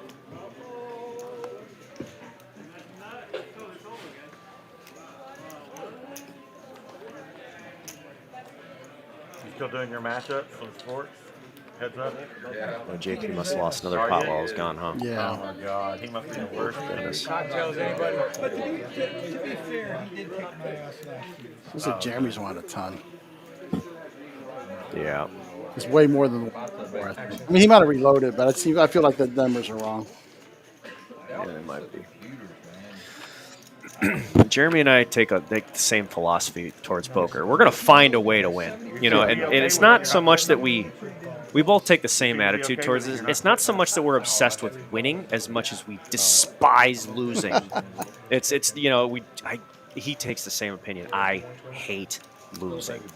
And so I just do everything in my power to win as much as I I don't can. mess with it, but I just think As often as I Yeah. can. I hate losing. And Jeremy's the same way. He's like, I can't tell you who plays on what team. because I don't care if it's $5, it pisses me off. He's like, I just don't like it. So he's obsessed with winning too. His same attitude that I take. I mean, if you're gonna do something, you might as well just put 100% into it. And it's like, you don't see a lot of that in poker. A lot of people they only think about poker when they're at the casino. Right. Becca drilling top set, but unfortunately Peter doesn't have anything to contend. Which on that wet of a board, and Becca only has 1 diamond in her hand, is not necessarily a bad thing. And that's not Peter with the hand. No, it looks like it's Mike. So Mike has a hand, but we don't know what it is. Peter does have a hand as well. Looks He like. does. Yeah, yeah. Peter does have the ace jack 10 9 4. It looks like Mike has something. Mike is going to be raising here. I know we can't see his hand, but you're going to expect to see a combo of like ace 3 4 and diamonds. That's going to be what's going to be in his And hand. Rebecca's too shallow. She's too shallow. She's going to have to gamble. But you're going to see an ace 3 4 and diamonds kind of combination with Mike. I just got top 2. Is it just top 2? Is that what he said? That's good Oh, news. that's a terrible card if she doesn't know what he has. Double terrible. Now Becca's going to. No, she doesn't have life. Just no live, no live. But she's. No, we didn't have a low. We got 3 pair, right? He's got 3 pair. That's not so Fair, sensitive. no She's low. gonna We scoop can't it. see his hand there. 7 5 ace. Is that a 9? That Something. 5 looked like a 6 Can't down be. here. Yeah. I can't see his He hand. came with King 5 Ace 7. I think he just paired it all. 10. I can't see his hand. Like a 10 and a king and a 7 5 something. Well, Rebecca doubles up here. Okay, well, my assessment was wrong. That's not what he had. I knew she was in good shape. He goes, "You have a set?" Yeah, I guess, wait, what? Oh, man. So normally, when you see that hand, when you have that hard hand there, you have top set on that wet of a board. You're gonna when you get raised, you're being raised by the soft hand, and the soft hand is the draws, the ace 3 4 and diamonds. I said, I don't care what And unfortunately for Becca, ace 3 4 and diamonds is a small favorite over that top set of on kings. accident, right? On accident. And if that ace 3 4 turns a low that does not complete better than a set of kings high, then that ace 3 4 becomes over like an 80-20 favorite. Because they got half the pot locked up, and then it won't be 80-20, it'd be like 72-ish %. But you're still gonna be an overwhelming favorite of the nut hand, the top set, and when you don't even have a pair. So soft hands generally suck up more equity than the hard hands do. generally. Because quarter Right. chips are played. We round up to a quarter. That's a big lesson in this game. Yeah. That's gonna be one of the hardest things for people that are transitioning from Hold'em to something like this. It's one of them, yeah. And what it is that it's the concept that draws are generally a favorite. That Hold'em players generally can't wrap their head around that the hand that isn't ahead right now is a favorite. Because in Hold'em, you're used to, the hand that's ahead right now is almost always a favorite. In worst case, you're Almost flipping. at worst case you're flipping. Yeah. It's almost always a favorite. But in Big O, the hard hand is rarely a favorite. And you said like you have 32 outs sometimes. Yeah, there's I have an example. It's a really easy example of like if you have, say the board is Jack 10 4 5. You know, a set of jacks has only 10 outs to make quads or a full house. But if you have Ace 2 3 King Queen, if the board doesn't pair, you make the nuts. Right. And so like if you have a couple of flush draws, you're sucking up 3/4 of all the hands. You're 3.2 to 1 favorite. Oh And wow, that's got a monster, huh? That's the big one. That's a big hand. One suit. Mike's sharing that Ace 3, so Mike has the ability to get coolered for a huge number here with the right kind of flop, but oh boy, it's bad flop. nobody really likes that flop. But Zach does have the Ace of Diamonds, which is powerful here. Wouldn't be surprised if he'd bet C-bet. Yep, yeah, that's good. You want to C-bet that flop with the Ace of Diamonds. Yep. Now, if you get called, you're done with it. You're only betting another diamond. But with that naked Ace of Diamonds is quite powerful as a C-bet because you're not going to get raised. Ace Jack of Diamonds isn't there, so you can't be check raised by Ace Jack and Diamonds. And a flat Ace Jack's going to flat there and raise you on the turn. An Ace Jack's going to flat generally because you don't want to check raise, as my buddy in Tennessee, or my buddy Tennessee in San Antonio says. Otherwise, you'll be naked in the streets. If you check raise there with a naked Ace Jack and they have it, and they have Ace Jack of Diamonds, yeah, you're naked in the streets with that naked nut straight, and bad things happen to you. All right, looks like we're getting a new Ricky deal. Somebody coming in. This is so fucking slow, I'm turning it off. They don't even play poker. We're having some issues back there, I think. Is that a bomb pot button or just regular? Just regular. Yeah, And it's 4 cards? Yeah. When we got the bomb pot with the one board, and then we were all just waiting. That was hard to watch. That was probably hard to watch. It was hard to watch when I'm playing it. Like, I'm waiting for a miss. But I mean, it would be okay if you would like communicate and tell us what's going on. It burns again or something. Are we short here? They dropped 50 for the deal. Got it. Yeah, last drop. Well, thanks for everybody who's joining us from around the country. Let us know where you're watching from. Let us know in the chat where you're watching from and what you play. Yeah. You get that second flop out there forever. Always like to say hi to everybody around. All right, bomb pot. And there's two boards. Two double board bomb pot. We're playing with 4 cards, yeah? Yes. Okay. So this would be a double board PLO hand. So you generally want to look at the boards and then develop what kind of hand you want to look at before you make the action. Most people look at their hand and then try to make it fit with the boards. You generally want to look down, like, so on this board, you're like, I'm looking for Ace, Queen of Hearts. That's what I'm looking for. Yeah. Ace, Queen of Hearts, and then whatever. We used to joke all the time, like, put out the flop first and then deal the hands. So like, as you're looking at this bomb pot, you should look at the board first. Develop the range of hand that you'd like to see, right? Because you have to compete with the entire deck. Keep in mind there is no VPIP here because everybody sees the flop. So it's just a card game. So develop, the type of range that you'd like to see in your hand. Look down. If it's there, continue. If not, bye-bye. That way you don't get into any trouble. Look, we've got somebody from Athens, Texas. Athens, Texas. All right. Onito, thanks for joining us. Thanks for the compliment, Griffin. Appreciate y'all. All right, 2 queens out there and 1 set of 9s. He's got 9s full. JP's going to go with it. He's got a queen, a pair, and a gut shot on one. He's just going to go with it. Yeah, that's in pretty good shape, really, right? It's got the flush. Now, flush in the full house. Sean's got the 9s. I mean, Sean's got the 9s full and a flush. JP's going to need to pair one of his side cards to get half of this pot. He cannot win the bottom board. Corey out of there didn't fill up. That was a bit much. Of course, not happy. He's not happy about something. JP's going to need a 6-5 or a 3. That's not it. That's a bad card. And that's going to be the end of JP's day, I would assume. Yeah, I'd imagine that's going to be the end of it. I think JP is going to be down 9 or 10K now. Oh, wow. Yeah, 9 if I remember correctly. He's done for the day. That's He's probably going to be the end of it, yeah. Ned, I'm buying some more chips too.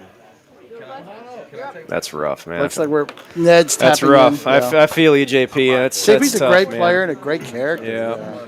That's tough. That's a big loss in this game. That's tough, buddy. I feel for you, man.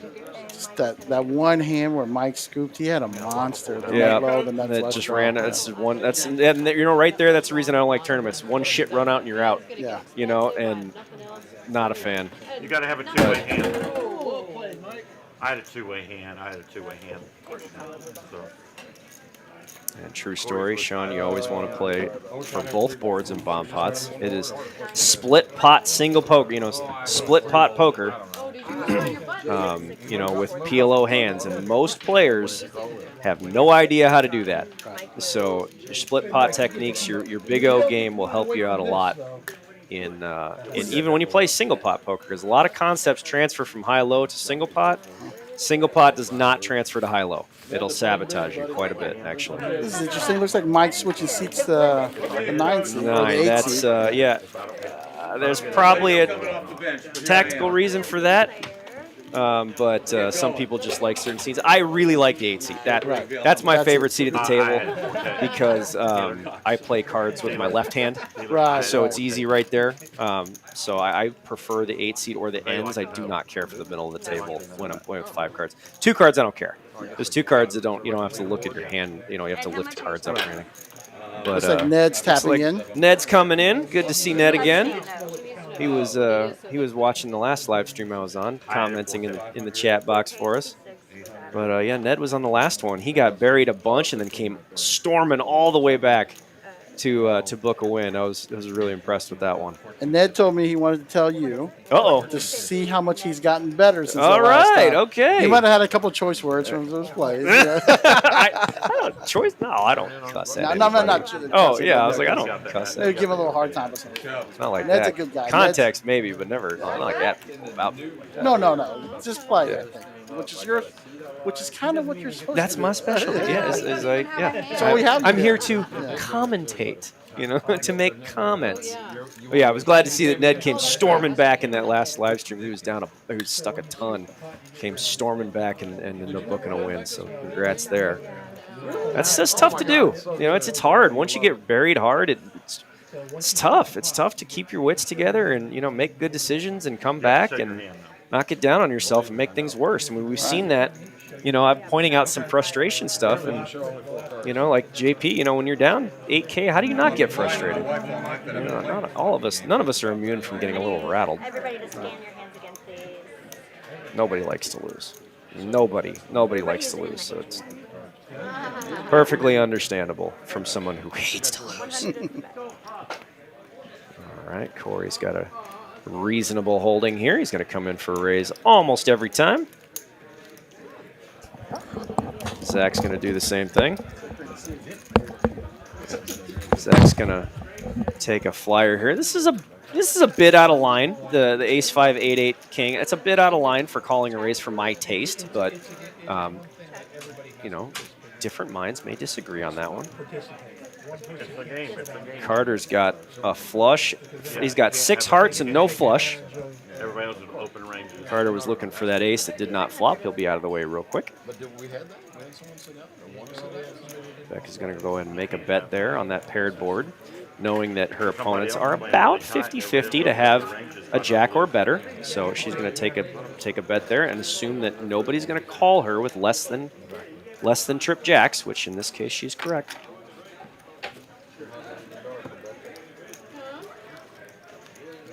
Whose 100 in dark is it? Rebecca's? Oh, welcome to the main stage, Ned. Have you ever done that before, Rebecca put 100 in dark? Carter's never done it, I can promise you that. Is that his first time? Yeah, first time. Well, it's all right. livable.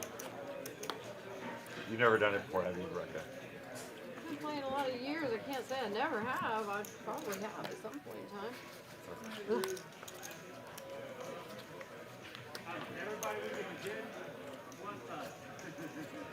All right, next hand, 25 under the gun from Michael Carter.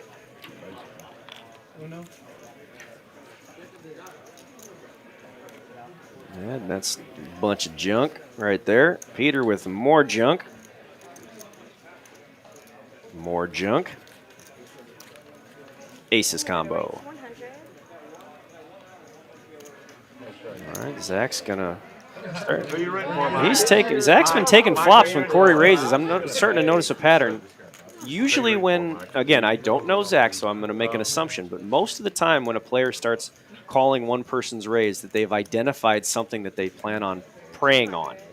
So Zach has identified there is something about Corey's game that he wants to get involved and play flops with him post-flop. Me either. I thought you He's were going to end up 3 or 4 calling times with a on little bit out of line range. It's not that unusual. Mike can't believe It's he generally lost the his mark button of somebody blind. who's confident in their post-flop play.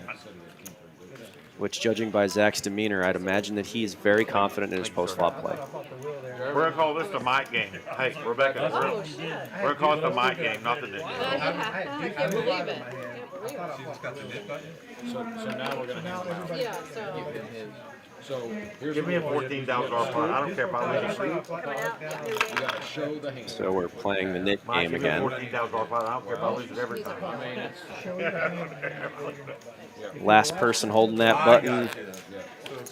It's kind of like, yep, it's kind of like musical chairs, but for poker. You don't want to be the last one holding that button. All you have to do is win a pot and turn your cards over, and you get rid of your button. Last person holding the button pays the table a bounty. You had over 3, right? I think Peter paid twice too. Just one of many different What would over 3 proposition bets that players can make in this game. A lot of times we'll play props where if you have 3 of a kind in your hand, it's worth X amount of dollars, but if you win, it's worth double. It kind of encourages people to play a bunch of trash. It's the big O equivalent of the 7-deuce game in Hold'em. Really incentivize people to play a bunch of junk, but there are actually decent hands in Big O that have 3 of a kind in them. You know, if you have 3 aces or 3 deuces in your hand, those are hands you're going to play anyway. So sometimes it can just be a little extra bonus. But props can be a lot of fun. They can get people in a lot of trouble. Just like the 7-deuce game in Hold'em. Yeah. 4 years. That's actually probably pretty good for that kind. There's a big hand from Zach. Mike's going to wake up with aces. Double suited aces. Definitely going to be calling. Might choose to isolate here. 125 is the bet. That's the choice he's going to make. He's going to isolate with a hand like that. Mike knows his hand plays much better against 1 player in position than it does against 4 players from out of position. So that's the reason for the 3-bet. I agree with it. That is one choice. That is the higher variance choice of the 2. There are more outcomes that are wildly different when you come in for that, make that 3-bet than if you just flat. Jack 10X. Nut flush draw for Zach. Bunch of pair and a gutter for Mike with a backdoor flush draw. Wouldn't be surprised if he took a card off here. Yep. So let's see one more. Let's see how you react to the turn. Nut flush for Zach. Where's he from? Now, if he's been watching, he should be checking this over, but I can't blame him for betting. Yep, he's just going to get right out of the way. Which is somehow national news. Right out of the way. And unfortunately, he has to show to get rid of that button, but as the other option that Zach has there is to check a second time and see if he can get Mike to represent the hand he has. The downside to that is you're only going to get one shot. If you go for the check raise, he's going to snap muck it every time. So you're trying to 1-bet by that check. And so those are your 2 options. You can lead, hope for the best, that he might make a bad call, or you can check and go for the check raise, and that will probably end the hand. So whichever you think is more profitable, that should be the action that Zach should take. Yeah, remember that? But he was on all the talk shows. Oprah and all that stuff. Little white panther, Yeah. Had no power whatsoever. Just kind of a citizen. Guardian of the fact they used to be called the Guardians. Guardian Angels. Guardian Angels, is that what it was?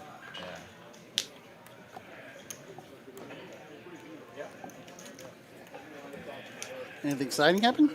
Yeah, just a couple of normal poker stuff. It's always exciting for me. Sean, it's a rather snug fold. The ace 4, 8, 10, 10 double suited. A little snug in the cutoff. But with these goofballs to his left, don't blame him one bit. Mike coming in. So Zach comes in. No, Zach didn't raise. He called and Mike raised. Okay, that's correct. That makes way more sense. That makes way more sense. Becca, ace 5, 6. Ace 5, 6, 7. This is a very flop dependent hand. That's a little out of line for my taste. It's just you're only going to flop a wheel like was less than 1% of the time. It's a real small percentage. Top set for Zach, but there is a straight available. Becca flops a nut flush draw. And she's a two pair that's not good. Yeah, Mike's going to have top 2 that isn't any good at all. None of his draws are there. And here is one of the traps that Hold'em players enter into when they find themselves in the Big O game. They see a hand like Mike has, and they think they have everything, and they're drawing stone dead. Right. You think that top 2 and a flush draw is a huge hand, and he's dead. So that's a major, major difference from this game to a game like Hold'em. Nuts for Becca. Mike's in a lot of trouble. Becca makes the nuts, but I don't think he's going to get in trouble with Becca behind him here. Because there's no way she's going to let a free card come off. Not with that low draw available. No way in hell. This is going to be a full pot bet. Right. That's what she did. Yep. That's exactly what she did. There's no chance. The only way you can let that go back is if you have literally all of it. Right. You have to have like a set of 9s or a set of queens, ace 2 of diamonds, ace 2, 3, maybe. But that's still not so cool because then if you get led into on a blank river and raise, everybody knows what you're doing. You're not getting away with it. So it's just better just to bet. Zach makes a proper fold there. Yep, it's just better to bet and hope that your opponent makes a mistake, and that's exactly what Becca's going to get to happen, is that Mike is going to put this bet in. Now drawing at half. He has a chance now, but he's drawing at half heads up. This is never a positive equity situation. Too soon. But, you know, he can scoop this whole pot with a queen and a 9. He can catch back up now that set of queens did fold. But there's none of that left, and Becca, she's going to go for it. She has the best of it both ways, and that's going to do it. Mike's not going to be calling this one. He's not calling this. No, it'll have been like a 4, sure, but Mike was able to, by Becca making that bet, the set did fold, so he could have won with a 9, but you know all the queens were gone. But let's see if Zach actually lets him know how dead he was. This is a litmus test for Zach right here. Don't say it. Don't say a word.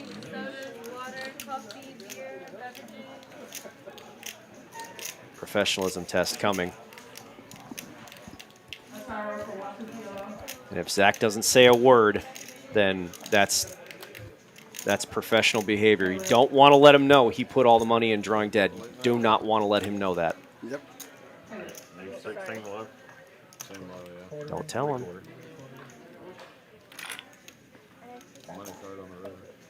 Nothing.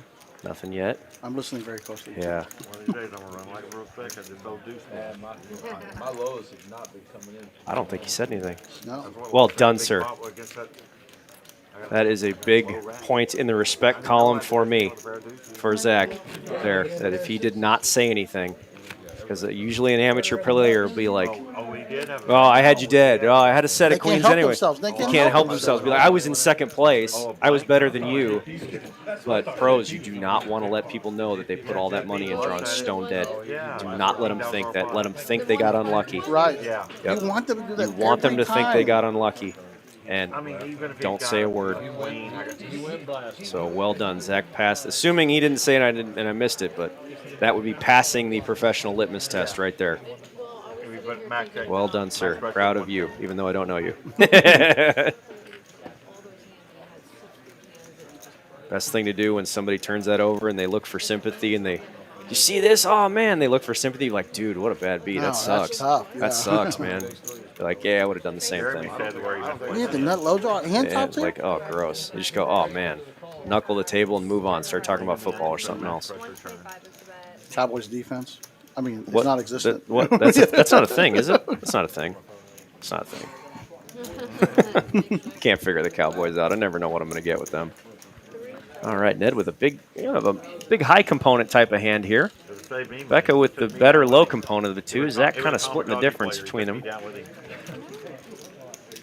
Deuce in the door. Ned flops about the best of that one with nut flush draw and an ace-5. Well, also the turn he has no fold equity. Slides out a bet of 200. I like that bet. I know. I'm looking at 1,600. I'm not sure anybody's got much to compete with it though. Yep. It's 3,600 plus the 6,500 is already out. All good. Good job. Well done. How many clubs you got there? I think if I catch my deuce, My play may have improved since August. See, he's talking his play. Good. You made an impression on that. You really Did I? I'm not kidding you. I'm not being facetious. You made an improvement. Good. He's played better. Good. He goes, I can't believe you only put me into queen. Mo's a DFS, a daily fantasy sports aficionado.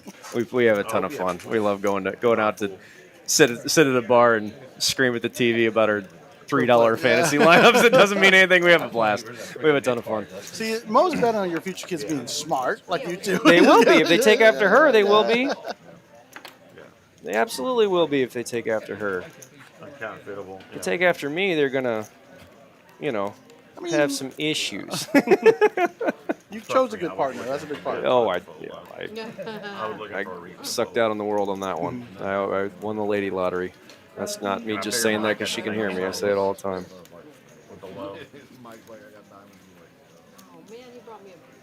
All right.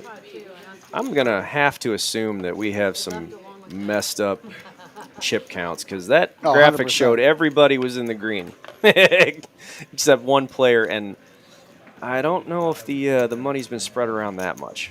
No. Corey getting I mean, sneaky JP did here. lose the time. But He did, not that much. Corey getting sneaky with a hand. He would normally raise here. That's something about Corey's game that makes him very sneaky, is that sometimes he just does random shit at random times. And, and I like that idea, is when I play with pros I don't know. Sometimes I'll just send them on a random wild goose chase. Remember that movie, Hunt for October? Oh, yeah, of course. Crazy Ivan. That's what it is. It's a Crazy Ivan, right? You take the turn when you're... God, what a difference. It's like a whole different world from back when that movie was made. No kidding. Oh, my God. How things change. All right, Zach raising with a high hand. This is also sneaky because almost no one expects to see something like that when you come in raising, so it is quite sneaky. Corey's gonna limp call with his pretty big hand. Yeah, bigger high hand and a low. This could get nasty if this comes 3 high cards. Nope, we don't see the flop yet. Nope, that's going to be the end of it. Yeah. Zach's not going to put a penny in. I don't think either player are going to put a dime in until the river. Zach's thinking about it. No, he's going to take his free shot at half the pot. I'm never going to get over the fact that he went out with Janine Turner. Ooh. Oh, yeah. I don't think Corey can bet this because he can get flat called by a bunch of hands that scoop him. Zach's going to take. Zach might try to get him to fold a low he doesn't have. He does have a low, but Yeah, just the naked deuce, right? yeah, the live deuce. Corey's not the type to fold that kind of hand for $200. That's right idea, wrong player. Right idea, wrong player. But And you're free rolling, so. if to his credit, if Corey has a hand like just ace deuce, some players will fold there. So you can actually get people to fold half the pot there. Because a good amount of players are actually going to fold that hand there to that bet without a flush. Corey, not one of them. No, he's going to look you up. Yeah, he doesn't. Corey does not like to fold for small bets. As he says, to quote him, "I didn't drive all the way out here to fold." His words, my bad accent. I know, you know. The microphones are off. No, I think they're Yeah, it doesn't make sense. That's like 12K. Yeah, there's. Rebecca's bedroom. I don't think that much. There should only be like 9K unless there's been reloads, but there should only be about $9,000 or $10,000 worth of wins to go around. Rebecca's already explained all of her angles. Like we talked about earlier, it takes a lot to get into these streams. People Yeah. think it's all automatic. No, it's mainly inputted. Chip counts Oh, and is it? cards. Yeah. Yeah. Because we don't have RFID chips. It's harder than it looks, and RFID chips are a nightmare. That's a whole nother matter. That's not so expensive. They're like $4 or $5 a chip or something like that. It's ridiculous. Mo's hitting us to some good football talk right here. Yeah, wait, she's good at it. Let's not sleep on the Cowboys signing One up. of these days, you should have her come in. You two can both commentate. I think that'd be an interesting stream. She doesn't know Big O. Big O's not her game. But she can play. I don't know what the hell. Just it's a give take, right? Yeah, but she does know her fantasy football. She used to do the fantasy football aspect. Yeah, she does. She does know her football, and she learned it to talk about at the poker table. The whole reason she got into fantasy football was to talk about at the card table. That's important. Yep. Yeah, sure is. You get a woman talk about fantasy football. Yeah. Sound like you're distracted. Yeah. You're not going to pay attention to cards. Like, Did she just check raise me? Like, she's pretty and she knows football. Oh my god. And that's how we got married. I'm like, that'll work. She just leaves the door A nut flush draw, but nobody's got an ace 3. Corey with bottom 2 pair and a gutter. Back on the button can definitely make that bet. Yeah, you get checked too with the nut flush draw. Ace low of any kind. You generally are going to turn this into a push and bet pot. Generally, yeah, it's going to get through. Yep, well done. Good job, back up. Becca's getting a little comeback after they hadn't stacked earlier. Yep.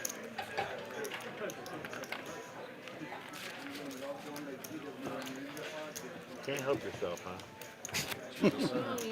Can't help it. Can't help it. I got the nut flush draw and aces, and everybody checks to me. I can't help it. And I have a low draw. Can't help it. Yep, you just can't help it because that's the right play.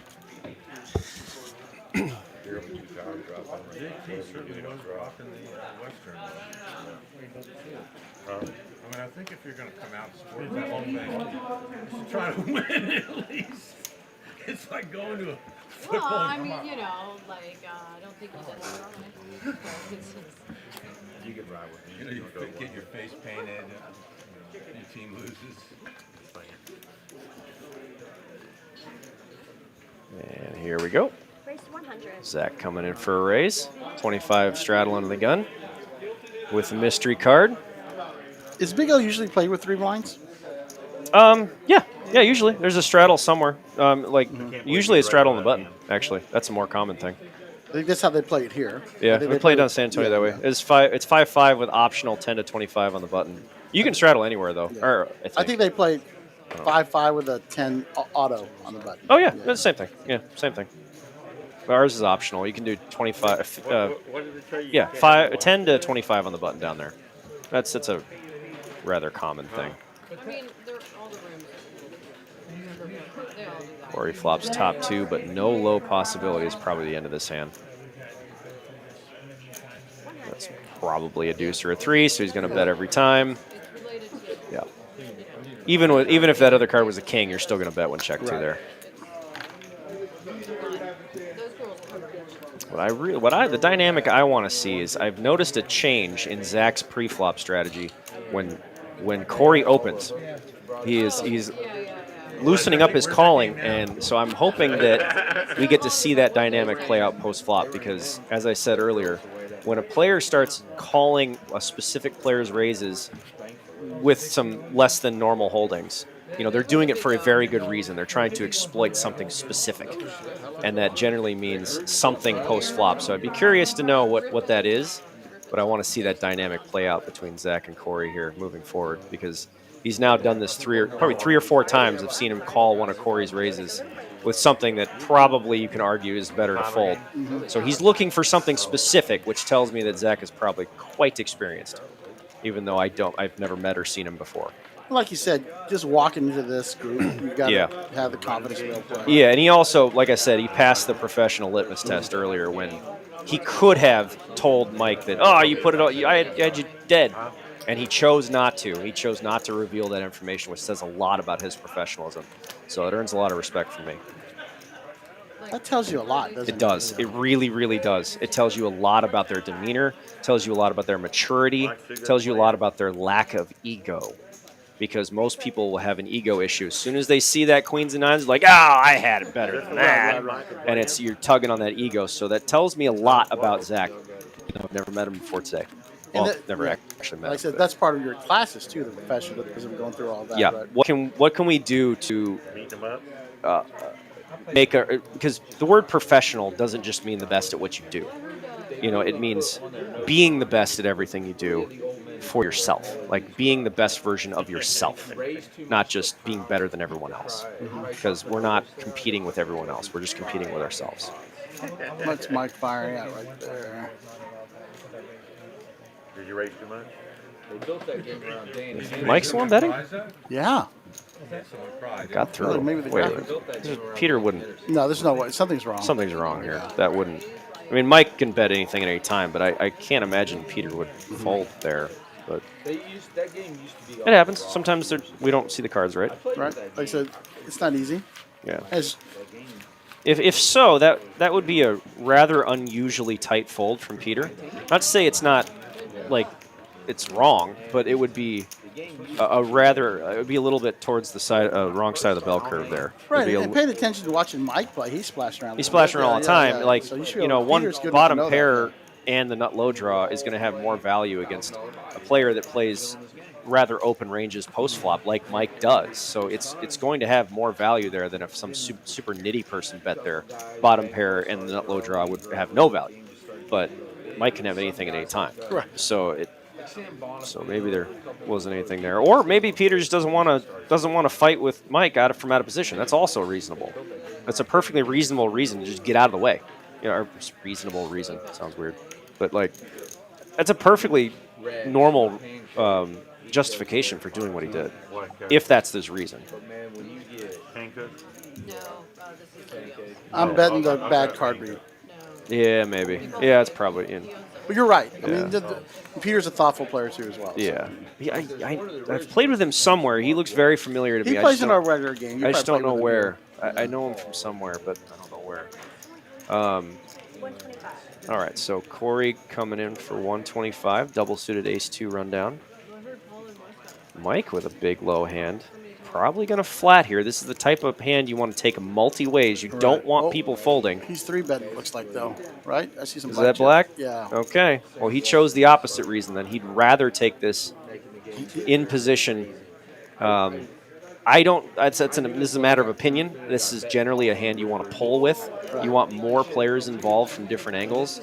It's more profitable to get more players involved because when you do hit with this hand, you're going to hit all of it. Oh, but And he gets the best of both worlds. yeah, and you want as many people in as possible. So generally, you're going to want to pull. I mean, I'm sure Mike has a good reason for doing this. He's just as good post flop as anybody else. Bank 4 in the door. Hello.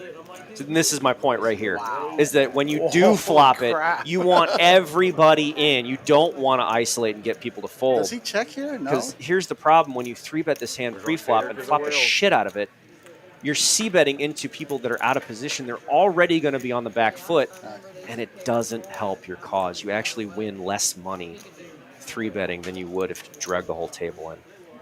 As ironic as that seems. Right. You would actually win less money by forcing everybody out. Let's play hypothetical here. Let's say Mike does take that line and flats the 125. Yep. That flop comes. He can still make a bet. He's going to get called a lot more, right? Yeah, and you can make a smaller bet too. You can bet Maybe like 100. You make like a 75, 1/5 pot yeah. bet, and you get called by God knows what in every spot. So if you get called, if you bet $100 and get called 4 times, that's exactly the same as 3-betting 400 getting called once. But you open the door to more opportunity when you pull properly, and that is exactly what it looks like when you violate pushing and pulling basics. And he gets lucky that they both called, so he made a pretty good amount Yeah. of money. But if one of them folds, that's almost disaster. It's almost a disaster. And so what you do is you minimize your profit, and you open your door to getting back raised or 4-bet. And then when you get it in pre-flop, you're just gambling. There's no real edge to be had. But that is a perfect example of what happens when you push when you should have pulled. Is that when you do flop what you Holy need, moly, what a flop, you though. blow everybody off of it, and then you don't get any action because the players that are calling you, that do call the 3-bet, have to check call from out of position, and that puts them on their back foot. That's not what you want here. You know, it's interesting when you come back and show this play, maybe for an example. He's almost mad when he bets that 400. Yeah, I mean, you saw his reaction. yeah, He didn't get any action. Yeah. And, you know, like I said, Mike is just as good as anybody else post-flop. But right there, I can critique that and say that was a mistake because that was a violation of basic polling, and he pushed when he should have pulled, and he paid for it. He paid for it because he didn't get the action he should have. Oh, this was JP's. That's our third triple ace for the day. Yeah, it happens. No, it's just fun. Yeah. All right, so if you have ace 9 here, you're going to have to just let this one go because whatever's calling you with is going to connect with that board. I think it was a bet and a call. This should be the end of it right here. Becca's going to be done with it. You take one stab, that's going to be it. Yeah, that's going to be the end of it. And Jeremy's going to know enough just to fire at this one here. Whoa! Oh, she, Whoa! She What was snapped. that? That was that cheap beater. Yeah. She beat him in the pot. That is a example of a snap call. Whoa, she beat him in the pot. Oh, what? Whoop, well, that's the end of that. Now Jeremy beat her, even with the cards we can't see. Yeah. So now he's going to... He's definitely firing. If he has an ace there, he's going to be a large bet. Yeah, almost pot. She call? Oh, we got a misread. That's not a third ace. That's a deuce. Oh, okay, that makes way more sense. That makes way more sense. And Jeremy's mystery card was an ace. I was correct. I was like, if that's an ace, it's going to be a pot-sized bet. That makes way more sense. Becca has ace 2. Okay. Way more sense. Okay. You got me, production people. You got me. We passed the test. Yeah. I was like, wait, what? I'm like, this is... what's going on here? Yeah, once with this line that Jeremy took, once Becca makes that show of calling on the turn, that's a nut low. Right. Like what she's doing there. Okay, so to translate that action, what she's doing unconsciously, her body language is saying, "Look how fast I call. Look how good my hand is. Look how easy of a decision this is. You should slow down." So as a pro, we're going to do the exact opposite. You know, if we think you want us to slow down, we're going to step on the gas. You want us to speed up, we're going to slow down. And so when Jeremy sees that action, that over-the-top, overt, look how fast I'm calling, as soon as he has equity against ace 2, he's going to bet full pot and make her pay for it. That's exactly what happened. Because once she calls turn, she's not folding river. And so he knows he can get max value out of her there. So a little like bit you said, if he had an ace with his mystery card, he fires that there with everything. Yep. A little bit out of line from Becca is that if she hadn't have made that little action, that little show of calling that fast, if she just tanks for a little bit, makes a regular call, Jeremy might not have been able to make that decision as easily as he did. Now, granted, with a 7, if he had a 7 high straight and the nut low, he's going to probably do it either way. Right. But it makes it that much easier, and it's just little tiny things like that pros are very good at picking up on. You know, and we're going to use that advantage to make more money, and that is at the cost of everyone else. So, stone face, people. You know that whole poker face thing. It's real. Kind of important. Yeah. How can you fold that? What? You can't fold. You wouldn't believe how much information we can pick up. We pros can pick up from nonverbal communication. We can pick up so much. Ooh, ace in the door for Jeremy. Weak low for just Corey. Weak low for Corey, but Jeremy determines that Corey is more likely to c-bet than he is to call, so he's going to check to him. He's a raise here, right? And he's going to call and he's going to check call and peel a safe card. If that was a high card, you can expect Jeremy to bet right into him. Right. But now that the lows got there, he's gonna wait and see. He's gonna see what Corey's gonna do. If Corey pots this, Jeremy might actually fold. What's that mystery river card? Yeah, he's generally not going to allow himself to get free rolled. But a small bet like that might not get through. Yeah. Oh. Go check. What? No, it came check, bet, call. 300. Check, bet, call. We must have missed a street then. No, it was the river. We saw the turn. Yeah, turn was check. No, the turn went check. Okay, and then the river check, bet, call. Got it. I was talking about your stone face. I think one of our young Hold'em players, named Harvey Castro. One of the things I really enjoy, he makes the stream sometimes tough because he's so deliberate. But in the professionalism street, he's deliberate on every single thing he does. And so, like you said, it's hard to put any kind of read on it because he's taking his time thinking about it and just making sure everything's okay. Yeah, it's the Doc Sands approach. Yeah. I mean, but he's not super. But Hold'em. That's something that's unique to Hold'em. Yeah, I've got a Actually, great bet when they I don't. You don't uh, see that a lot in like this game Cincinnati so much. because people generally have an idea what they're already doing beforehand, Already is. which makes it better for pros because you act quickly. The faster you More act, hands, the better for you. the more natural your actions are. So like if you think a long time, you might come up with something interesting, but when you react quickly, we know that reaction is authentic, and that authentic Oh, that's reaction very generally interesting, is a yeah. very truthful statement. So when you react quickly, you generally don't. You don't mind your body language. You're not minding where you're looking. You're not minding your twitches and your fidgets and your all that stuff. And we pick up on all that. So it's we like it when people act quickly. Well, like I said, that's what you're doing as a pro. Yeah, being we like it smart. when people act quickly because it gives us so much more information. Because when they act quickly, they're not. They're authentic. They're authentic. Yeah, they're authentic. It's generally means exactly what it looks like. And then your body language is going to be very authentic. It's no lying on the body right there. Oh, Becca's got a great little high hand. You can go nuts with that in PLO, don't you think? Yeah, usually PLO is not really my game. But when you flop something like that, you are going to go a little nuts. Flops a huge hand. Yeah. Oh no. Well, it's not 10-9. No, it's 10-9-8. 10-9-6. 7-6. Yeah. 10-9-6, 2 diamonds. 2 diamonds. So she still flops a monster. Yeah, she flops the mega soft hand here. We're only missing the king. There it is. And so she flops the mega soft hand. The reason she's leading here is because if she gets raised by an 8-7, which Zach has, we don't care. So if she gets raised, she plans on 3-betting all in. That's what's going to happen here if she gets raised.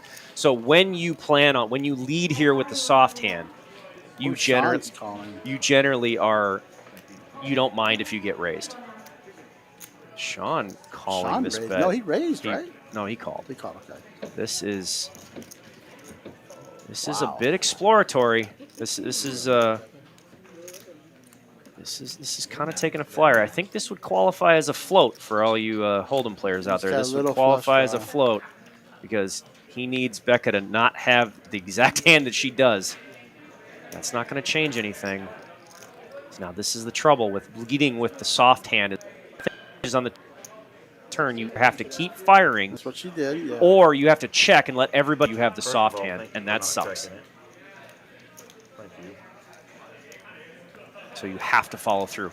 And therein lies the defense against Sean's float, is that Becca knows, I'm not going to let you have this. If you walk into a king-jack, then so be it. But walk me through a soft hand again. A soft hand is the draws. So a softs are the flush draws, straight draws, I don't really have a pair yet. Like on a flop 10-9-6, the big soft hand is ace, king, queen, jack. Right. King, queen, ace, king, queen, jack with diamonds. That's the soft hand. That's the soft hand. The hard hands are the sets, the full houses, the pairs, trips. Like the 8-7 straight in that part. Is the hard hand. Yeah, the 8-7 straight's the hard hand. It's the hand that's not drawing.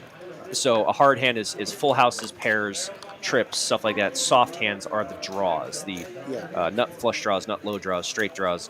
Those are the soft hands. And in that situation, let's say Zach made the proper fold with the nuts. He did after the bet call. Yeah. And fun fact about Zach's 8-7 there. On a board of 10-9-6 with a flush draw that you do not have, 8-7 is an 11-1 dog to finish as the nut straight. So you can make the argument that you can flop the nuts and you're an 11-1 underdog off the bat with the nut hand, and that is something that Hold'em players do not understand. And Zach snapped. Yeah, folded, so snap folded, so he knows his stuff. And it's not to say that you're 11-1 to lose. You're an 11-1 to not hold the nuts straight. Not to have the nuts in the river, that hand will not be the nuts on the river. You're an 11-1 favorite for that to happen, and when that happens, you generally find a fold. Therefore, when there's heavy action and you have that hand, that is the hardest straight to fold, or the hardest straight to hold. Right. The most difficult straight to hold is a 10 high straight with 8-7. This is the most difficult straight to fold, to finish with the nuts. So most players know that if you're any bit experienced in Big O, you know that when you flop a hand like that and there's big action, you just get right out of the way. Just immediately see you later. Oh, yeah. It's good for you kids at home to listen to theirs. Sometimes it is absolutely mathematically and logically correct to flop the nuts and check fold. Yes, you heard me right. It is hard to wrap your head around that. 11-1 dog. 11-1 dog to hold the nuts. Yeah, not with that hand. lose your hand like you said. You might win, but you might win with a non-nut hand. But to hold the nut hand, yeah. But plus you're all sorts of pressure at you. All too, sorts yeah. of pressure. Yeah, you can be. Sick part is that you can be up against multiple hands and you can have like 5% equity with the nuts. With the nuts. It's very strange to wrap your head around. If you take anything home tonight, I think that's one of the biggest things. Yeah. to take home. Sometimes it is correct to flop the nuts and check fold. Yes, it is. Sometimes it is correct. And I know what I just said is blasphemous to a Hold'em player. But that is the truth. Math does not have an opinion. Math doesn't lie. It doesn't have an opinion. Yeah. It doesn't care what you think. That's my favorite part about mathematics. It does not care what your opinion is. It just is what it is. And with that, to that point, is that some of the biggest things I've ever learned in this game is when I've lost a mathematical argument. You know, it's happened twice. Where did we have that discussion on the air with the little blind, the small blind? Yeah, that was one of them. Yeah, that was one of them. I said it was not. There's no way. The other one, it's a very long story, but my friend John Beaupre, who's a PLO wizard, half drunk, made a comment that me and a friend of mine were like, wait, what? That can't be true. And he's like, nah, I'm going to prove it. And he was just half drunk on a bottle of scotch and whipped out a whiteboard and showed me the business. I'm like, whoa, okay. You are correct, sir. Sounds like a good time. Yeah, it was a good time. Yeah, it was fun. So, but yeah, when you lose a mathematical argument, you generally learn a ton. And being wrong is oh so right, because you learn so much when you're wrong. We win or we learn. Which one was it? Did we win? No? Then what did we learn? That's your one-way ticket to professionalism. They refuse to tell her. From the towing company with all their information. Mike with a good 2-3-4 rundown. He's got that suited king. If you're going to have a big card, you want it to be suited with one of those wheel cards so that if you do flop your key card of an ace, you're going to have a nut flush draw just like that. Look at that. Look at that. You're going to have a nut flush draw some of the time, Yeah. and so that's what you're looking for. Backdoor nut flush draw, the nut low. Mike flopped a draw at a safety net. He's going to hammer this pretty hard. 150. Says basically nothing. Gets called by Sean with aces up.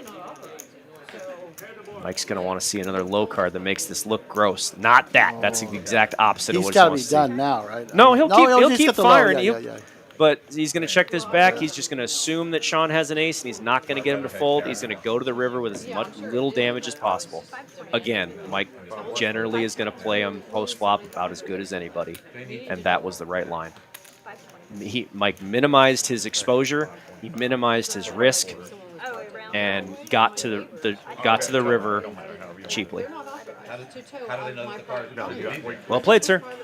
I appreciate Mr. Carter backing up me saying that he plays post flop with the best of them, not betting that turn there because he's going to get check raised, and that sucks. And when you're sitting there with the nut low and you get check raised there, you don't know if your opponent is check raising you with just aces full, or whether it's a hand like ace 2-3. You just don't know. And so if you get check raised there, a lot of times most players will end up folding that nut low. What was your comment earlier? Check to guess or? Yeah, you can check to guess, or you can bet and make the other guy guess. Yeah, that was It's a little bit different situation, but yeah, a little bit different. But when you're- Mike checks back the turn, he's yeah. removing the possibility that he'll be forced to guess, because if he bets the turn and Sean will check pot it, when he does that, now Mike has to guess. So he bet and then he has to guess. You don't want to have to guess. If he checks back the turn when Mike has a safety net, he turned that ace, now he has a safety net. 2-3-4, he can't lose the nut low. He's going to have the nut low no matter what. When that happens, he just calls the river bet and he can't be bluffed. He removes his guessing. He removes all the guesswork from it. And he's like, you can't outplay me now. I'm going to get to showdown. And if you're going to quarter me, you're only going to get a half of a pot bet. Even if it does happen. Yep, it's just half the bet. And that. But if he bets the turn, the whole stack's got to get in to get half. And that's that not hurts. fun. That hurts. That really hurts. And maybe you get a quarter in that situation. And you might just be giving half your chips away. And you don't want to do that with a guy as good as Sean. And Mike knows that. You know, you don't want to give a better player a free half stack. You just, you know, I say this when I play with friends. You know, he's good. Don't give him chips. He's good at this. Some big hands there. There's a few. Yeah. Not flush draw for Peter. Not much else for anybody else. If you're in there in the boxing ring, go in there thinking, I can't win, I Check can't around. win. Yeah, it's going to I turn the saw nuts. King 10 somewhere, yeah. Yeah, unfortunately, Peter's going to make the nut flush. He's going to lead out and bet, and that's going to be the end of it.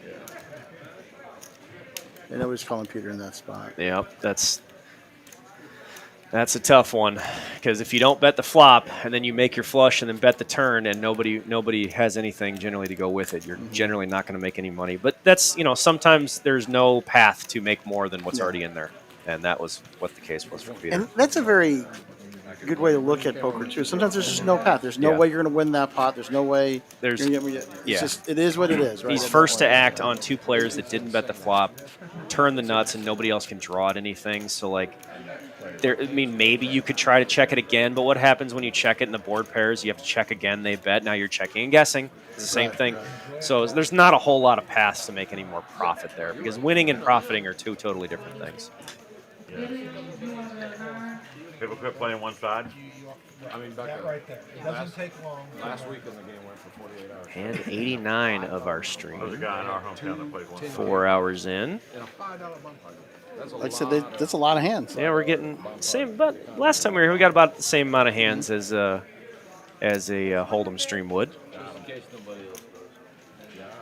A big misconception of this game is that it takes so much longer because the dealer has to deal out all the cards and chop the pots. It's not really that big of a difference. If you wanted to. People act quicker in this game than they do in other games. They don't sit there and tank for 30 seconds and then fold. People don't do that in this game. Pre-flop, under the gun. Oh, Corey and Sean? Is that it? Just the 2? Just the 2 of I y'all? thought that was permanent. It's always me and somebody. They shoot dirty stack. Oh, see, none. The graphics catch up here. Yeah. All right, I've got 3 players. I tried to get rid of it. All right, 3 players here. I kind of like having a mystery hand from Mike. I think it adds to the excitement. Adds to the fun. Well, he's got at least 2 pair here. Yeah. He's got a deuce with that hand. It's pretty darn good. It's got a second nut low draw and a gutter. Backdoor nut flush draw and Broadway draws, but nobody else got really much of anything. I feel like Mike's got a deuce. Maybe. You can play anything, but I don't think this bet's going to get called. Yeah, this would be a proper fold here. I wouldn't mind a peel if that queen of clubs was a 10 of clubs, because then you have an over pair. But yeah, when that's a queen up there, then the jacks shrink up quite a bit. So that's a good fold by net. He'd be so happy to hear you say that. I feel like, what hand was it? Where was my hand? Where are my hands? Hand 80, Ned.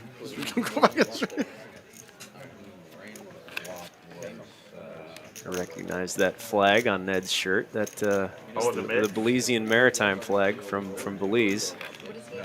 So I always joke when we went down. Me and my wife went down to Belize a few months ago, and the locals were joking that was always the color of the tourists. They're all beet red with white stripes from their suntan. They said, "Yeah, it's the color of all the tourists." That's funny. I hear Belize is just beautiful. Oh my God, it's paradise. If that's not heaven, I don't want it. It's like that's just so beautiful. I've heard that by so many people. Oh God, it's the most pristine, the most. You got beautiful. the rainforest and the ocean. Oh, right it there. is like one of my favorite places on earth. It is unbelievable. Belize, Costa Rica, that area is really. Yeah, that's the maritime flag from down that neighborhood, in the Cancun, Belize area. Cancun, just north of where we stayed in Belize.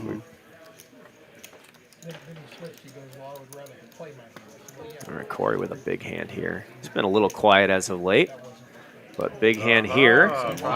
Sean's gonna compete. Usually 3-wheel, 3 Broadway. You're generally gonna see a flop with most of those.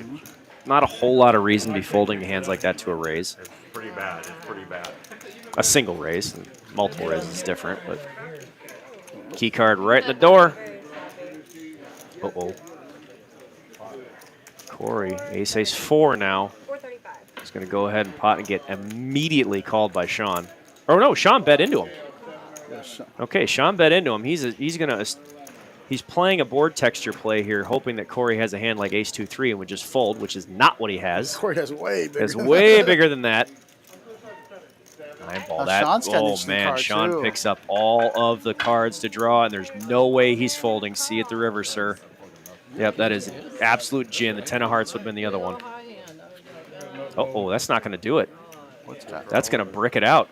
Corey's going to win this one. 9s and 2s with the nut low. Wow. He bricked out everything. All he had to do was make a 4, a heart, a 10. Do you have a second pair in there? A 3? Yeah, queen, a jack, a 10, a heart, a 4, or a 3. That's a lot of outs. Queen, jack, 10, 4, heart, 3.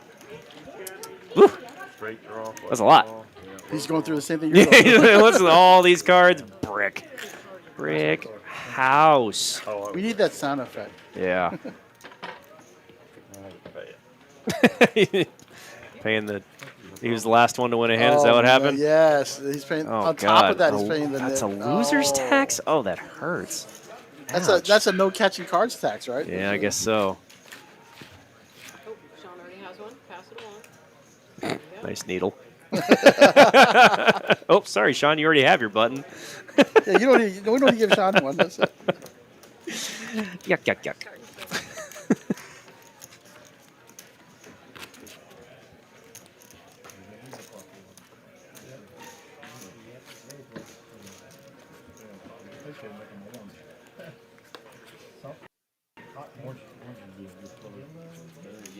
Man, what a turnaround for Sean. Sean was up over 3K to start the stream and now down over 3K. 6K swing in this game. That's a big one. This is a big swing for Sean. I know Mike's number is right, but I'm not sure that Becca's number is right. It might be. If she's in for 2K, it very well might be. No, she rebought. So I think she's Did in she? For, yeah, Okay. for sure she rebought. She got stacked the first time. Okay. Oh, that's right. That's right. Yeah. So she must have had it on. So that's She's that's still all. got pretty good. The stack size looks right. Yeah. Right? Yeah. That's They're all. not the winning. You know something that'd be that's really random. I actually subscribe to the idea of when you add chips, and so people don't know how much you're up or down. You know, they just see you with a bunch of chips. They don't know if you're stuck or not. Right. You know, Mike with a hand you're definitely seeing a flop with. Not that he needs a good hand to see a flop. Becca's gonna fold that trash every time. That's real bad. That's crazy. How did they not catch that during the 9, 6, 3, 2 spades. Decent flop for a couple of these guys. Sean flops the pants off it on the high side. Mike flops a pretty decent soft hand here. He's got an open ender. Makes the nuts with a 10 or a 4. It's nut with a non-spade 4. Sean has top 2 pair in the nut flush draw. Wouldn't be surprised if Sean went for a high variance approach here, but after losing that big pot, the call makes a lot of sense. Bink. That's what Sean wants to see right there. There it is. Now he's going to have to value bet. He's going to have to make a bet here that he thinks Mike can call with a soft type of hand. That does not include the nut flush draw because he has that. So he's probably going to make a draw that he wants, like a hand like ace-2-4 to call. If he bets too much, it's going to blow him off. Yeah, that might be too much. Yeah, that might be too much. I'd like to see a bet about 350, 400 to really incentivize him to make a call drawn dead, because a lot of times a hand that bets the flop and checks the turn is now drawing dead. So you generally want to make a call that somebody is happy to call heads up, drawing it, hoping for half, because they're not always going to get there. And when they call for half and miss, you scoop that money. But if you bet and they fold here, you make $0. This bet will probably win the pot, but it won't be your best profitable option. Right. And that's what all you're trying to do is to win the most amount of money profit. that you can. Yeah. We're trying to profit. There is a big difference, because remember this mantra: winning is not always profiting, but profiting is always winning. When you profit, you've always won. But when you win a pot, doesn't mean you actually have a positive number. You can win a pot and make $0. You know, you can win a pot and make way less than you're supposed to. And that would be a perfect example of if Sean had bet, 2 to 4, maybe 500 at the most. But like I said, the 275, 350, somewhere in that neighborhood.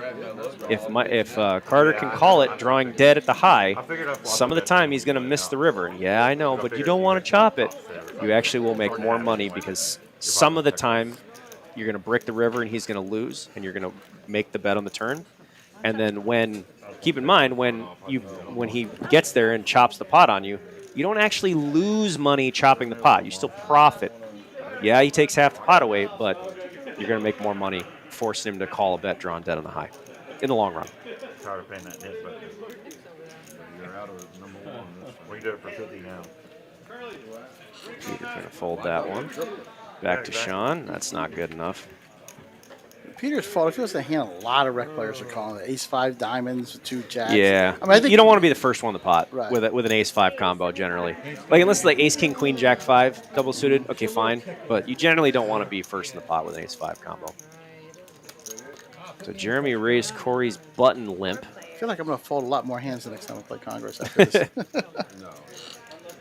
Corey open limped the button, and Jeremy's going to raise from the straddle. Ace 4 queen 2 spades. Mike top 2. 3-5. 40. Becca's got a gutter at a. She's not going to be continuing too much with Becca's hand. A check to Corey. Not going to take the bait, but he does have the only flush. This checks to him twice. Definitely going to take a stab.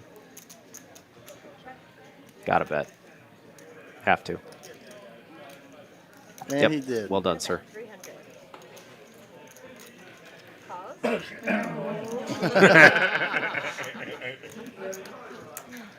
Now, if that's somebody else, that's anybody else, Jeremy might consider going for a bluff here, but Well, somebody no, called. Who called? yeah, no, Mike called. And he's going to get half the pot if he continues. Yeah, see, you have to bet the turn, but if you get called, you're not betting the river. Right, because the Like, low gets there. And Yeah, you're just not. The only card he's betting on the river is the Jack of Spades. That would be the only card he's going to bet on the river.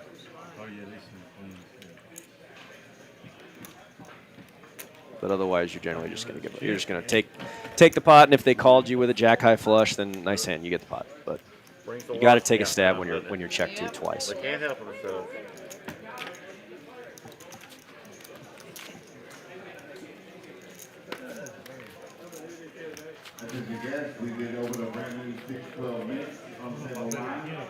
Oh, we are playing mixed games. They just called 6-12 mixed game. Oh, yeah. So we do play mixed games here. Oh, we do, we do. Yeah.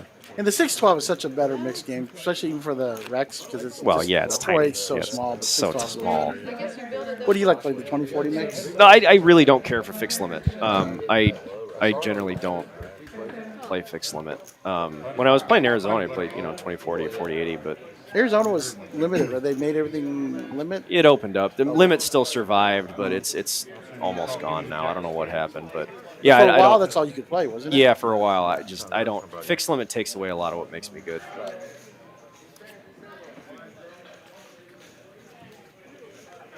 My favorite stake is 5-5-10.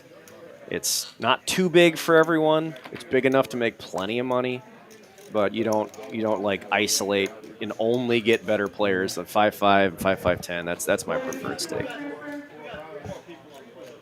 Raise 100.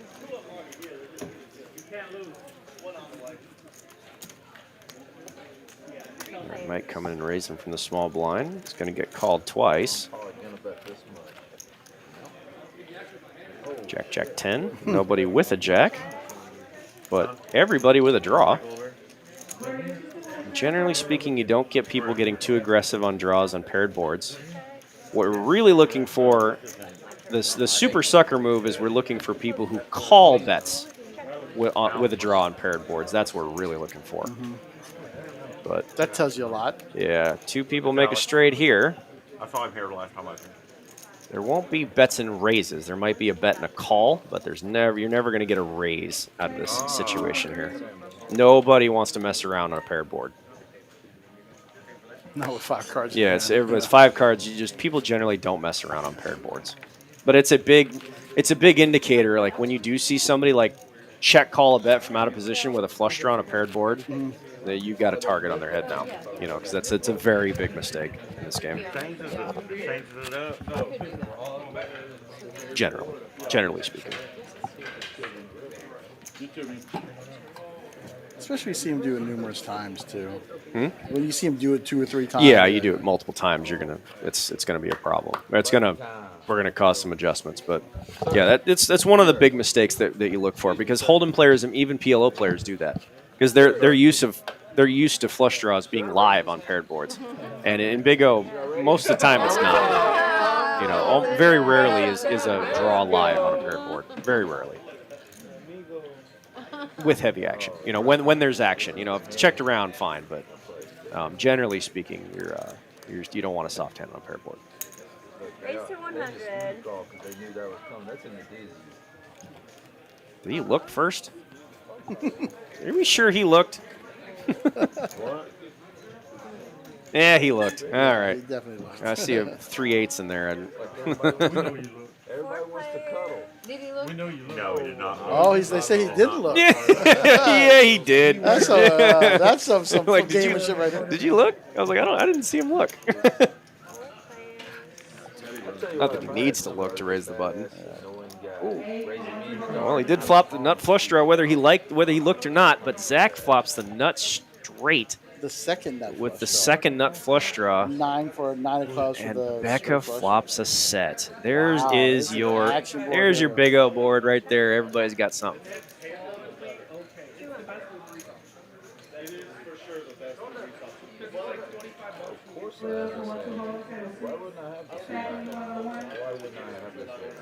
Shit, maybe he didn't look. That was an authentic statement. Why wouldn't I have this hand? Maybe he didn't look. No, Becca's gonna call two. Good size pot there. Let's go. 3 ways to the turn. Who won $1,000 in the middle? Probably the only one that was telling the truth. Rick. Nothing's going to change. That means the action should be the same. I expect a pot-sized bet from Zach here, but if he wants to slow down with the double flush draw, I wouldn't blame him, but going to go for it. He's taken the high variance route before. He's going to take it here. We can round it up to 1,500. $1,035 bet from Zach. He's going to step on it. This is a tough hand for Mike to fold. Yep. If he knows his low is live, then this is the correct call, which we can see that it is, but you can't possibly know that a 7-2 is live. But this is mathematically the correct call in hindsight.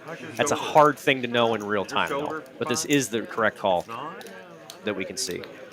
Not no more. And that is music to Zach's ears. He's going to have to push here. He has to get it all in on the off chance that Mike has a deuce 3 and now is playing a hand like a 7-3 low or something.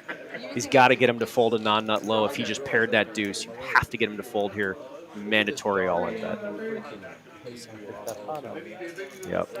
So now he knows he can't. He's got all the pairs, the nut flush draw, and if your low draw is live, that is the correct call. But you can't possibly know that in real time. Ace, queen, jack. And now he just sees that was the correct call. A big pot from Zach. Good run out, playing an all high hand. That is the payoff.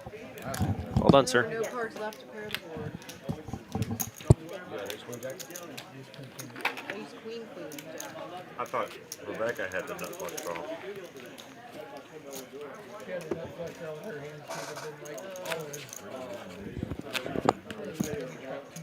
I mean, mine's almost the same. I mean, top are 2 pair nut flush draws. It is nearly the same, yeah. Yeah, It is nearly the same. It only shrinks up if Becca calls that behind him, then his hand shrinks up big time. Then you might not want to make anything but aces full or the nut flush. If Becca were to call behind, that would be scary. Then you know you don't want to make sixes or jacks full. I'm over here playing the Well, you got ace 2. You're in there all day. And moving right along. Next hand. He's not approving of my subject. We're playing mandatory 25. Everybody's got 25. All right, we do have a mandatory 25 on. All right. Corey, 3 9s. Not going to be playing that hand. Zach coming in for a raise with another mystery card. We love good mystery card action here. Ned with a big high hand. We're going to kick that in the muck.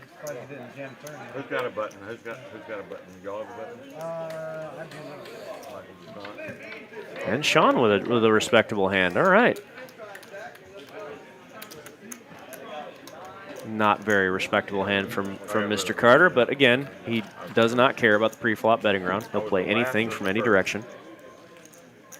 Peter flops a big wrap on the high and top 2 pair with the ability to bluff, but not the nut flush draw. Zach's going to check the second nut flush draw and at least a gutter. Welcome to Nick. What's your name, sir? Ned. Ned and Corey. Corey? Sean. And checked all the way to Carter on the button. Sean. Going to let this one go. Take a free card. That's a big card for Zach. And Sean both have a 5. Sean has at least 10-5. Sean has 10-5. Zach has at least ace-5. We don't know what his other card is. But that lead there into multiple people is going to be full every time. So Zach's going to want to be able to improve upon whatever the 5 is. So if it's a king or a 10, he's going to play it carefully. But you want to be able to improve on that. You don't want to play just trip 5s. A second bet, that's going to be full every time. So if Zach is not full, I expect this to be a fold.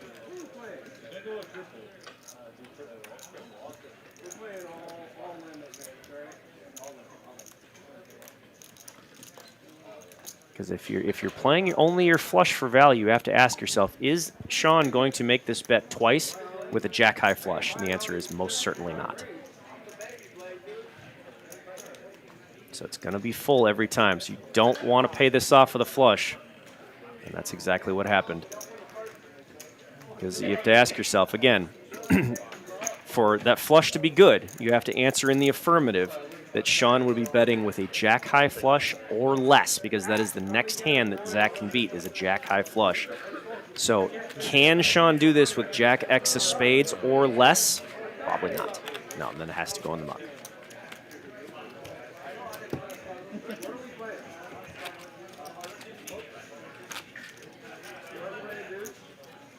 Becca got a bunch of chips in front of her now. Peter up some money. Zach up a bunch too. Corey up 2K. A lot of money spread around here. Sean right now stuck still 2K, but JP unfortunately threw the party and lost 9,000 and took off. It's a big loss for JP. We ran some real rough hands there down the stretch.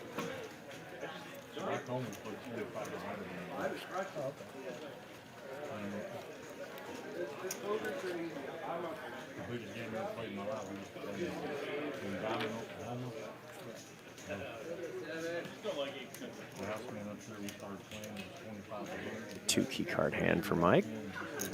Generally, you don't want to be playing 2 key card hands here. This needs an ace and a 3 to make a wheel. Chances of that flopping are a little less than 4%. So generally, you don't want to play 2 key card hands from early position. But again, Mike does not care what cards he has to start with. He loves to play post-flop. Not uncommon among better players. It does. Ned with a big low rundown hand. Jeremy with one single suited aces, flatting from the button, not letting anybody know how strong his hand is. Now Jack 6-3, flopping a mirror for Jeremy, and a pretty darn big flop for Mike. Ned has a nut low draw on bottom pair, and he's going to lead right out into both of them. I suspect that Mike's probably going to raise him here. Throw it under the table. Give it to Rebecca. With that short of a stack, I expect him just to get it in here. That way it takes all the guesswork out, because if the turn is a high card and his opponent pots it again, he might have to guess. But I suspect Mike's probably going to raise here and stick all the money in. Yep. Just a small raise here. I want to see what you're going to do. And Jeremy doesn't like it because he's got flopped a mirror. The chances that somebody flopped a set are reduced but not eliminated, as you can see. Just because you have 2 of something doesn't mean the other 2 aren't in somebody else's hand. He's probably going to get away from this. I don't see a world where Jeremy's going to end up doing something stupid here. It's just not worth it. He's only in for $100. Out of the way. Well done, sir. Ned just flatting. Okay. The flat tells me that Ned's going to save himself if the turn is a high card and does not help him, like a high spade or something, that he can just get out of the way. But with that deuce, probably just getting it in. Carter turns the nut high. Think about it. This is only going to change if the river is going to be an ace. The only way this is going to change is if the low gets killed and the river is an ace. Otherwise, this will be a chop. 5 is the low so far. Nope. Chop it up. But yeah, the only way that's going to change is if Mike makes a wheel. And that would be nut-nut.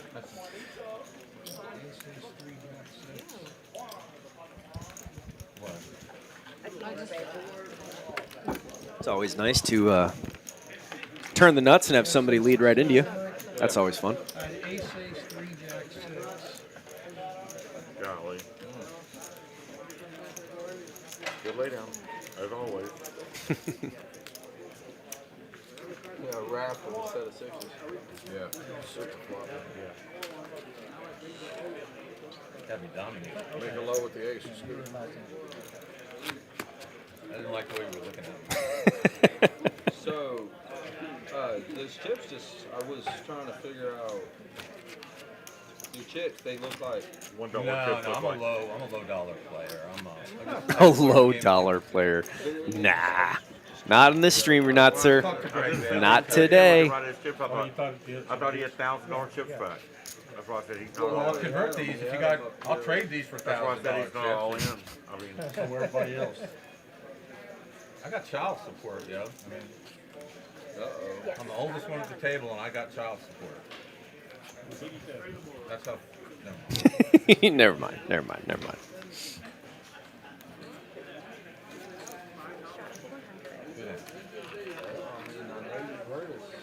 Cheaper to keep. cheaper to keep them. I should have learned that 2 ex-wives ago.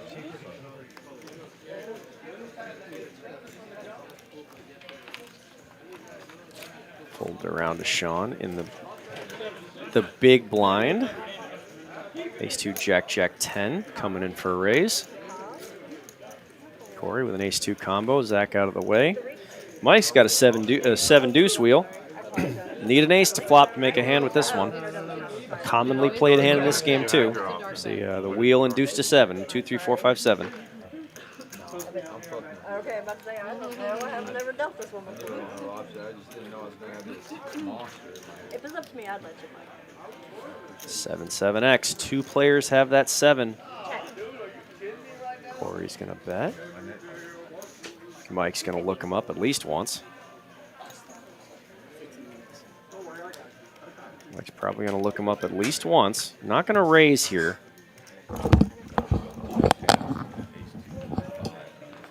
Yep, Sean out of the way. Or no, Sean did call. He's going to peel with his Jack, 10 here. He's really going for lightning in a bottle. 6 doesn't change anything. Corey doesn't fill up. This might be a green light for Mike to bet, but yep, he's not going to jump off the deep end here. Very good check by Mr. Carter. However, is that river a 10? No, it's an 8. I think it's an 8. 8 of spades. That means Corey does fill up. Corey does fill up with the nut low. Sean drew at the hand that he doesn't want to make. And this is the small problem. When you get a slightly out of line peel, sometimes you make a hand you don't want to make. And when you do it with an ace-2 type of combination, this is going to happen a good amount of the time. When you miss what you're drawing for on the high and you end up with the nut low, you're going to end up quartered most of the time. It was $500 on his last bet. Yep. Mike not folding. He's going to take his 2-3 and his 8 high straight. Once he gets called, he knows he's not getting any part of this pot. Yep. And Mike got stuck in the middle of that. Yeah, that, as I do believe, will be one of the first really egregious post-flop mistakes that I can point to that Mike Carter made. They are rare. He doesn't make a lot of big mistakes like that. But a bet on the flop, check on the turn, and then the river brings the low. He's gonna assume that 2-3 and an 8 high straight is gonna get one of those pots. He doesn't know which one. That was an incorrect assumption. He's gonna pay for it. Cost him $1,000.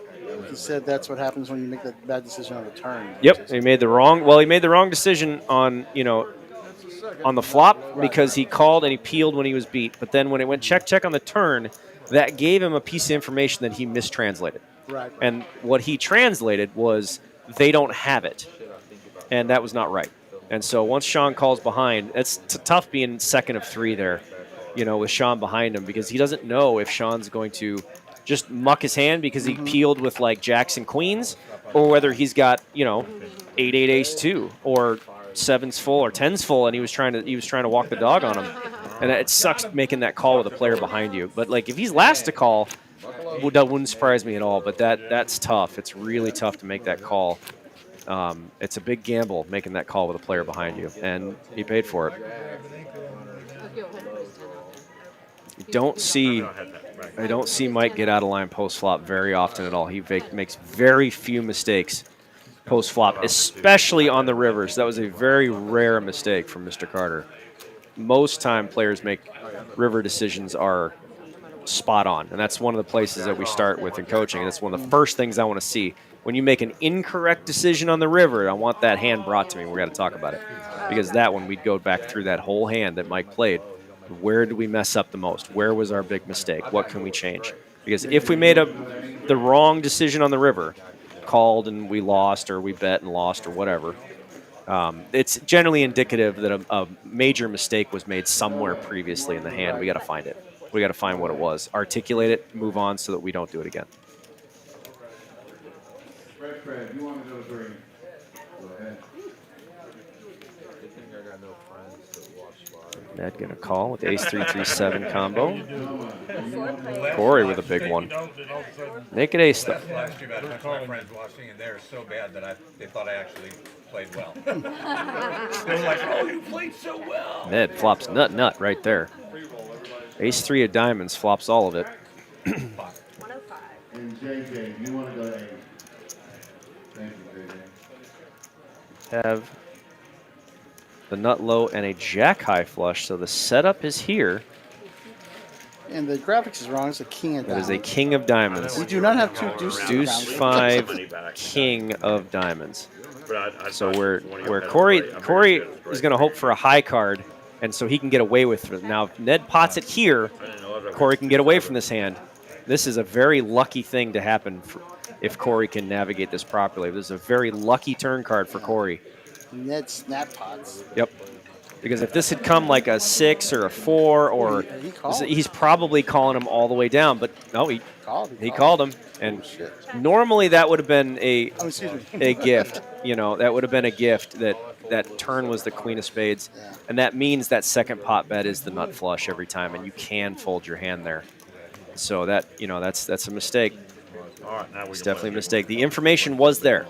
That turn card and the subsequent second pot bet from Ned is exactly the information you need to fold on that turn, because Ned's not going to do that twice with a naked ace. He's just not doing that. Once maybe, but not twice. When the turn comes a low card, you're probably going to have to pay him off. Probably just going to have to pay him off and hope you're wrong. But when that turns a high card, you can get away from it.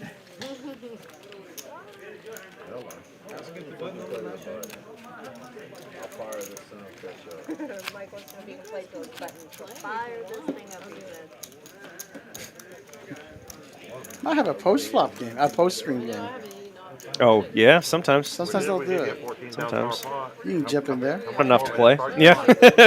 I'm sure you can get a small loan if you need it. Every once in a while I can jump on these after. Sometimes it just breaks immediately. Like sometimes after they turn the cameras off, everybody's gone by the time we get out there. But yeah, I mean, I don't mind playing on streams. It doesn't bother me at all. Some people really don't like it. Like they have some really strong opinions about playing on streams sometimes. Yeah. I was pretty mad. Maybe one of these days we'll let you play and Jeremy come. Jeremy can accommodate. He's more than qualified. Yeah, if you can ever drag him off the table, good luck doing that. He's like, why would I give up the 1,000 or 2 I'm going to make?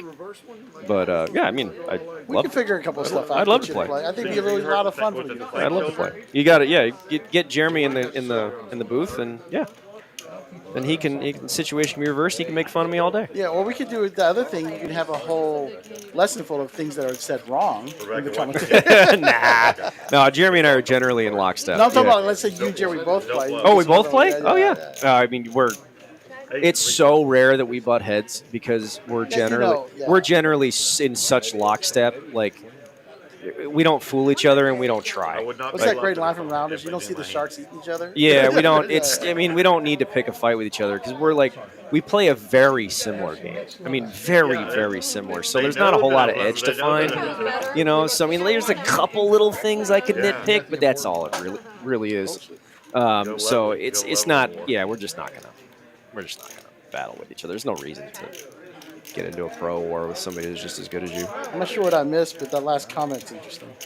Oh, yeah, they were talking about child support. Mike said, I got child support and no SNAP benefits. That's actually pretty cool. Check down's going to get it.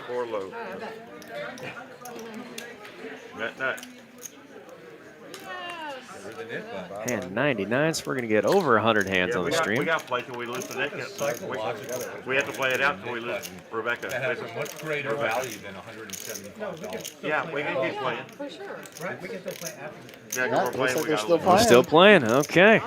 Feel free to get out there. I might be able to get in there. If you want to get out there now, I'll close up the stream. I'm here for you, Greg. Yeah, well, whatever. Is it going to make a difference in my night? 8 minutes? I mean, come on. Yeah.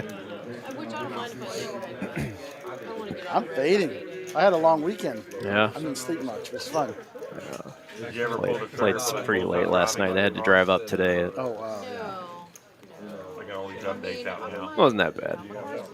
Just think I should come up the night before. I think I need to start doing that. I'm like, nah, I'll just play. It'll be fine. It's not fine. It's a long drive. It is 6 hours almost. Yeah. Traffic. Yeah. Usually it's only 5. 5-ish something. I don't know. I stopped for lunch. But going through 35 in Austin's always. Oh, it's the worst. Oh my God, 35 is like the worst highway. This side of LA. Did you ever play in LA? And I have not played poker in LA since 2007. No, I haven't. I've ran into some not so fun situations when I was there, and so I haven't cards there in a very long time. Yeah. So yeah, I didn't really make it out there. I went out to Palm Springs a couple times when I lived in Arizona, but you said Arizona's what, 3 hours from Vegas? The northwest side of Phoenix is about 3.5 hours. Yeah, my house was about 5.5 hours away. I live in the southeast side. Phoenix is enormous. Yeah, there's a guy that used to play up here. That me and him, we lived in the same city. He lived on the northwest side. I lived in the southeast side, and his house was 102 miles from my house. Oh, and we lived in the same valley. I've been to Flagstaff a couple times. Really enjoyed it up there. It's pretty expensive, very expensive and pretty. I just drove through. Yeah. I mean, I spent some time. That one big pot would hurt me a little bit. JP, there's a kamikaze play. Took me down with him. Yeah, that's one way of looking at it. That is one perception. Yeah, kamikaze play. I believe I called it a suicide play. So yeah, pretty much same thing. But he took the other guy with him. So yeah, sometimes sometimes you take more than one with you. Yeah.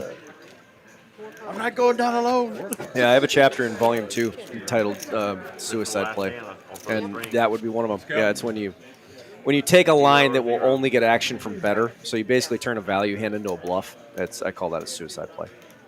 When you could get action, from a better hand or a lesser hand, but the line you took only gets action from like the nuts or better, like the better hand, thus demoting you to a bluff. I call that a suicide play. This is the bomb pot to end the stream. Bomb pot to end the stream. All right. Well, I'm sure these guys will be playing for a while. Mike does not like to just get up after 5 hours. He likes to play a lot. Zach sounded he liked he wanted to play. And yeah. And they didn't have their regular game today, so that's not too bad. Oh, okay. Oh, that's right. It is Tuesday. Becca normally plays their game on Tuesday. That's right. I came in to play and ended up playing the bomb pot. Yeah. I remember she said they had to straddle the tournament and then the tournament up in Choctaw and something else. And we're thinking about, for TCH viewers and players here, we're thinking about changing up our tournament schedule a little bit. You guys have any ideas, feel free to reach out to us on social media. La Bamba. Our two best non-hold'em tournaments was a Congress tournament and a deuce to 7 single draw. The what tournament? I don't know what that is. It's the one where nothing gets done. Oh, the Big O tournament? Yeah, oh, that. Okay, I just didn't know what. Sorry. Big O tournament. Big O Sorry, that's tournament. what they call it here. I'm too tired to go through. Yeah, Big O tournament and a deuce to 7 single draw. Yeah, I like deuce. We might I'm a big alternate fan. those two. I like deuce a lot. That's like the most pure card game. No limit single draw deuce is like the most pure poker game out there.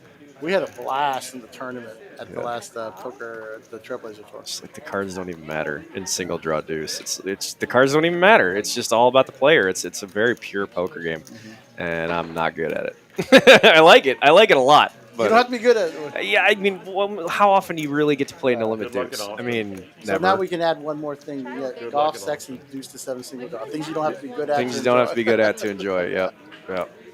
It looks like not too much. Limit one. Yeah, neither player's got much. Double draw. Deuce to 7 word. The long word's on the bottom. She's playing in the morning. She's playing in the morning. It's a single draw. But, Just a We were nine. just talking about deuce to 7 single Yeah. draw. It's like they can hear us 15 minutes ago. Give it all. Take it, nuts. Well, that's like Jackson won the last spot.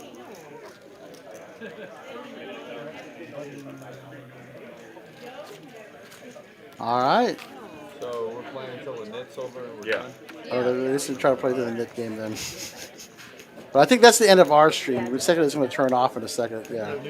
All right. Thank you guys very much, Greg. Thank you. I learned a lot. Thank you. Really appreciate it. 102 Jeremy, hands tonight. Obviously. All right.